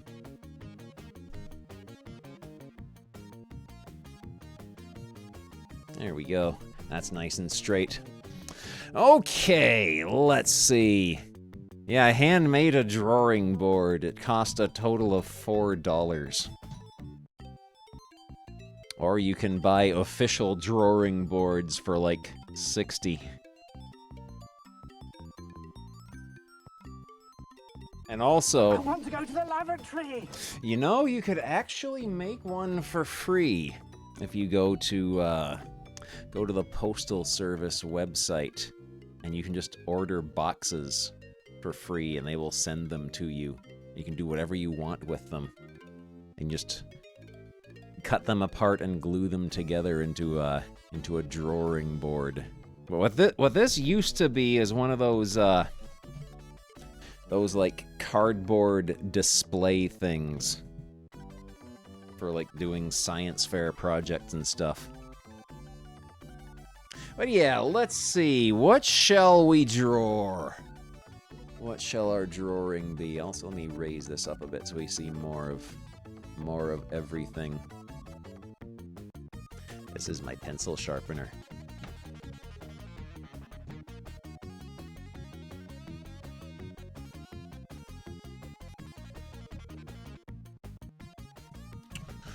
Ooh, let's see. Let's get out a pencil. Do we want to do pencils, or we want to be brave and go straight into inks? So I got some inks we can do. I got the big fancy Sharpies here. Let's see.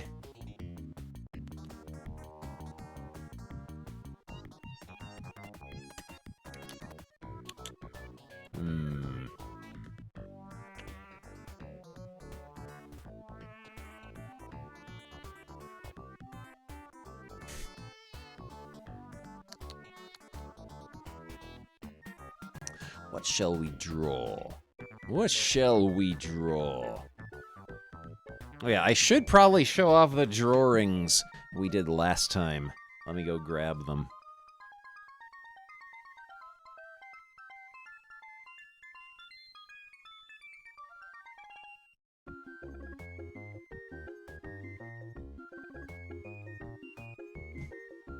We did Sonic the Hedgehog. We did Sonic the Hedgehog. Did Beavis and Butthead as the Bushwhackers. And then we did Uncle Fester with all the gun and whip power-ups and power-downs and other Fester's Quest items.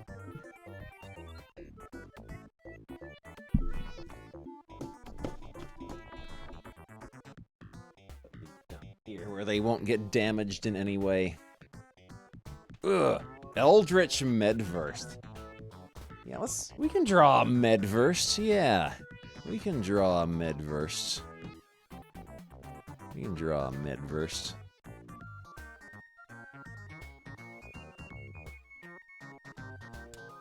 Yeah, we can draw a Medverse.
Ha!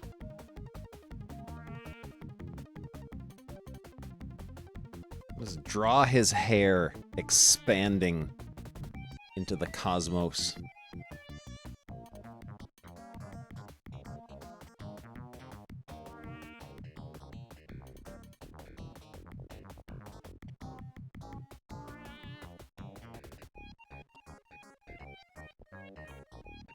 The Medverse.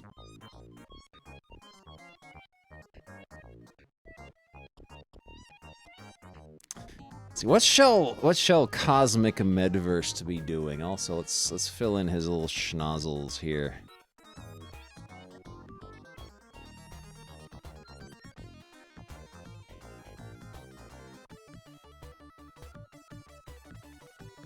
Also, you can tell these are the good kind of Sharpies because they stink extra bad.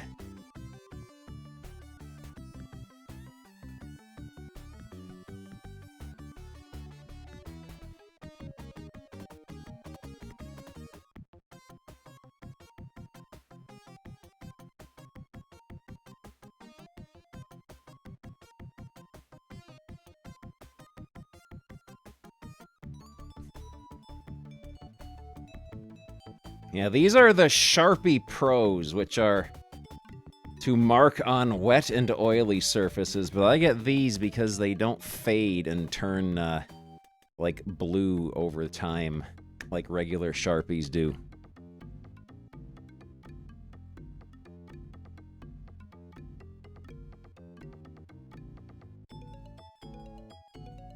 The Freeze Pizza Planet.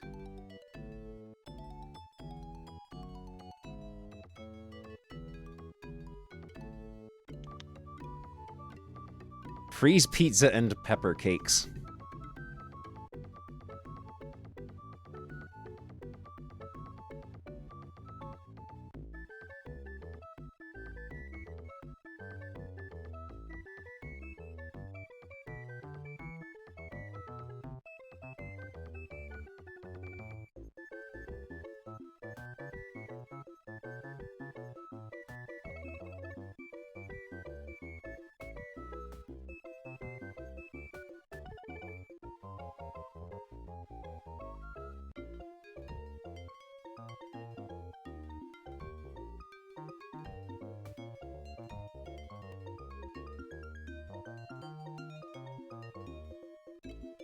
Medverse.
There we go. Medverse. Let's do something now to color him in, shall we? Actually, we need to... We'll spot a few more blacks on him, I think.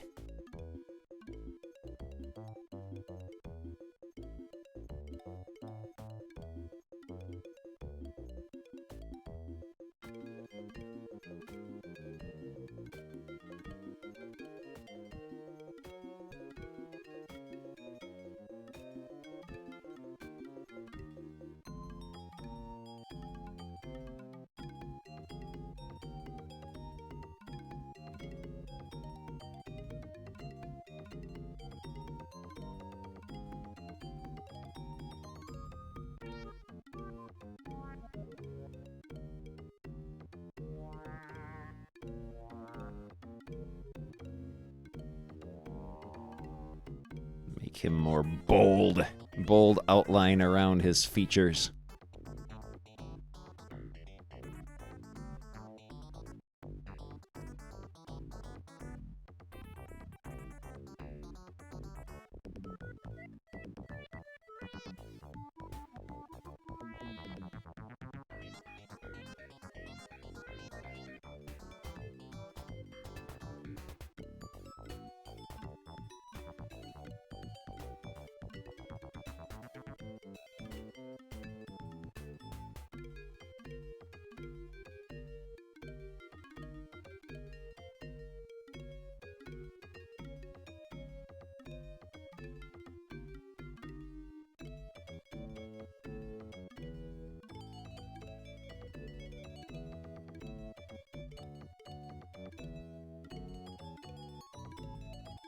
There we go.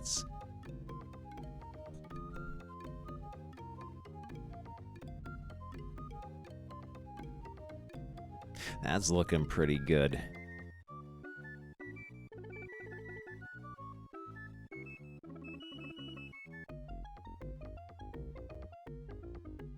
Midversed.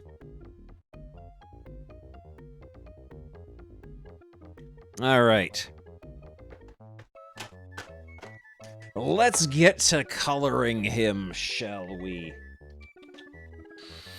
Ooh, let's see. I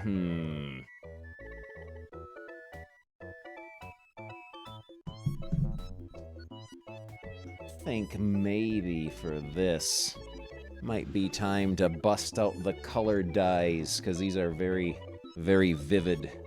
Very vivid, almost like blacklight style colors. Let me get a couple of palettes here for mixing stuff in.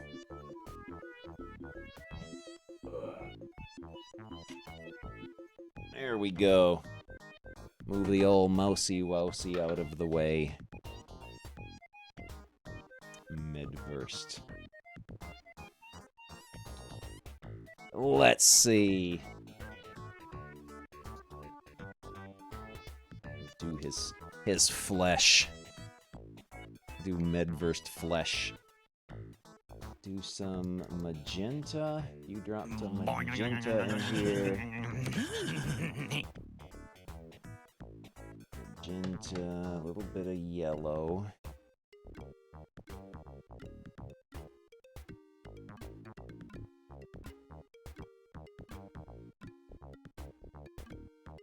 Magenta and yellow. One drop of brown. One drop of brown. There we go. Alright, and a couple drops of water. I got some little containers of water back here.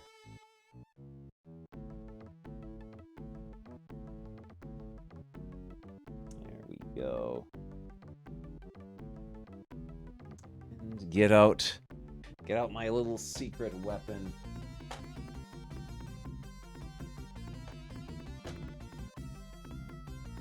Coffee stirrer. Use that to mix around. Let's get a piece of paper to use as a swatch, shall we? To make sure we got the right color.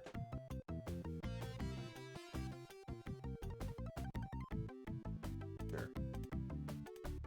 So use a sheet of this. See how this color looks.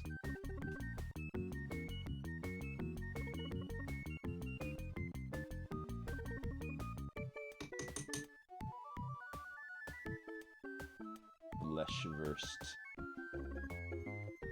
See how this looks. Needs more yellow. Needs more yellow.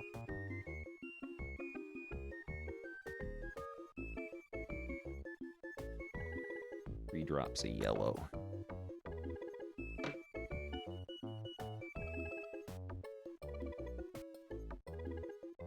It's getting there. Getting there.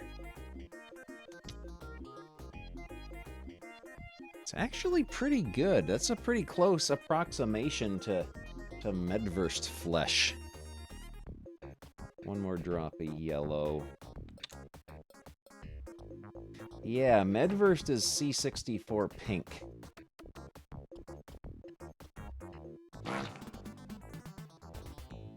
That wasn't me. That was Medverst. There we go. That's pretty good. That's a pretty good Medverst skin tone. That's pretty good. Alright. Put the baby brush away. Put the baby brush away. We're gonna use the big boy brush right here. The number 10 round.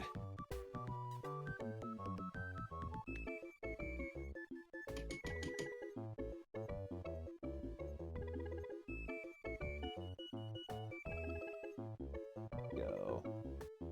Load up and start slathering on the old Medverst. The old Medverst charm.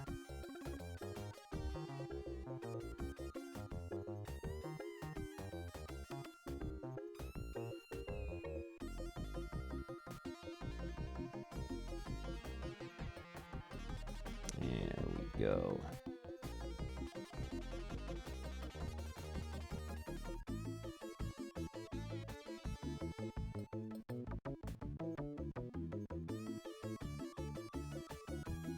Yes, this is gonna be good.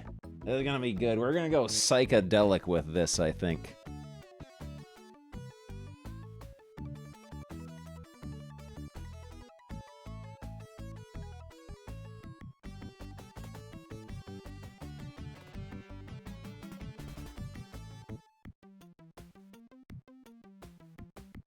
Yeah, these are liquid watercolors that I'm using here.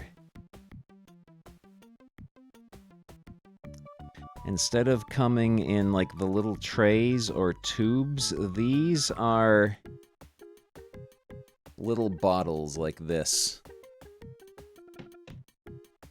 And they are like highly concentrated, so the main advantage these have is that they're transparent. They don't cover up like any black lines or anything underneath.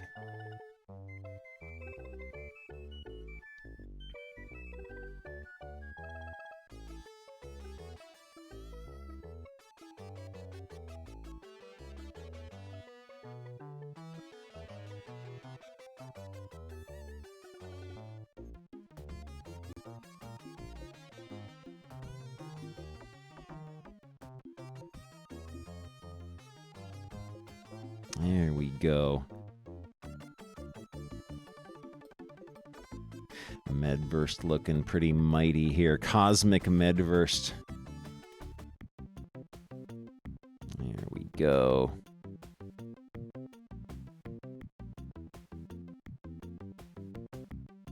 There we go.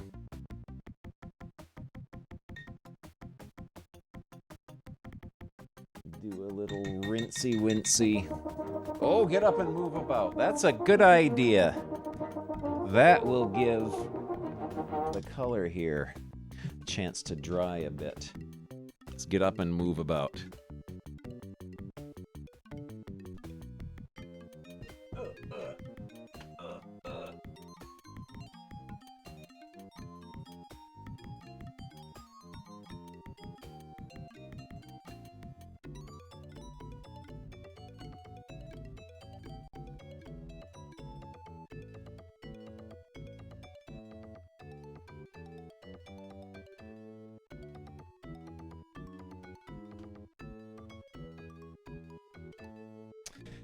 Let's see. Yeah, let's go kind of psychedelic with this. I like that idea. Also, let's color his ear in a bit more here. There we go.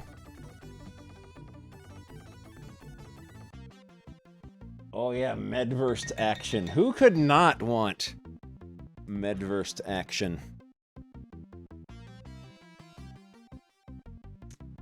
Let's see.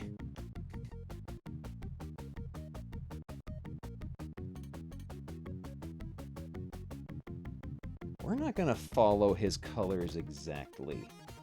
We're gonna We're gonna go psychedelic. My art has never been about trying to capture exactly what something looks like. That's boring. Give him yellow eyes. Yeah, we're making Bong Wizard blacklight poster Medverse.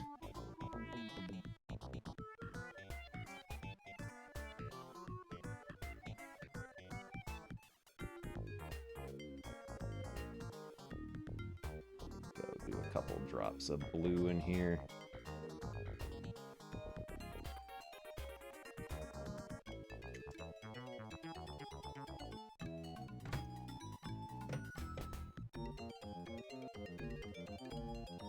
We will give Medverse.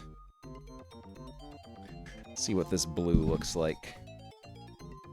Oh, that's a nice blue. That would be a good blue for Medverse's hair, I think. That's a good Medverse blue hair.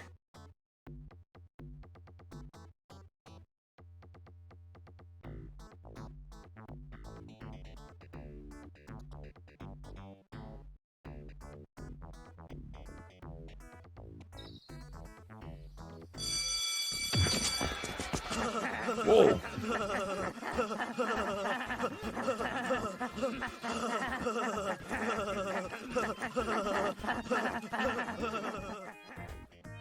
Good. Tot Boss, thank you for the... Oh, here we go. Time to get some blessings all up ins.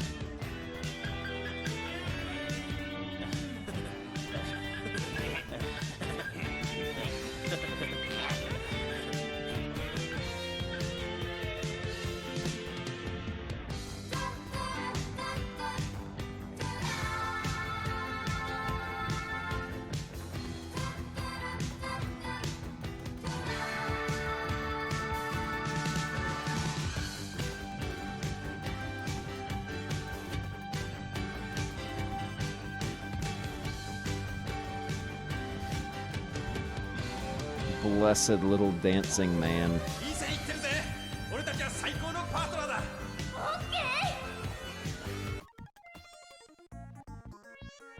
Let's see, let's do some other streaks of color in his hair.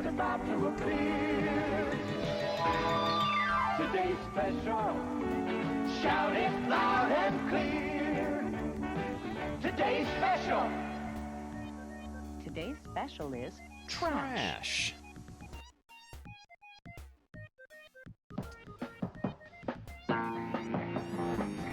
Oh! Excellent.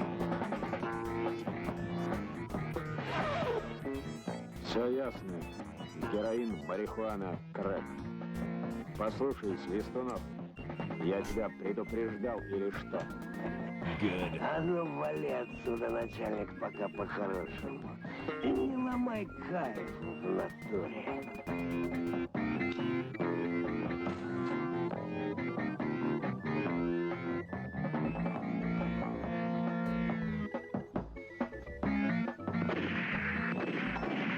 Ну что, Свист, будем разговаривать по-человечески или как? Наркотики откуда? От верблюда. Вот так-то лучше.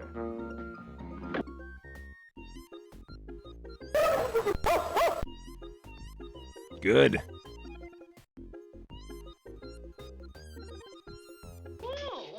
This guy. Buddy Lee, this thing is continuing to go just like it was before. I don't know what's going on around here. I don't know what's Things are going just on not around right. here. I'm trying to get the promotion. They won't talk to me. I'm trying to talk to referees. I'm trying to talk to somebody with some authority. Nobody wants to talk to JR. What's going on here? What's going on Like here? a conspiracy against me for some reason. I've done nothing but come in here, win matches, do my best. and I Oh, guess grotty comic time. A good idea. against JR for some reason. We'll finish And this believe drawing me, of I am going Medverse, to get to the bottom of this, and because the then last thing I we'll ever look do. at a I don't grotty like to comic. be conspired against. I'm not going to have it. We'll be right back. Good.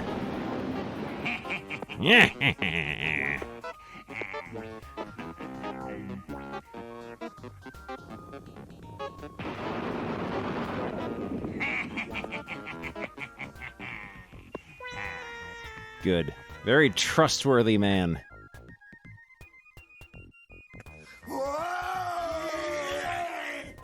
It's very good to be in the USA, cousin. Oh, you know, cousin, look, it's not only the USA. It's the world watching us in the WW. Cousin, look, it's the whole bloody world, cousin, look. It's a big world, too, cousin. It's a bloody big world, cousin. And everybody out there, cousin, look. They're our mates, you understand? They're our mates. Bushwhackaroos, cousin. Bushwhackaroos to the limit, yes. Everywhere we go, they come up and they rub our heads. I like to rub heads too, because they're rubbing mine a little hard, cousin Luke. Because they're taking all the fur off the top. But Good. I love it, cousin Luke. I love it. We all love it. Let's keep on doing it. I love to see the back through the mouth. Here I come. Here I come. BBH, thank you for the raid. We're doing a picture of Medverse.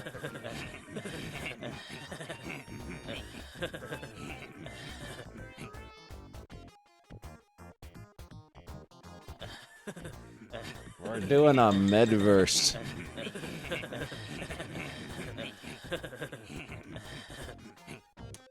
All right, let's see. Let's color in the letters of Medverse.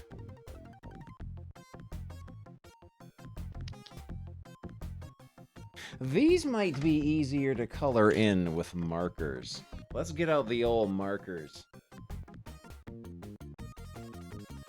Get out the old markers.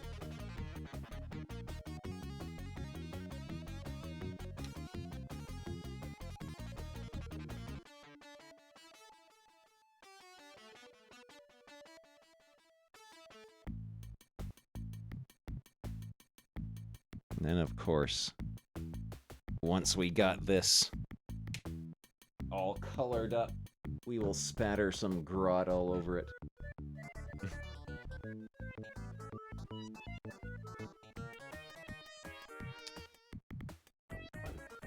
is a nice green here. We'll do this green.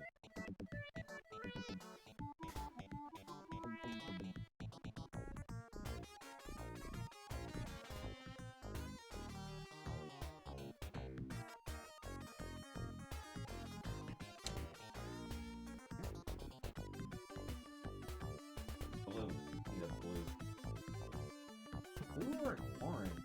No, blue. Ha! This is a good blue here.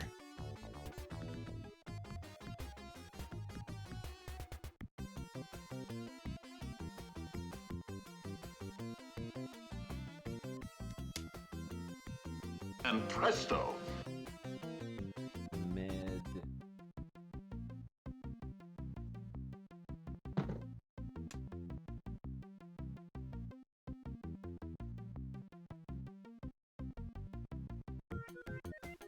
Versed. Secret portfolio. The not safe for work Medversed portfolio.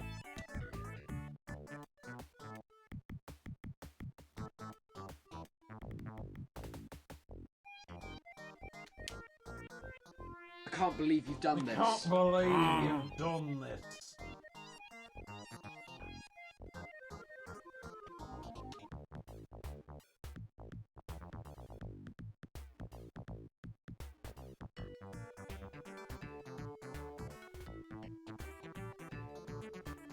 You can see when I'm doing traditional artwork, I don't like to be too precious or precise about what I am doing.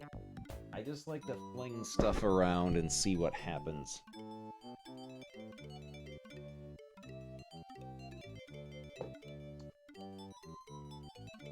Will be a good color. This looks like a good color here. Oh!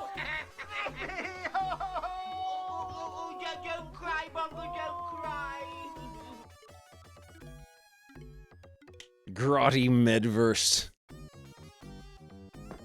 Medverst's unmentionables.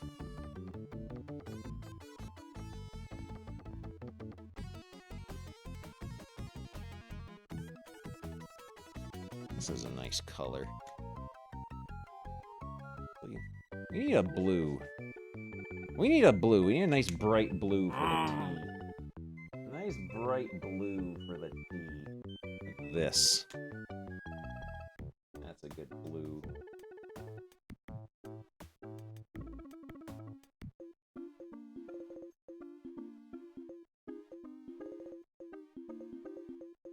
There we go, Medverst. Alright. Now we're gonna get a little experimental here. We're gonna get a bit experimental. We're gonna get experimental. Let me bust out the cheap ink here, because we're gonna be throwing a lot of it around. A lot of it. No, this is not experimental. No, this is perfectly normal, average in every way. Get out another one of my secret weapons.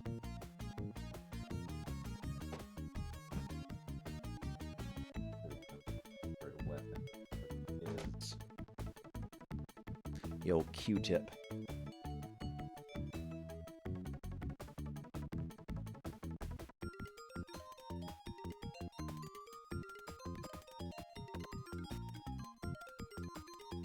We're gonna start filling this in.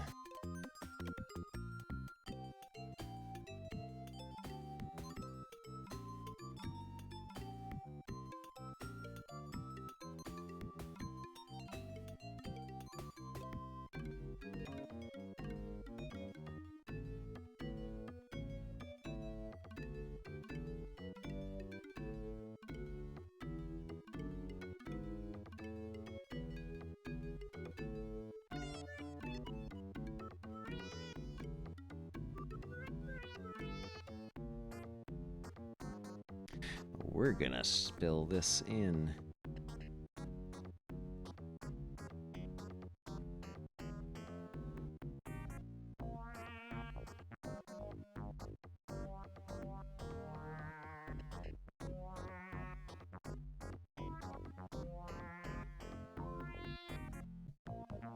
Here?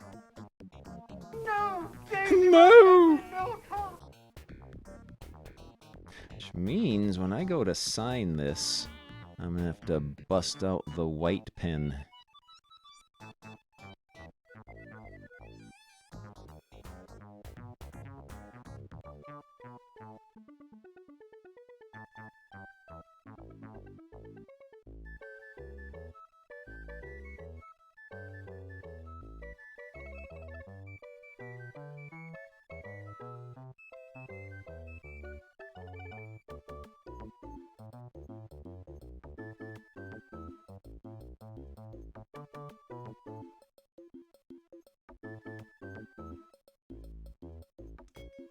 Go.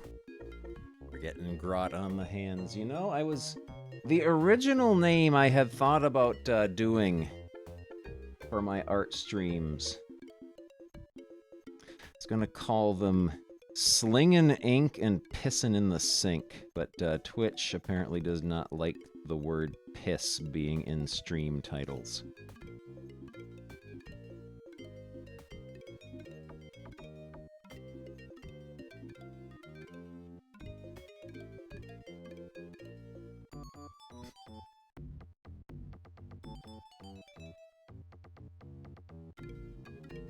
There we go.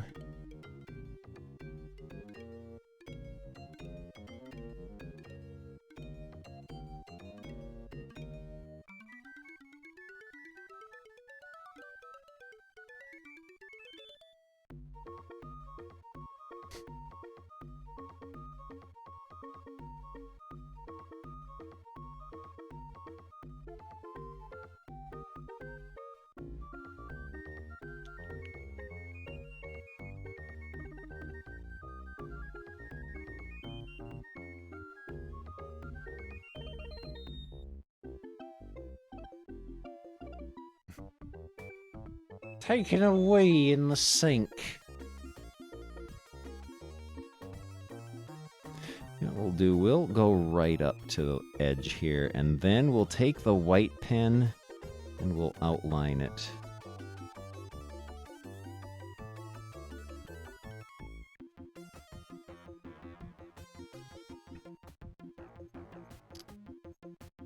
If we have enough of this filled in, I can throw that out. I'll just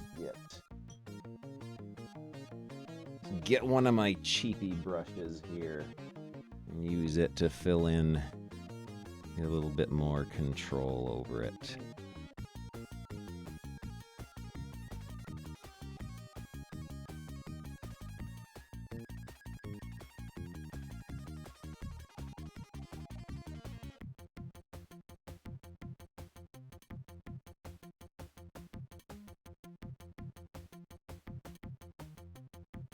Once we're finished with this, we'll look at our comic. We'll look at some Biffo the Bear.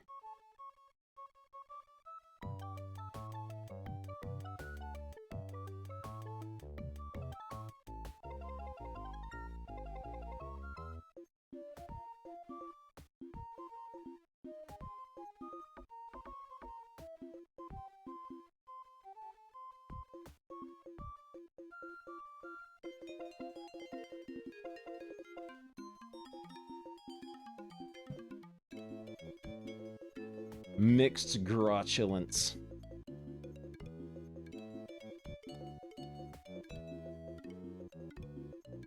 This game kicks ass. It's really amazing. It's really amazing.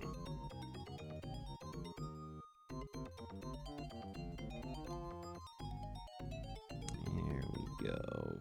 Get in there. Get in there. There we go. Fill all this in. I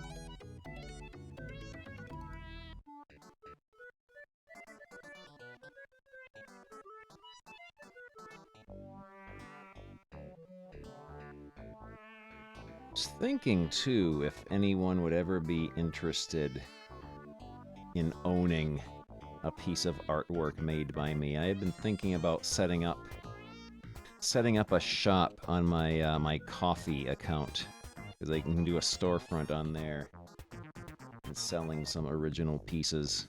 If anyone would be interested in a Medverse. This ink here, this is my cheapy Walmart ink that I'm using. It's Dollar Rowney Simply Black Drawing ink. The ink I normally use is Speedball Super Black is pretty good. I got a gigantic jug of that, but I got some others I want to use up first so I can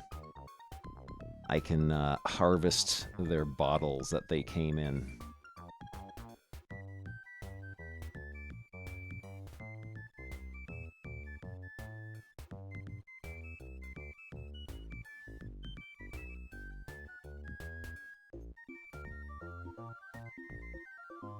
Yeah, I was thinking of making up some original art, putting it up for sale, make a couple extra dollary dues, and people could have Medverse watching them from his cosmic throne at all times.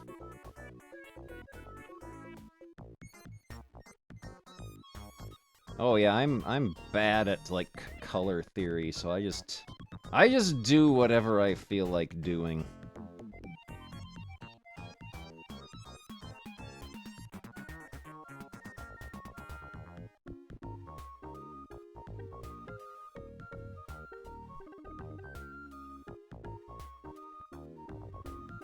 Doing like realistic stuff doesn't really interest me all that much. It don't toot my horn.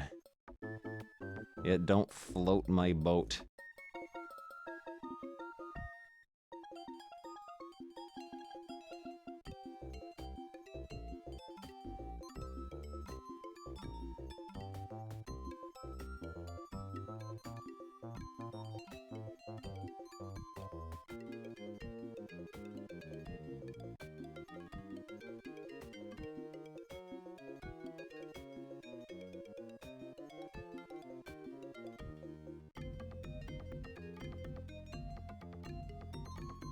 Oh man, a picture of Beavis as a Starbucks barista.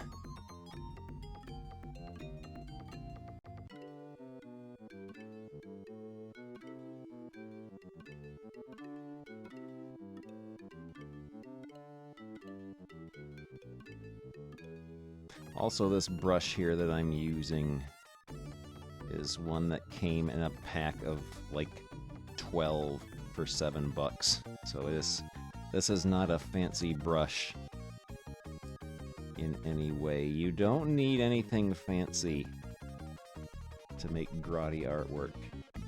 In fact, the cheaper and more gross the tools and equipment that you use are, I feel it adds more life to the finished work. I like my artwork to look like a human being had made it.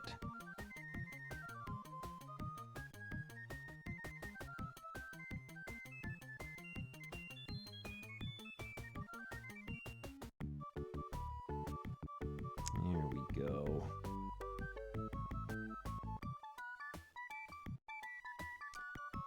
There. Mid-verse. So let this dry a little bit. Then we will get out the old white pen. Get out the old white pen.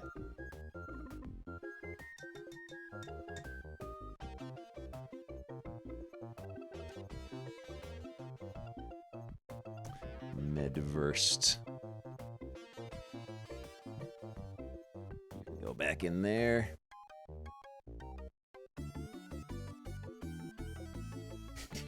Make it look like a human being made it. See what toys we got to play with in here. We got some white pens. We'll get these out. Get these out.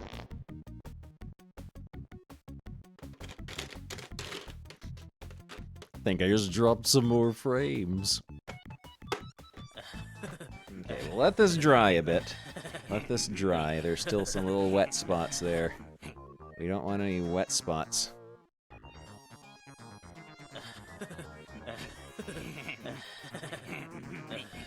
Yeah, it was only like, looks like maybe about 15 or 20 frames.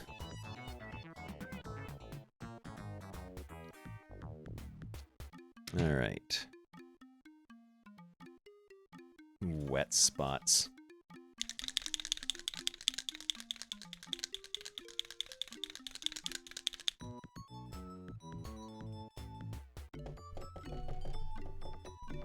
There we go. You know what? No, we're not going to use this. We're not going to use this. I got a better idea. Yeah, better idea.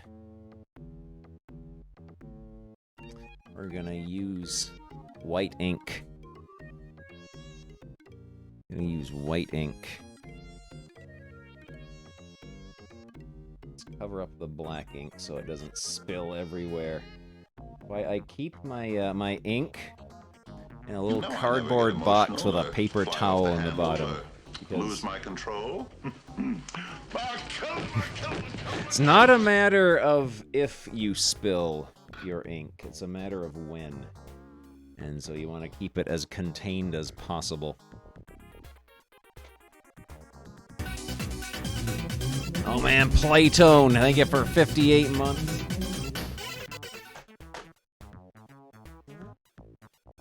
Scoop some of this out into our palette, add a little bit of water. We're going to use it for spatter effects.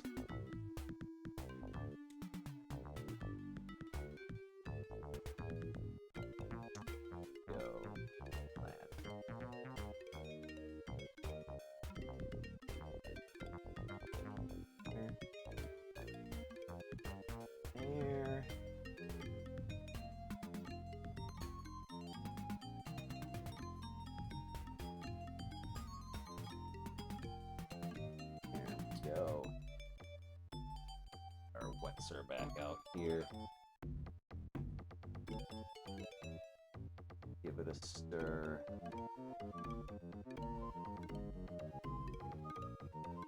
Go.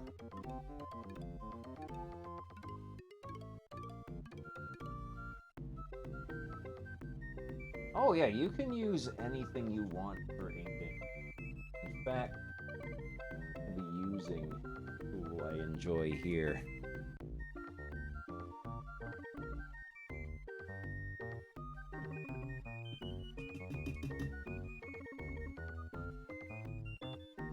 Here we go. Let us do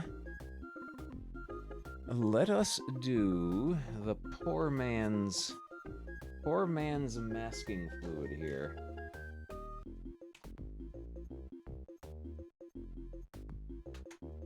Use a sheet of paper.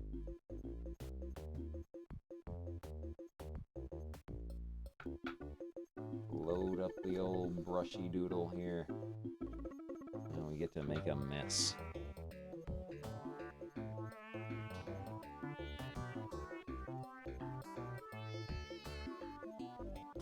You know, we don't need to mask anything off. What happens, happens.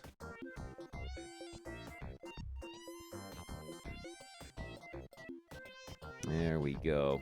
Just let it go crazy. What is an art medium I don't usually get to do, but wish I could do more? I want to do some stuff with gouache. Gouache is very similar to watercolor, but it's opaque. I want to do some painting with that sometime. There we go. Yeah, I don't like fussing about making things too pretty and perfect. Whatever happens, happens.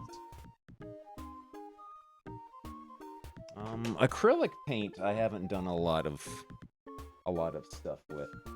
Let's get our old snot rag here. And then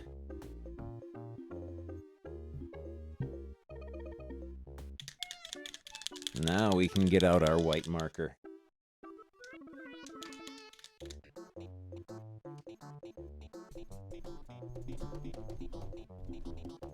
Come on.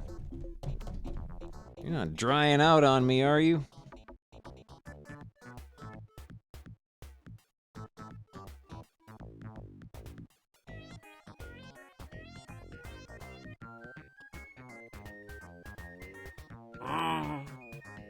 There we go. Now you're working.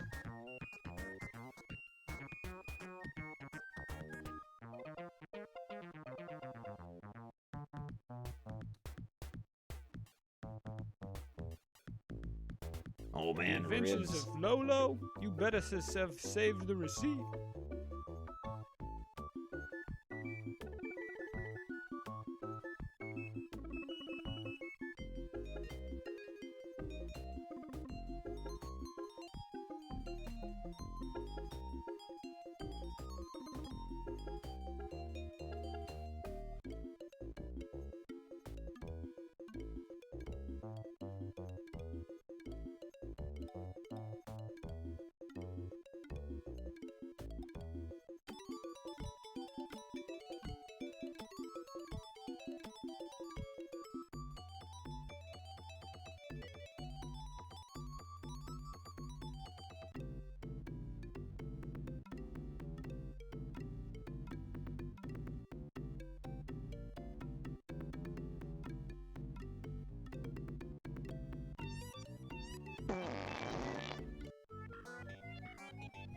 Good. Good.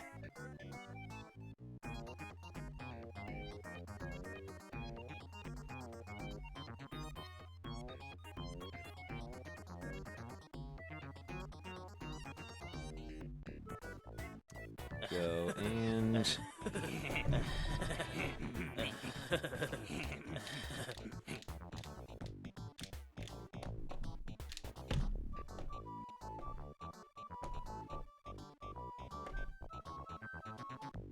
There we go.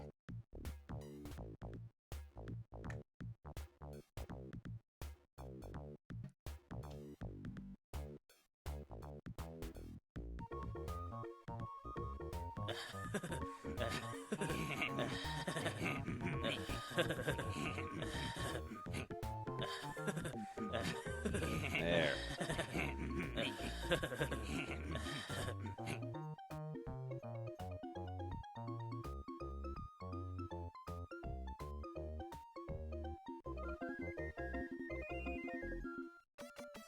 There. We got Medversed. Now it's time to sign it. Sign our work so people know who's responsible.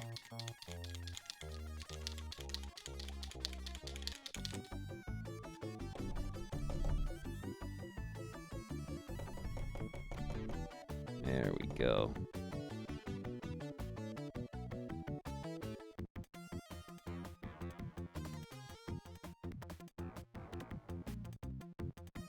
There we go. There we go. We got Medversed. We got Cosmic Medversed.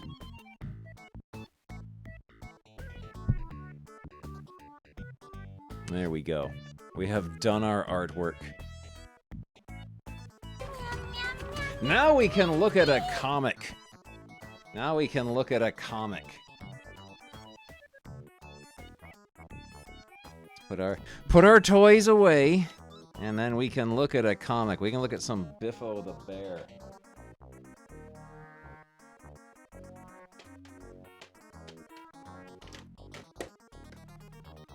Yes, if we get up to 600 subs, I will do an entire 20-plus page comic book featuring all of our favorite characters, and I will stream the process of doing that. All right. Let's get back to business. Move this somewhere where it will not cause damage. You can go there. Do you here.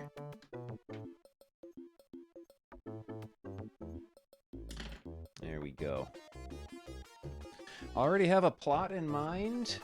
I got some ideas bubbling about in the old brain hole. 20 pages of Titch the Mouse. There we go. Also, the best part about doing artwork traditionally is your drawing board gradually gets more and more messy and grotty as time goes on. All right. Move that out of the way. Move this out of the way. Yeah, we got Medversed. Comic time. We'll just leave this music going because this is good music. This is good. Also hand grot. Hand grot. The other night when I did that watercolor painting, I got purple watercolor paint on my hand, and I thought I had a massive, sickly bruise on it. All right, comics. Biffo the Bear compilation.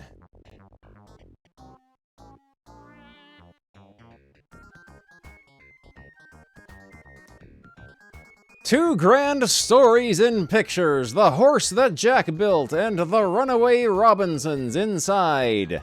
The Beano, January 14th, 1950. Biffo the Bear, he's at the railway goods office. Deliver that blackboard to your school, Biffo! Oh no, the dog is chasing a cat and a dog is chasing the dog. That's what dogs look like.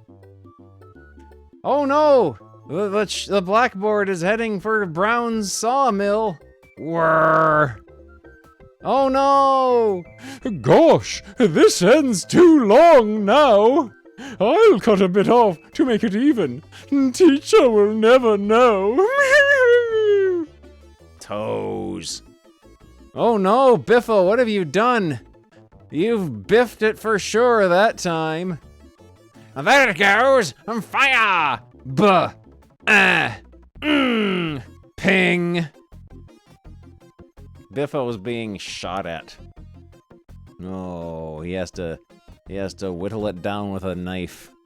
Here's your new blackboard, Miss Smith. I can explain everything. Uh-oh, she's got her whooping cane, ready to unleash holy terror upon Biffo here.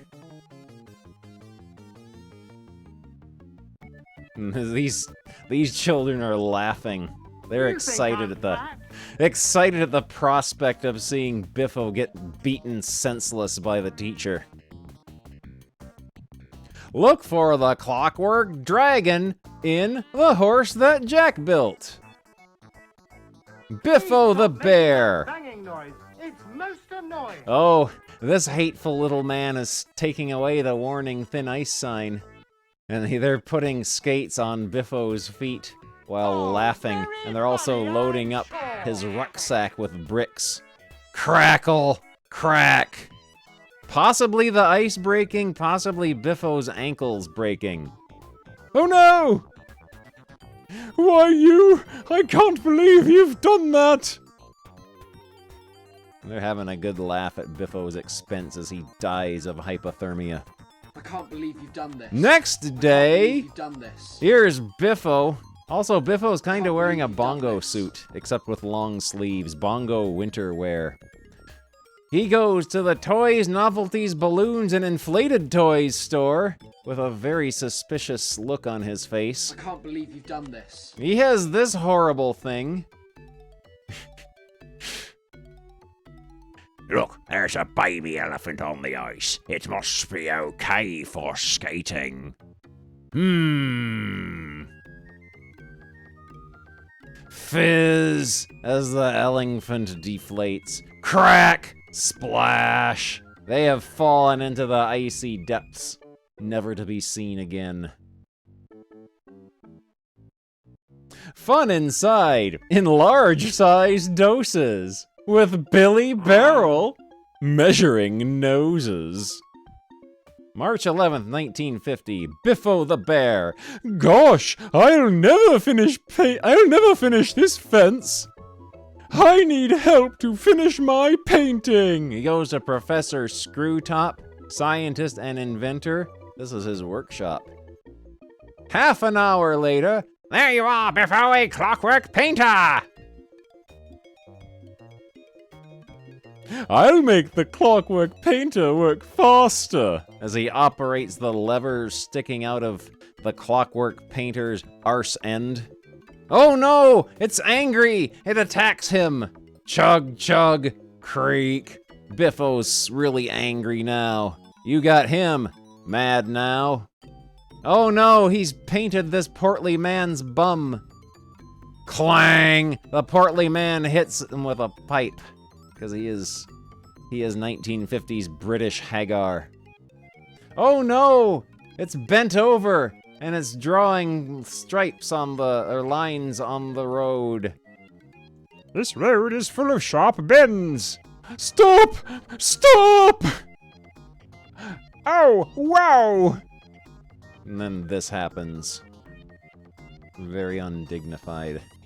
Biffo is just in awe. Starts today! The daring deeds of Sinbad the Sailor, told in pictures. Biffo the Bear goes up to this large gentleman. Hello, Biffo. Shake! Oh, Biffo's hand is broken. The man's very strong. Ho ho! Folks don't like shaking hands with me. As he hauls his portly behind off. Sports Outfitter. Strengthen your grip with the new Grip-Tight Hand Grip. I would like one of those. And Biffo strengthens the grip of his weird little human hands. Ah! I'll test my grip on this. He goes to the statue of Emperor of Rome. Boy, what a grip! Crunch! He runs up the padded stairs. I'll take this bus and see if I can meet that fat joker again. A tuppenny ticket, please. Bent and buckled, he has gripped his coins with such ferocious rage that they have bent in half. Hi there, fatty! Shake! I've hurt me right arm, but my left hand is just as strong. Ho, ho, ho! Oh no, Biffo's right arm was very, very strong, but his left arm was of normal average strength. Oh no. Sinbad is caught by the Old Man of the Sea. Another thrilling adventure with your sailor pal, Inside. I only know who Sinbad is. I don't know who our sailor pal, Inside, is. Inside the Sailor Man. Biffo the Bear has his vacuum cleaner. Buzz! He's dumping out all the filth into the bin. But oh no, that's escaped and gone in the window. And he has to vacuum it up again. And he goes away from his own house, making this face. And he dumps it in the river, but oh no! It escapes again and goes back into his house. He has to vacuum it up all over again. So this time he just dumps it under his carpet and nails it to the floor. And has a rest, and your eye is drawn down here to the lumps under here where he has hidden the dust and also his feet.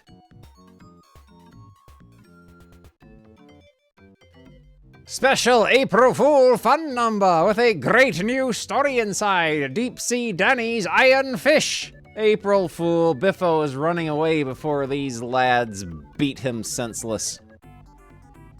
Biffo the Bear. Hi, Biffo. Help us to push Grandpa home.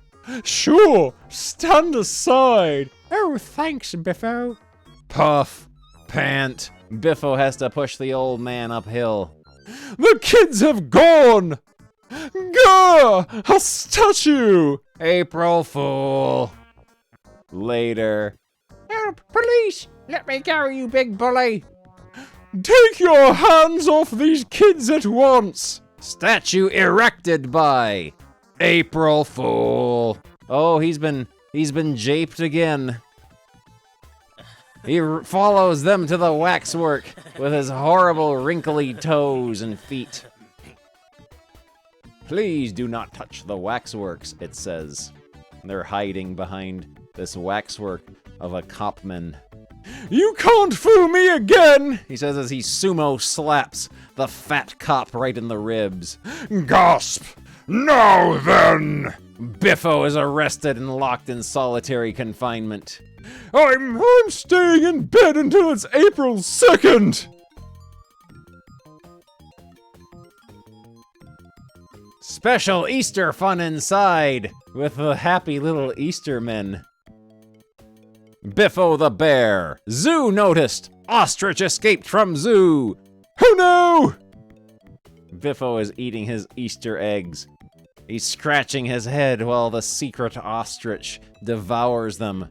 They disappear with a gone sound. Gone. And then the ostrich rips its feet out of the ground and runs away, cackling at Biffo. Biffo gives chase, flailing his fists in a rage.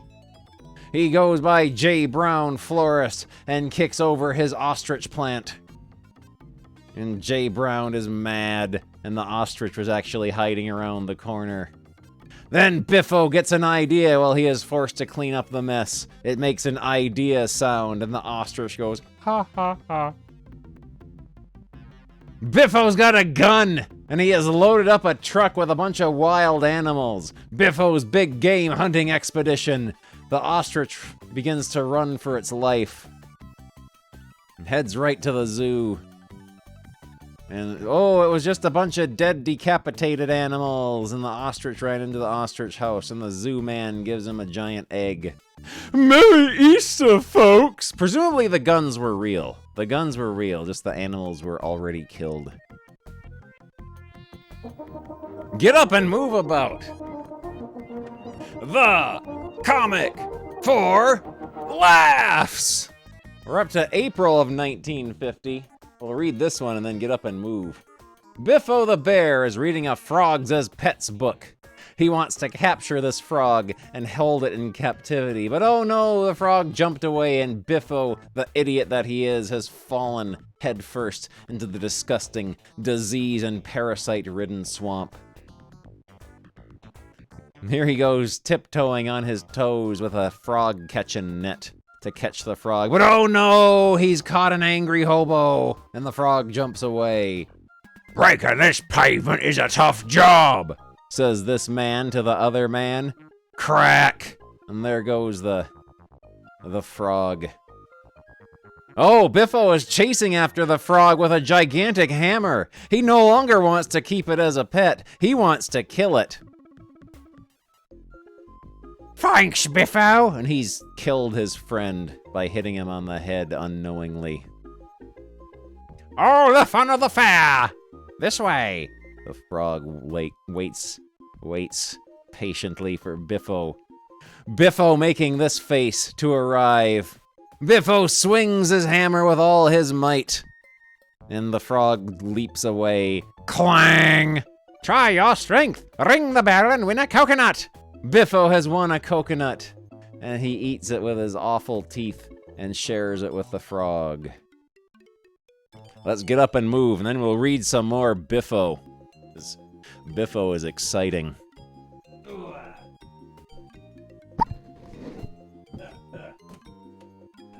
I'm not playing anymore, Zippy. You've upset I'm surprised at you, Jeffrey, eating boiled egg and soldiers.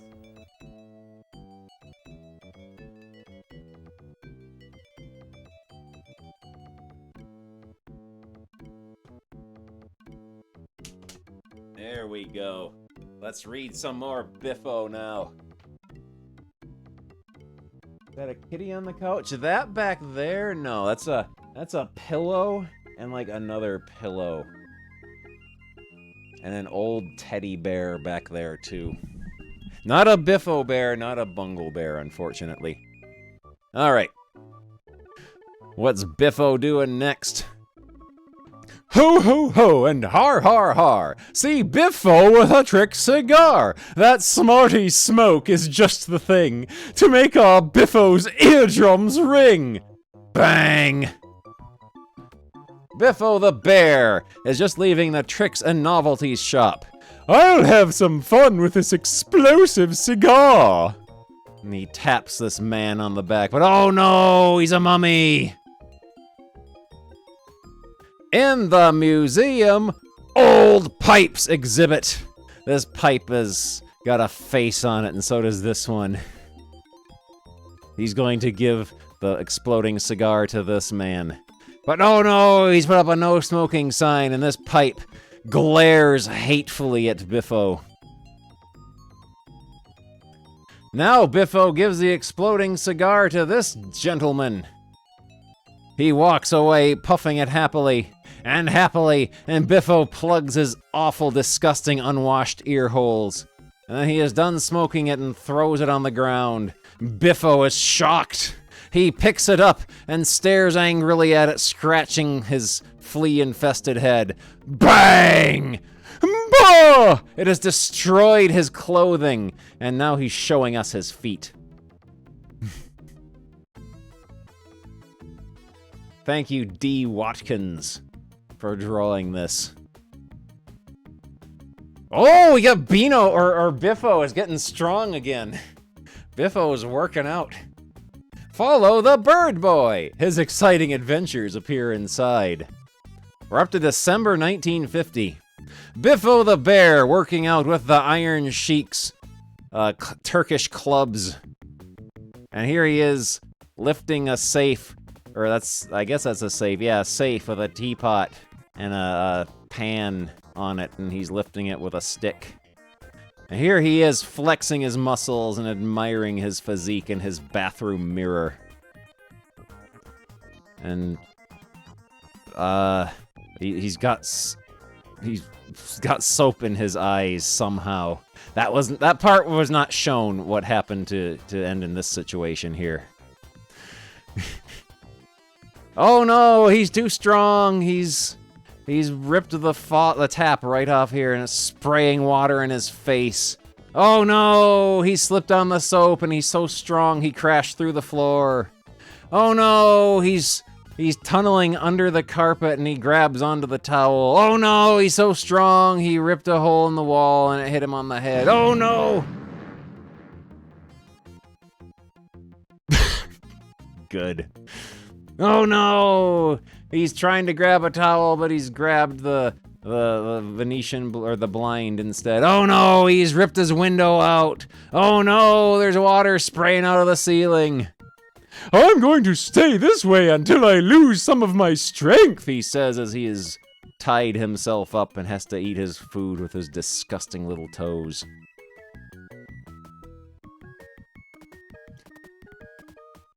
Sparkling 500th number, February 1952. Roll up, roll up! See Biffo knock the apple off the boy's head. Silver collection. Please, please don't. Oh, the poor boy! This little boy here, he knows that he is not long for this world. Biffo is going to just blast his head completely off his shoulders with his gigantic artillery gun. Stand by! The apple is about to be knocked off! It's a fraud! We thought he was going to shoot it off with this! Aha! Biffo was only joking. I'm so glad. Oh, Biffo has scammed them. Biffo has scammed them. Dennis builds a dungeon. Big laughs inside. Biffo the bear. I'll earn some money by making sausages in this old machine I've bought, says Biffo proudly as he dumps, like, organs and byproducts into his enormous bongo-colored meat grinder. No! No meat for you! He proclaims to the dog. I'll add some rubber solution, says this guy. Pride! He's churning out his sausages out of his horrible machine. Come back! Help! The sausages are stretching! Stretch! Ding-a-ling! Wham! Diong! Oh, he's been... The force of the rubbery sausages pulling on him has slammed him face first into the lamppost, and he's hurt. Oh dear, I'm so tired and hungry. Ho ho! I put this in your sausages. You'll never sell them! Says this evil bastard. Oh no! Amazon's payment processor is down! How can that happen to Amazon? Like, Amazon of all places, they should be able to handle payments. What's the matter with them? What kind of 2-bit Mickey Mouse operation are they running? Buy sausage elastic! The elastic with the biggest stretch on sale here. Oh, Biffo is selling his elastic sausages, even though they contain meat. They're the best-selling sausages on the market. Grand! Gah, I wish I'd left Biffo's sausages alone, says this man as the children fire stones and arrows at him from their sausage slingshots and bows. A cartload of laughs drawn by your favorite artists. We're up to 1953. Biffo the bear. The job's yours, get on with it! Biffo goes to the circus with his basket. They want a carpenter. Time I knocked off for dinner, says Biffo, at the high up in the big top. Look out, Biffo! Remember where you are, says us. This is the reader saying this. Oops! Ouch! Golly! Gasp! Phew! Bounce. I hired you as a carpenter, not an acrobat. You're fired! Ooh. Poor Biffo. A big draw! Well over 100 funny pictures, all for tuppence! The Beano, January 23rd, 1954. Biffo the bear is looking at this Mario brother. Gosh, what a super juggler! I can use these eggs! So can I! Very clever, but what if he drops them? The factory goes, woo! Ah, the 1 o'clock hooter, time for lunch. After lunch, hi! Pay for my eggs, you bully! Go and chase yourself. Spare a copper, he's begging for money. I'll throw this clockwork mouse among the balls! And then this sinister-looking cat with a human nose walks up behind him. The cat's after the mouse. You brute, my pussycat! My puppy dog! And the dog's after the cat! After him! Come back and be licked! He can spare a few coppers to pay for my eggs! As Biffo steals from his begging hat. The big hit comic you won't want to miss. April 17, 1954. Biffo the Bear. Gosh, that's a smashing Easter egg, Buster! Oh, this is Buster, his longtime companion. After you, Buster! Open to share me egg, eh? Sorry, no more, we're full up! Haha, now I can escape with me egg! Says this Buster, who's this little Elmer Fudd-looking guy. Biffo has come from the Glassworks. I'm going to play a trick on Buster. What a beauty! I'll swap eggs with you, Biffo. Not likely! I'll give you a shilling as well as my egg for yours. Oh well, all right then. Just raise the lid and lift out the egg. I've been robbed! Ho ho! This box is made of magnifying glass. That'll teach you not to be greedy. Oh, we get to look at this as this comic ends.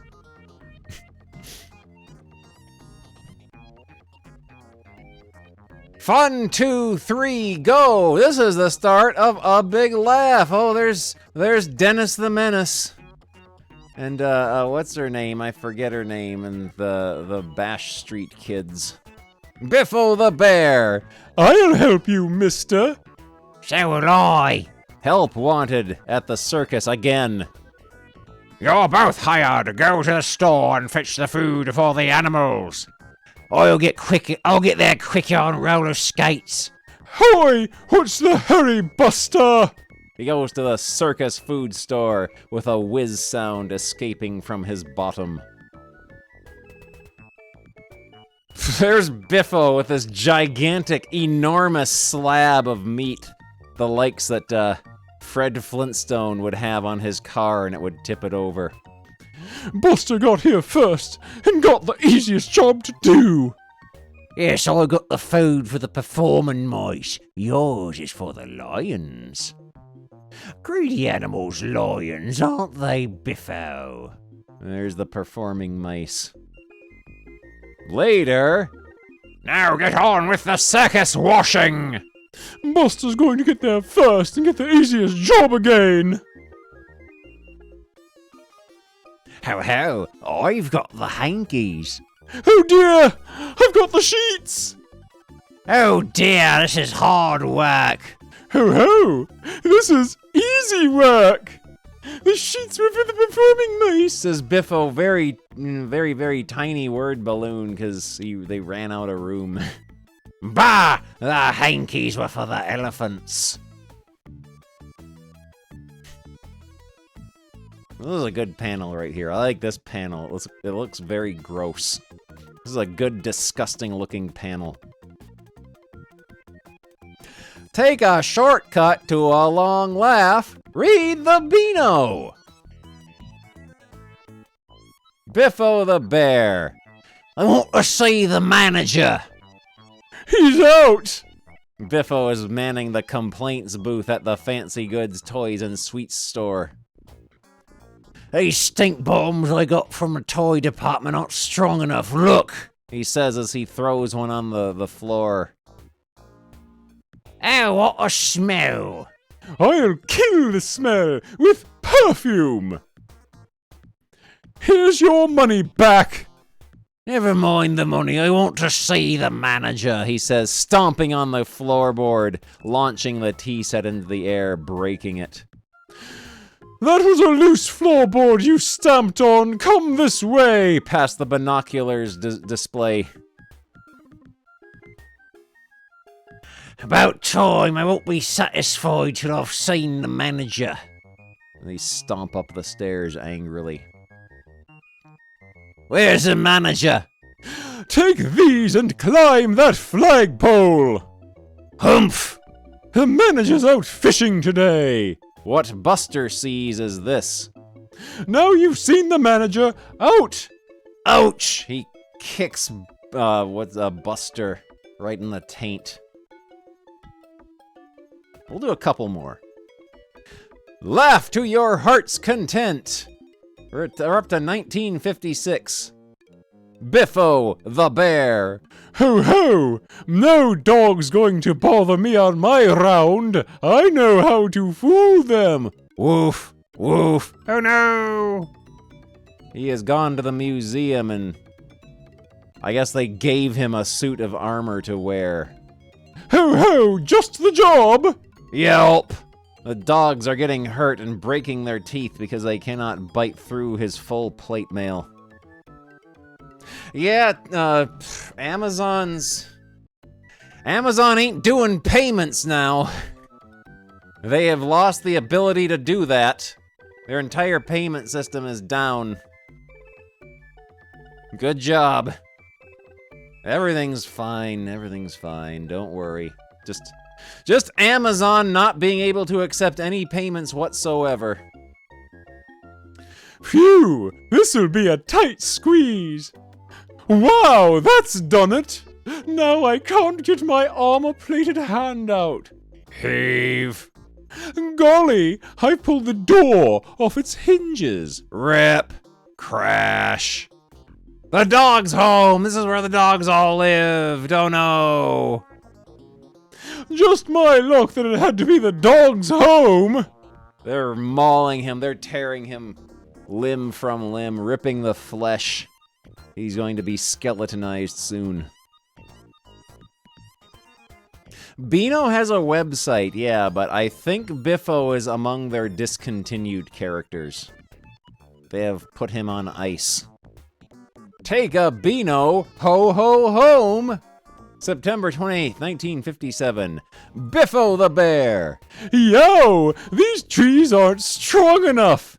Oh no, the trees have bent and his hammock has dropped downwards and he's poked his bottom on a thorn.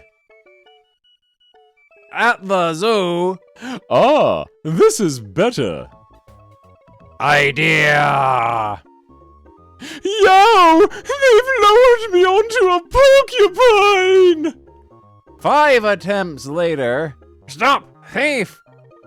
I'm fed up with this hammock. The best place to sling it is on that bonfire. Wind. Wind is the sound that wind makes.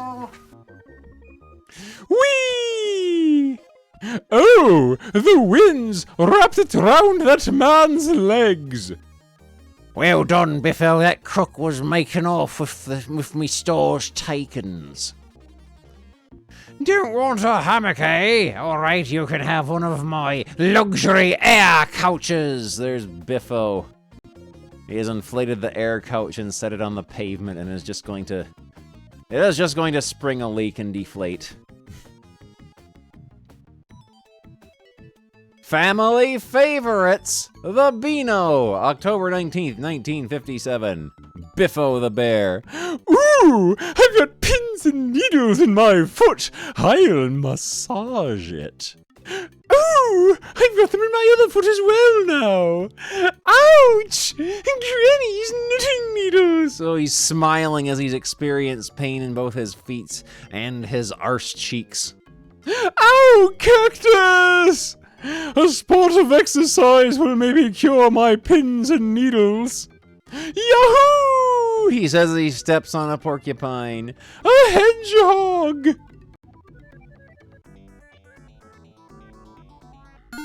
Oh, there we go. Finally, Amazon has woken up and turned it off and on again. Sneakernets, thank you very much for the 5 gift subs. Finally, Amazon, the biggest retailer on the planet Earth, is able to accept payments again. Good for them. Oh, that will take us to another drawing in the future. So we got 3 more to do after our Medverse drawing we did.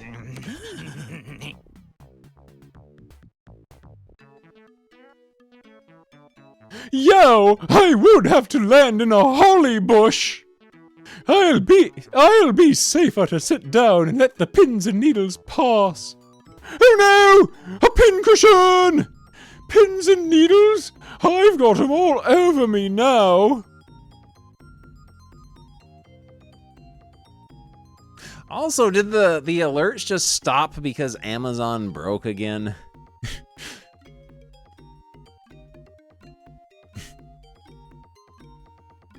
Biffo is in tremendous pain. He may never recover from this. We'll do a couple more.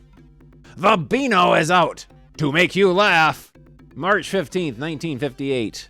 Biffo the Bear in his extremely low-quality scan for this page. He's doing a show. Fancy me giving this butter-fingered juggler an audition for my show. He's terrible. Hired? You're fired. Give me another chance, please. I'm just nervous. Hello, where did you spring from? He says as the mouse jumps into his hand. Oh, there's a cat after you, eh? Mustn't let pussy get you. I'll toss you back to my other hand. Oh, his eyes are going in different directions. Golly, this pup's chasing the cat. Amazing! You're hired, Biffo. That's a sensational new juggling act. Oh, Biffo has gotten a job through no work of his own. The Beano! Stop laughing at last week's Beano. Here's another. We're up to June 1958. Biffo the Bear. I'll race you to the fountain to see who has first drink. Okay. They're just sweating profusely. Biffo stinks. He reeks of wet fur and BO. My tongue's hanging out. Oh, I'm so thirsty. He'll beat me to it. I'll give this sack of potatoes a kick. Says hateful, hateful Buster. Unsure if he is boy or man. Help! How you've slipped behind, Biffo. He's catching up again. Ooh! That stopped him. Now for the drink, then I'll be the winner. Tar Buster, I win! As it squirts water directly into Biffo's open mouth. Bah, I didn't know the jet would be so strong. Hateful man baby. Laugh to your heart's content with the Beano, November 1st, 1958. Biffo the Bear. I've spent all my money on fireworks and forgotten to buy matches. Fireworks. Ah, I'll get a light here. Now watch this. Gulp. Just my luck. He's a fire eater. Make plop. He's making a plop sound. 10 minutes later. Now's my chance. That gent's going to light a cigarette. Got a light, mate? I was just going to ask you that. Half an hour later with the 1/2 for a half. Ah, I light my fireworks from that street lamp. Flicker. Or... yeah, that's... very dangerous word to write in a comic that's going to have very, very poor printing quality. Plop. Bah! It's gone out! That's a good panel, though. Just my luck, says Biffo as he jumps into a bongo-colored trough labeled Drink Horsey Drink. Oh no! Someone's fallen in the horse trough. Bring a light. Fat Lord have got all your lights on now! Your fireworks are sodden, Biffo. Oh, his fireworks that he spent his life savings on are ruined because they got wet. We'll do one more. This looks like a good one. Have a Beano every Thursday. Britain's brightest tuppence worth. September 19th, 1959. Biffo the Bear. He's at the weird chewing gum machine that costs one pence. I've only got a bent penny. Maybe the steamroller will flatten it. The steamroller is his Homestar Runner. Sure enough, it's flat now. Here it goes. Bah, the machine's empty. My penny has rolled under that cartwheel. It's bent again. Mind if I use your hammer to straighten my penny, mister? Not at all, Biffo. I'd better restock this machine. Look out there! The ginger beer wagon has lost its payload. Crash! That's my penny straightened again. Oh, golly! Sorry, Biffo. Looks as if the machine will only work with a bent penny now. Says Biffo as he tries to bend the penny with his horrid grasping fingers and teeth. And that's a good Biffo comic. Very good Biffo. Dennis's face at top left. Oh, that's a good Dennis. We can do another Biffo. We'll do another Biffo. This will really tickle you, says the racist caricature. We're up to 1960. Biffo the Bear is making a shemp face as he carries an enormous pie labeled pie, and a feather blows around. Ooh, yeah, a feather. It tickles his armpit. Hee, stop it. It tickles his other armpit. It tickles the original armpit, and the pie has fallen on his head and gotten ruined. Get out of it, you pesky feather! Swipe, swipe, swipe. I'll take refuge in the house. Slam. Phew, that was a ticklish business. Also, the artist seems to have finally perfected the horrible Biffo face formula. He knows how to draw him in his proper way now. Phew, that was a ticklish business. Slam. Wow, a burglar! There's a burglar holding something. Making a horrible face while doing it.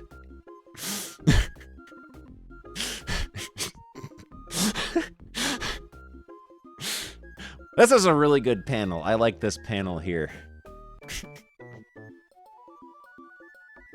Golly, that feather's back again. It tickles Biffo's nose. Achoo! Bong! Well, well, fancy that. You could knock me down with a feather. Ha ha! Says Biffo. Biffo spreading on his chair as the copper takes the bagman away. A smart capture, Biffo. The Beano! July 21st, 1962. Biffo the Bear looking very smug. It's a great life being a message boy. But here's a snag!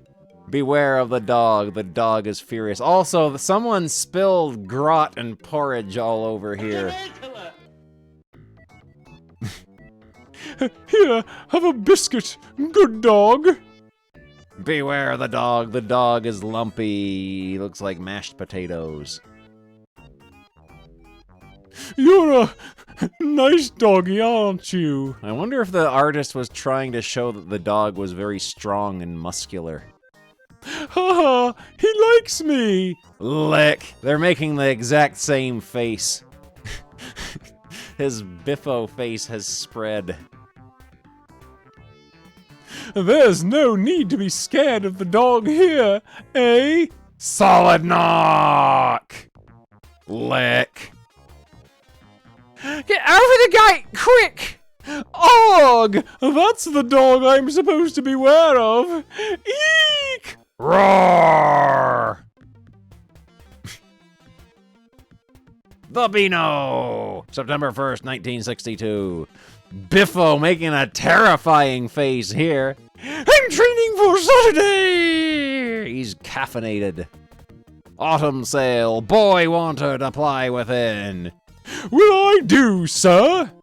Okay, you're hired. Oh, Biffo, get me that red hat. Oh, bums. Biffo's shorts are all wedged up in his crack. Thanks, Biffo. Oh, Biffo, please fetch me that scarf. He's got it. And now a coat. Then a pair of gloves. I'm all set for Saturday now. Good old Biffo. He's going to score another try. What a super rugby player Biffo is. Oh, he's obliterating the other team in rugby. We'll get up and move around. Yeah, we got elevated chats now. Let's get up and move around.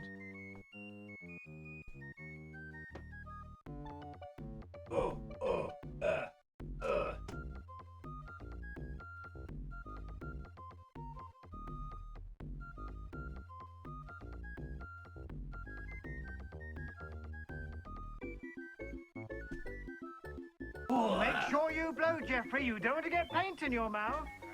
You don't want to get paint in your mouth. We can do another one. Oh, Biffo's in danger in this one. Someone got mad and scribbled at the top. We're up to November 24th, 1962. Meow. Gasp! I've got to rescue that poor cat. Meow. Phew! Oh, steady on, Biffo, my boy. You almost slipped there. There! Got you at last, puss. Purr. How was that, then? Huh? Great hunting, Biffo! You get the part of the bear who saves the cat in my new animal film! Oh, thank you, Mr. Director! Studio 3, steeple scene, bear and cat. Oh. This scan is good quality.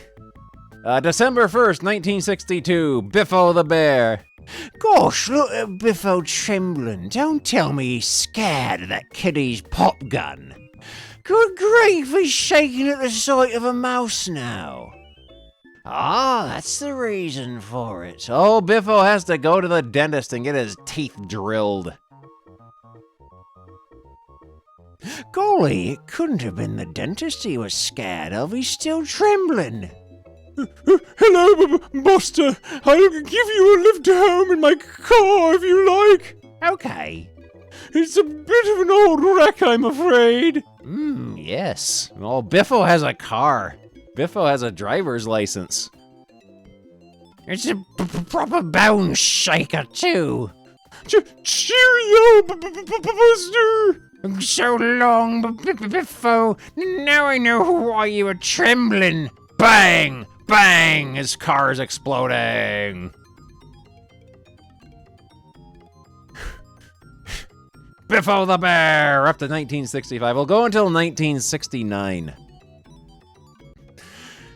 We've built this canoe, and we're off on holiday, canoeing and camping. The canoe's too long for this narrow, twisty bit of river. Bump. Never. Oh, that's Buster talking. The canoe's too long for this narrow, twisty bit of river. Never mind, Buster. We can carry it for a bit. Phew, it's some weight with all our camping gear in it. Creak. Oh, crumbs! There goes our holiday. Crack. Their gigantic crate that says food on it. Oh no. Humph! We might as well go home. You can throw out that old tractor in a tube. Oh ho. We'll take this big tube back to the river, Buster. There, we've cut a section out of the tube and stuck the broken ends of the canoe into it. Pat. Glue. Knife. Hooray, now we can have the rest of our holiday. Yes, narrow, twisty stretches of river don't bother us anymore. Yeah, he's doing a good Biffo face.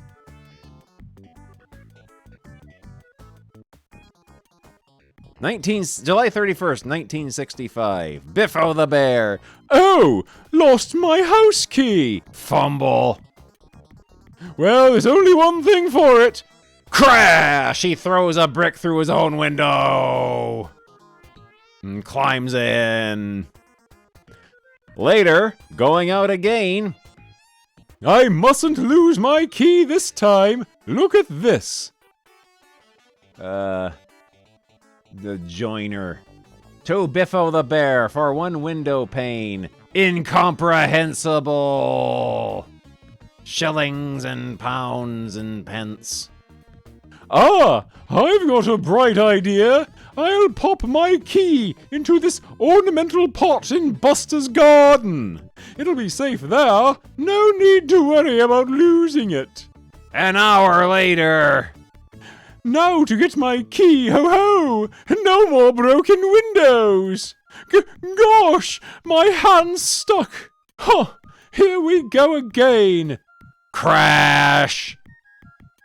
Days later, Garden Ornaments Limited to Biffo the Bear for one garden pot. £4. Gold, silver, electrum. Huh, I could have lost my key 6 times over for that. Remind me not to have any bright ideas in the future. August 21st, 1965. Biffo the Bear. I put this knot in my hanky to remind myself of something, but I've forgotten what it was. Much later. What could I have needed reminding about? And later still. Eek! My prize plants are wilting. Now I remember that knot was to remind me to water them. Sprinkle. Phew, that's been a long session with the watering can. Still, I've managed to save the plants, but only just. Now how can I remember to water my plants next time? Ah, I know. I'll just rearrange them a bit. How's that, pals? No need for silly knots in my hanky now, eh? Water us on Friday!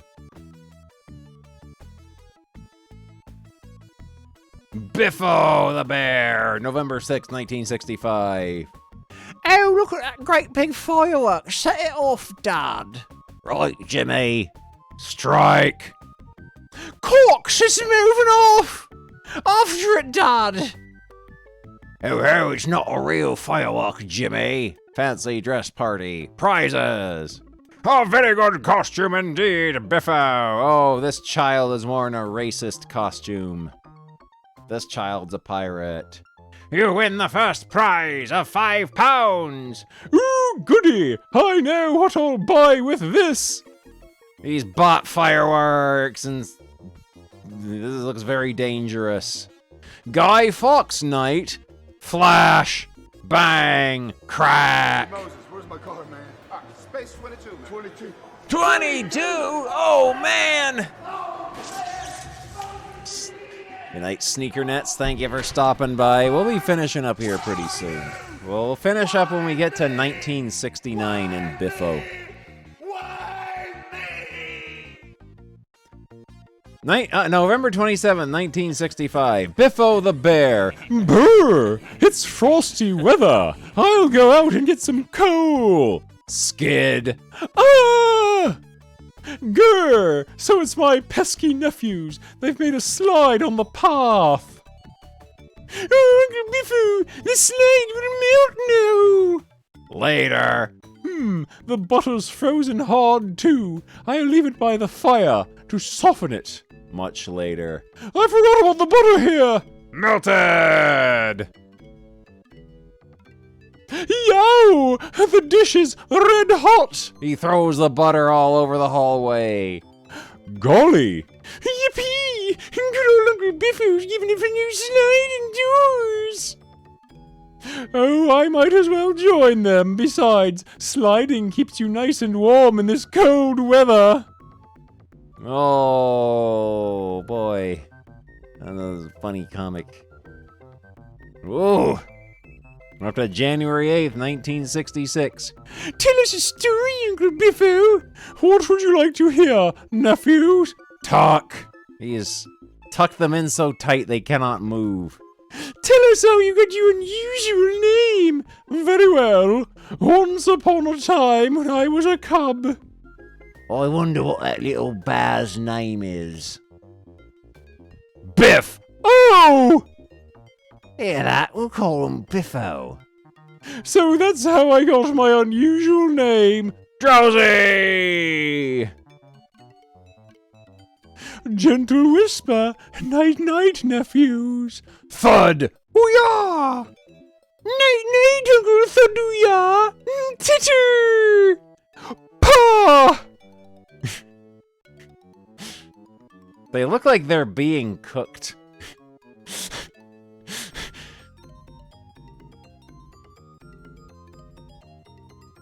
February 26, 1966.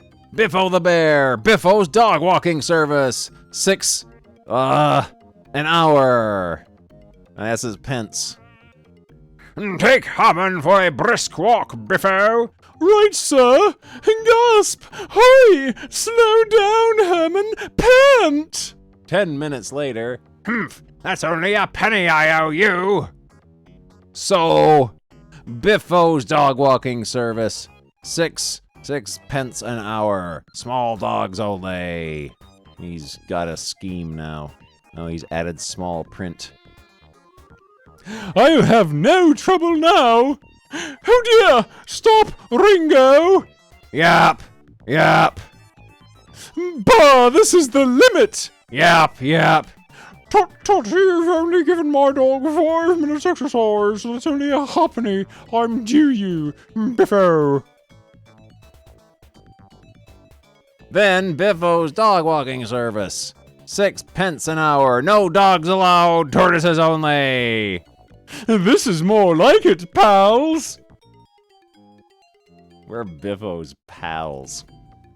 He considers us to be his friends. We're on friendly terms with Biffo the Bear. He is fond of us. Biffo the Barber! We're up to March 19th, 1966. I wonder what my first customer will be like today. Eek! It's a man with his head on upside down. Biffo's hair restorer. What's wrong, Biffo? Have you never seen a man with a bald head and beard before? Huh? I wish I had a good head of hair. Don't worry, sir. I have an idea.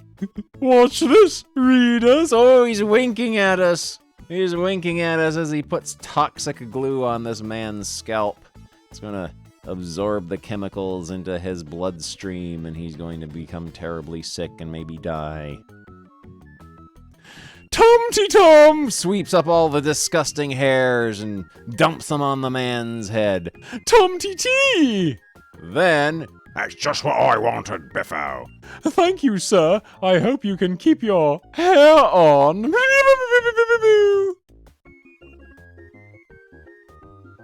The sink is just perfect pissin' height. Oh no! June 4th, 1966. Biffo the Bear. What's this? Has Biffo joined the army? Charge! What a hero Biffo is. He's leading the charge. But... oh no. Professor Carter made a smashing job of this model of me, General Jumbo. He sure did, Biffo. Oh, General Jumbo, it was just toys. It was just toys. Labino! June 11, 1966. Biffo the Bear. Circus. Bill poster wanted. I'm applying for the job as a circus bill poster. You'll do, Biffo. I'll paste some posters on this big boulder. Circus poster! See Jumbo the Giant! See the biggest elephant in the world! Something the circus! By the way, where is the biggest elephant in the world? And just look behind you.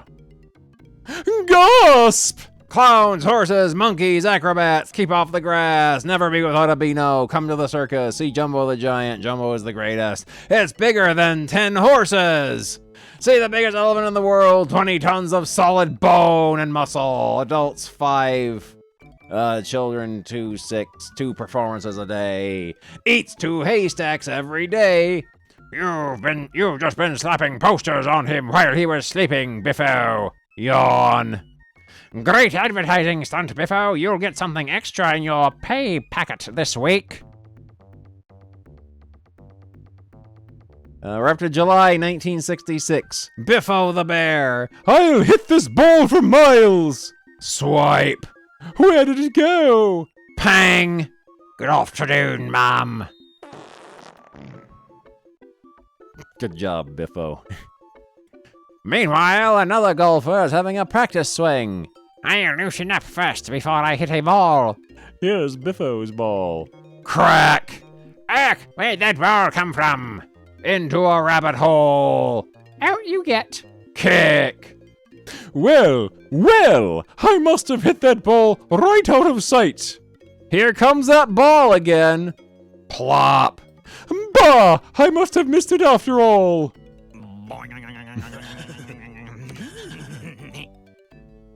The Beano, August 1966. Biffo the Bear, another adventure with boating Biffo.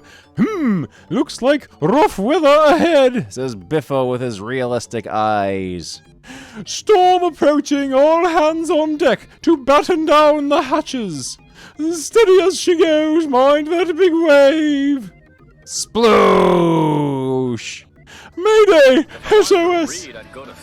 We're going down by the bows! Looks like this is the end of Biffo's boat, readers. Abandon ship!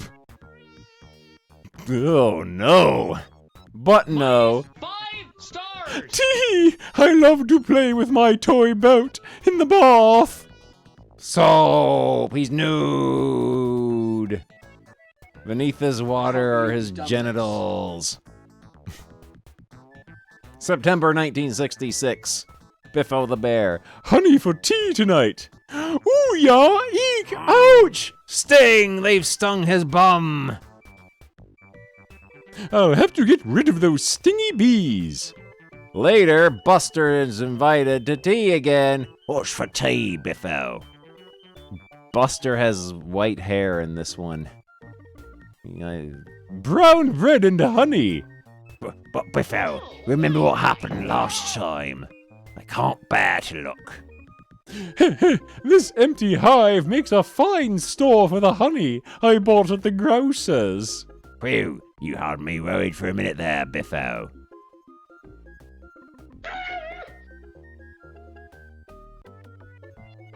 We're up to November 1966. Biffo the Bear. These are good books about tricks to amuse your friends.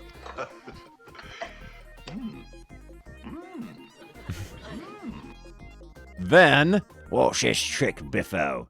Careful, Buster! Ha! Beat that one, Biffo. Wow! I'll try, Buster. Here goes. Zip! You beat me this time, Biffo. Nothing to it, Buster. Oh, he's rolled up the panel. Oh, they've escaped outside of their own comic strip. Who knows where they could end up. Oh, this is a good Biffo. This is a good Biffo. December 1966. Biffo the Bear. Tricky work, making a ship in a bottle. What's going on in the kitchen? Sploosh! Oi! Oh no, what have they done? These horrible man-baby nephews. Leave this sink alone. Go and play somewhere else. Then, good grief! In the bathroom. What a pair! Splash! Gurgle! Glassworks. They can splash about to their heart's content now. Ha ha! Oh, he sealed them inside a bottle. They're trapped forever.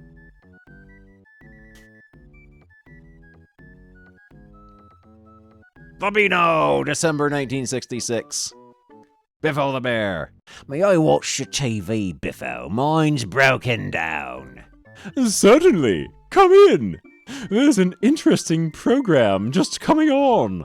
Now we come to a special program. Bah, now your set's gone wrong. Huh, I'm off to the cinema. Lovely. I wouldn't mind having a go at that modern art myself. 1967. Oh, Biffo the Bear. Oh, full body Biffo with his crotch wrinkles. I've just been taking candid shots of Lord Snooty and his pals. Here's an action picture of Thomas after he'd sat on an ant's nest. This is a picture of Joe after being refused a 7th helping of trifle. And this is one of Rosie caught in the act of raiding the pantry. Nice hat Scrapper's wearing, haha. It's really perched on a hat stand behind him. On back view of Snitch and Snatch the day the teacher's cane was cut up. Copycat! Readers, can you guess what one this is? The answer's given at the foot of the next page. Oh, ho, ho. What a hateful little goblin this is. Just the worst gremlin character ever. A hateful little gnome. The Beano! April 1967. 3 balls! There's Biffo and his face. There's Buster and his face. Buster the little old man. The Bean! Oh, the O's just dropped off. It just missed me toe. Crump! Stop it, someone! Plop. Later. Just what I need. Hurry up, Sonny! Whee! At last, the Beano Printing Works. Here we are now. Thanks, Biffo. It was a pleasure. Oh, it was the Beano sign at the gigantic Beano comic factory. August 1967. Bullseye, beat that, Biffo. Twang. Plop. Take careful aim. Chortle. Bah! Missed. Meanwhile, I do love sweets, I do. I wonder how many I got. 17, 18, 19, 20! Says this man.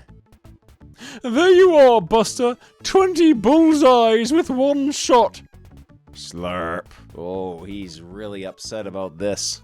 He's given Biffo the stink eye.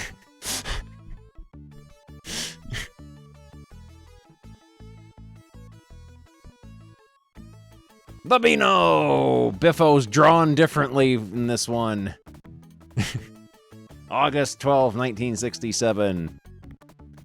Biffo and Buster are having super fun playing with their puppet show, and you can have one too, readers. See below for instructions. Oh!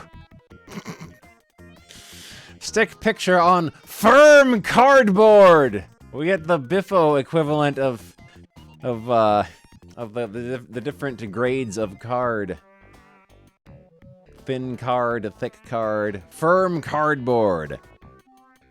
Neatly cut out the parts with a pair of scissors. Carefully now. Bore holes in the places marked. Loop short threads through the double holes and tie parts together. Not too tightly. Fit long controlling threads to the other holes in the elbows and toes and watch those puppets dance and kick. Important.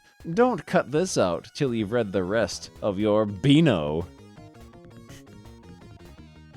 Yeah, firm is right between thin and strong. The Christmas Beano! December 23rd, 1967. Biffo the Bear. Oh, look! There are no presents for us, only that big Christmas cracker. Christmas Day! Merry Christmas! Phew, what a weight! Let's lift it on that stool so that we can pull it. Right, here goes. No pull.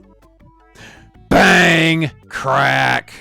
Whoopee! Uncle Biffo's inside and dressed up as Santa with a bag of presents. Here are your Christmas presents, nephews. Oh, happy Christmas, Uncle Biffo, and the same to you, readers. Oh, he was hiding inside it all night. The Beano! Biffo the Bear at the Beano office. The editor wants to see me. Run down to the Beano artist with these, Biffo. He's getting short of materials. Ink. And paints. Right away, Mr. Editor, sir. Biffo ideas. Snooty idea germs. I'd better hurry. I don't want the artist to be late with his work. Uh-oh. Buster is presenting. That's the ink down the drain! Oh, I'd better make sure the paint box gets there safely. Oh no, there's no ink. Wow, I've slipped in the mud. There goes the paint box. Splash! Sorry about this, readers. We hope to have a fresh supply of drawing materials for the Beano artist next week. Signed, the editor. Oh, that was actually a clever Biffo. That was a good one. The Beano! Biffo the Bear, up to March 1968. Wonderful view from up here. Superb. What's it like down below? Why, look! There's a sixpence down there. Ooh. Oh, what a disgusting head he has. Yeah, the price has doubled from the beginning of the looking at. I'll get it first. Race you to it. Halfway down. Yippee! It's not a sixpence, it's a half-crown. Oh boy! This is better still. I'll be there first. I'm first. Bah! It's only a dustbin lid. Ha, too bad, Biffo. Skid. Suddenly. Well done, Biffo. You found my dustbin lid. It blew away this morning. Here's a sixpence for you. Shattered! Buster will never recover from this. March 1968. Biffo the Bear.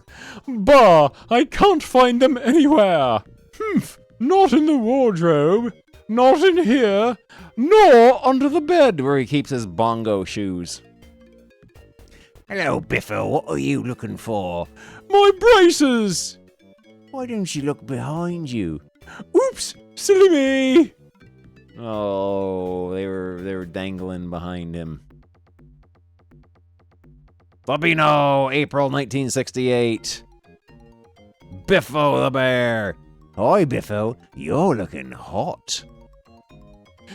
No wonder. I don't think I've got this mixture right. And you're looking cross, too. Yes, I am hot. And I'm cross, too. What are you making? Hot cross buns, of course! Oh, they're just stuffing them right into their horrible mouths. The Beano, April 1968. Biffo the Bear. Now for the archery contest, Buster. Pity yours is only a homemade bow when I've got the proper equipment. Fire! Not bad, Buster, but wait until you see my shot. Plonk. No! Twang. Ooh-yah! Howl! Oh.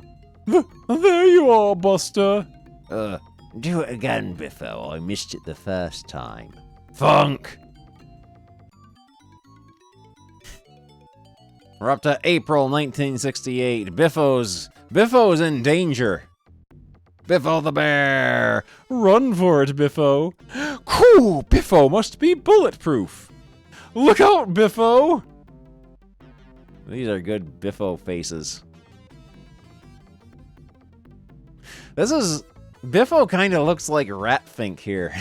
This is a very Ratfink-esque Biffo. Battle of Waterloo by Dudley Da Vinci, Smotherby's Art Dealers. I don't think I'll buy it, Mr. Smotherby. It's too big for my hallway.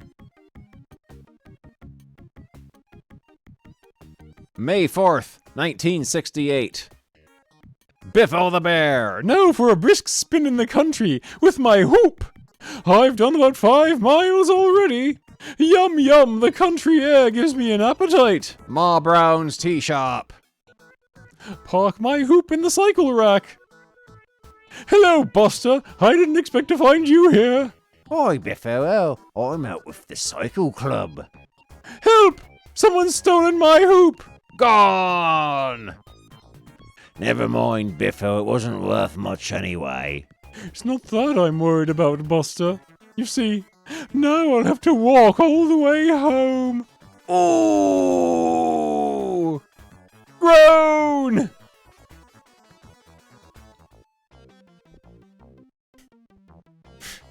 We're up to May the 25th of 1968. Biffo, the Butterfly Collector. Cool! I believe that's a cabbage white. Got it! No, too late. There it is. Bar missed. Oops, sorry, sir. Roar! It must be a Red Admiral. Furious! Well, I do believe it's a tortoise shell. Phew. Whoopee! Got it this time. Munch, munch. But. Bah! It was a large spotted net munching moth all the time. Chew. Ta-ta, Biffo. Oh, what a good comic that was. Oh no, Buster is being racist. June 1st, 1968. Biffo the Bear. I'm off to the fancy dress party as a Red Indian. What are you going to be, Biffo? Aha! That's a secret. The secret's out. I'm Dick Whittington with his cat. Sleepy. Tired. Bah! The cat's gone to sleep. What can I do? Aha! I know! Tum-ty-tum! As he cuts his costume apart. At the party, the second prize goes to Buster as an Indian chief. Ooh, ta! And the first prize goes to Biffo and Davy Crockett. Oh, his cat is sleeping on his head. All the other racist children are furious that they haven't won with their awful costumes. I like the horrible clown kid, though. June 8th, 1968. Biffo on a dolphin! The exciting adventures of Biffo the Bear, who has a school of highly trained dolphins. Onward, Flash! We must capture Nasty Ned! Slap! Ho-ho! That's Nasty Ned accounted for! Then, danger, 200-foot drop. Whoa, Flash! Whoa! Roar! Thud. Ugh. Whoops! I was only dreaming. I have only fallen off my rubber dolphin. I don't like Biffo's rubber dolphin one bit. I don't like that rubber dolphin at all.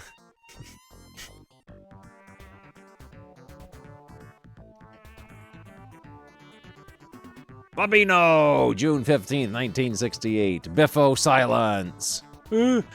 Please, can I have all the books you've got on do-it-yourself furniture making? I'll see what we have. Oh, this man's upset. Another library. Lending library. Then, jumble sale. That'll be enough. Now I can get started. Fud. This is much better than that old wreck. Oh, he's built a chair out of books so he can read his Beano. And he's also built a chair to put his feet on. Those books are ruined.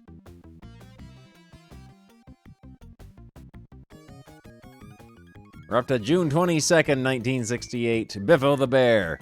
Cool, you driving an engine, Biffo? Yes, Buster. Is this your engine? No.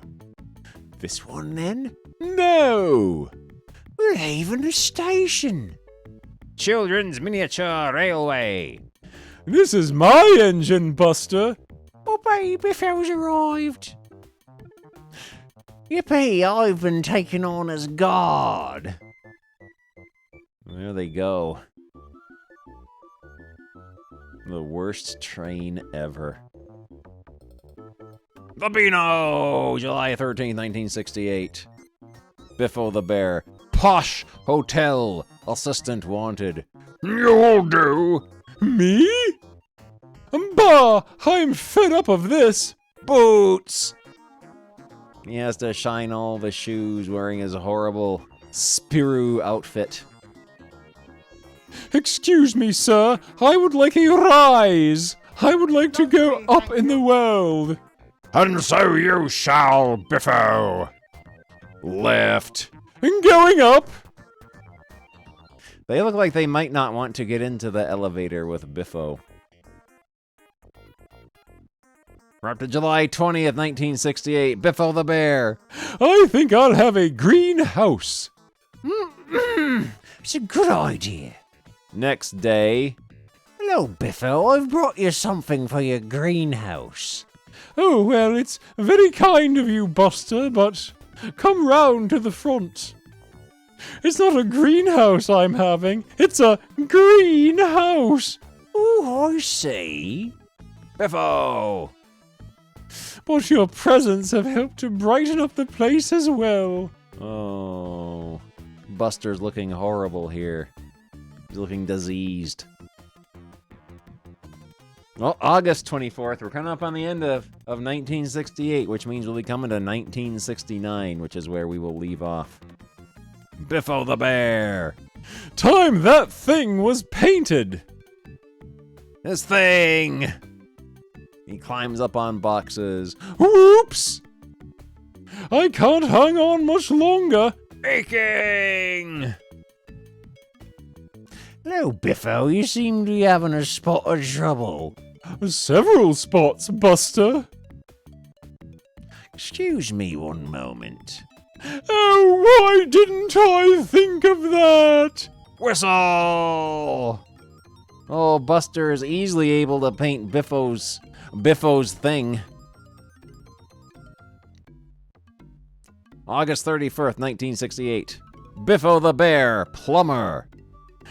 Business is slack. I must look for work. Tools! He's forgotten them, of course. Plumber required. Tut tut, what awful spelling. I'll do the job, gaffer. Okay, Biffo, you're hired. Come with me. Plenty of pipes here. Which one does he want me to fix? Right, Biffo, grab a basket and start picking those plums.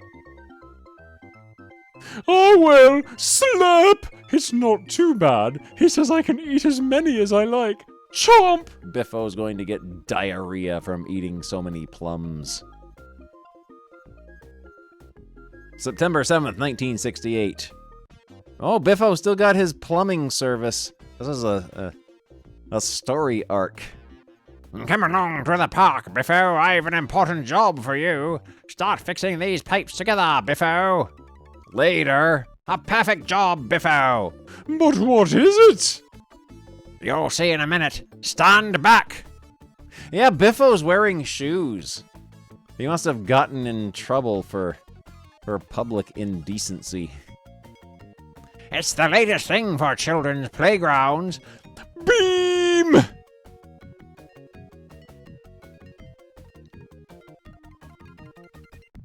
September 21st, 1968. Biffo the Bear, he has given up on his plumbing company. Let's get some interesting snapshots of ourselves for the readers page. Snap this one of me stopping a stampeding horse, Buster. Swerve! Oh, Buster has been kicked in the face by the horse. Oops, where did it go? Later. Take this one of me doing a trapeze act, Biffo. I'll have to step back to get you all in. Look at that knee. Aye! Later, the Beano editor receives 2 snaps. Two Beano readers, Biffo and Buster. This won't do. It could be anyone. I like this bulbous man with his bulbous chin. Also, Biffo has a head splint. He destroyed his skull to the point that he had to have it put in a splint. October 5th, 1968. Biffo the Bear, Grand Soapbox Derby on Saturday, Public Park, 2:30 p.m. Cool, I must enter for that. At the grocer's. You can have the soapbox, Biffo. I haven't had time to clean it out. Ooh, that's all right. Thanks. The Derby. 1, 2, 3, go! Bah, it's starting to rain. I wish I'd cleaned the soap powder out of the box now. Help! I can't see for bubbles. Oh, look, Biffo swerved off the track. Bubble blowing contest. Well done, Biffo. You win the bubble blowing contest. First prize. Good. October 1968. Biffo the Bear. Jockey required. Just the thing for me. All sports gear. Now to find a mount. Farmer Brown's donkey will do nicely. Here's the place again. One jockey reporting for duty. Inside recording studio. But Biffo, it's a disc jockey we want. Haha. Never mind, you'll do. So, hello there, pop people. We now have a really swinging disc entitled Rock Around Bunkerton by Lord Snooty and his pulsating pals. Hee-haw! Discs! Lord Snooty's pals are pulsating. October 19th, 1968. Biffo the Bear, potato pickers wanted. I'm off to the potato picking. I'll leave my lunch here. Oh no, my lunch! Rumble, crunch! Clark Kent has destroyed Biffo's lunch with his tractor. Now I'll have to starve all day, and this is a back-breaking job, too. Now's a chance. Cut it out, I'm in no mood for leapfrog. Town! Going home on all 3s. Oh well, at least the farmer let me take some potatoes home. Yum yum! I much prefer picking the potatoes out of the gravy! Wow. Oh boy. That's a good panel right there. Babino! November 1968. Biffo the Bear. This job should take about 2 hours, and I've got a sandwich to keep me going. Cozy carpet. Tax. Tick tick. 2 hours later. Smooth. A perfect job. But. Bah! I've left my sandwich underneath. Bulge! Good. I'm not going to lift that carpet again. Trample crush! He's just smashing his sandwich flat under the carpet where it's going to rot and fester and stink. Here's your sandwich. Here's your sandwich, Biffo. I took it so it wouldn't be covered by the carpet. What's the right time, please? Sandwich! I'm sorry I can't tell you, Buster. My watch has stopped. Serves you right for being a disgusting, lazy slob, Biffo. The Beano, November 23rd, 1968. Biffo the Bear, read the Beano. Oh, look! They're taking the Beano sign down. Hoy! What's the big idea? Sorry, Biffo, but this plot of land is being made into a floral garden. Ah, here comes the lorry with the plants. We'll have our dinner before we plant the flowers. Idea! Don't worry, I'll plant them while you have your lunch. Well, they're not having their lunch, Biffo. They're having their dinner. Oh, thanks, Biffo. You're a pal. Oh, he's up to something. He's looking directly at us through the paper and winking. After lunch, the editor will be pleased. Read the Beano. November 30th, 1968. Biffo the Bear. Cool, this is a creepy story. The case of the walking statue. Later. I've read it now, so I'll take it back to the library, but it's a far-fetched story. Who ever heard of a statue walking? And gulp! There should be a statue on that pedestal. Where has it gone? Gasp! Footprints! It must have walked away! I don't believe it. Statues simply can't walk away. It's true! Statues can walk! But... That's right, Sam. Put it on its new pedestal. Cement! Biffo's been fooled. December 14th, 1968. Biffo the Bear. A snowplow at work. Oh, here comes Biffo. Let him have it. Oh, Biffo's getting owned. The wall's too high on Biffo's side for him to climb up and hit us back. Here he is on his way back again. Biffo's getting owned. Can I help you to clear the snow while you're having your tea? Okay, Biffo. Great snowballing place, this. No one can hit back at you. Then suddenly... Oh no! How is it? I've never seen such snowballs. That shook them. Howl! He has buried them alive. Some of them are dead. The rest are horribly injured. Oh, we're up to 1969. This is where we stop. Biffo took an extended vacation from December 14th, 1968 to March 8th, 1969. Perhaps he was in prison. That's where we'll pick up next time. There we go. That was pretty good. But yes, it is almost 4 a.m. Jiminy Christmas. We got carried away reading Biffo the Bear. Let's find someone to raid at this unearthly hour. We'll probably stream again later, or tomorrow. I guess it would technically be later since it's the next day. But yes, very happy with the Medverse art we did today. That's very good Medverse. Who on?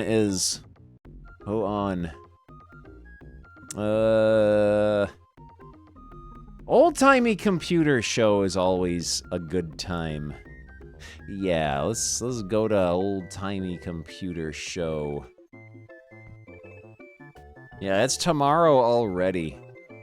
Yeah, tomorrow we'll try to hit that sub goal so I can do our comic book. But yeah, let's start the raid. Baboo. Old-timey computer show. Yeah, we would watch some Rainbow, but it's too late right now. Raid channel. Old-timey computer show. Start raid! But yeah, that was a lot of fun. Incidentally, you guys have ruined us. We've decided to Oh, no, I gotta showbiz. I gotta refund that. It's too late. We'll do that next time though. But yeah, that was a lot of fun. You all have a lovely time. Good morning, night. And yeah. See you all next time. There we go. All right, bye. Bye. Bye.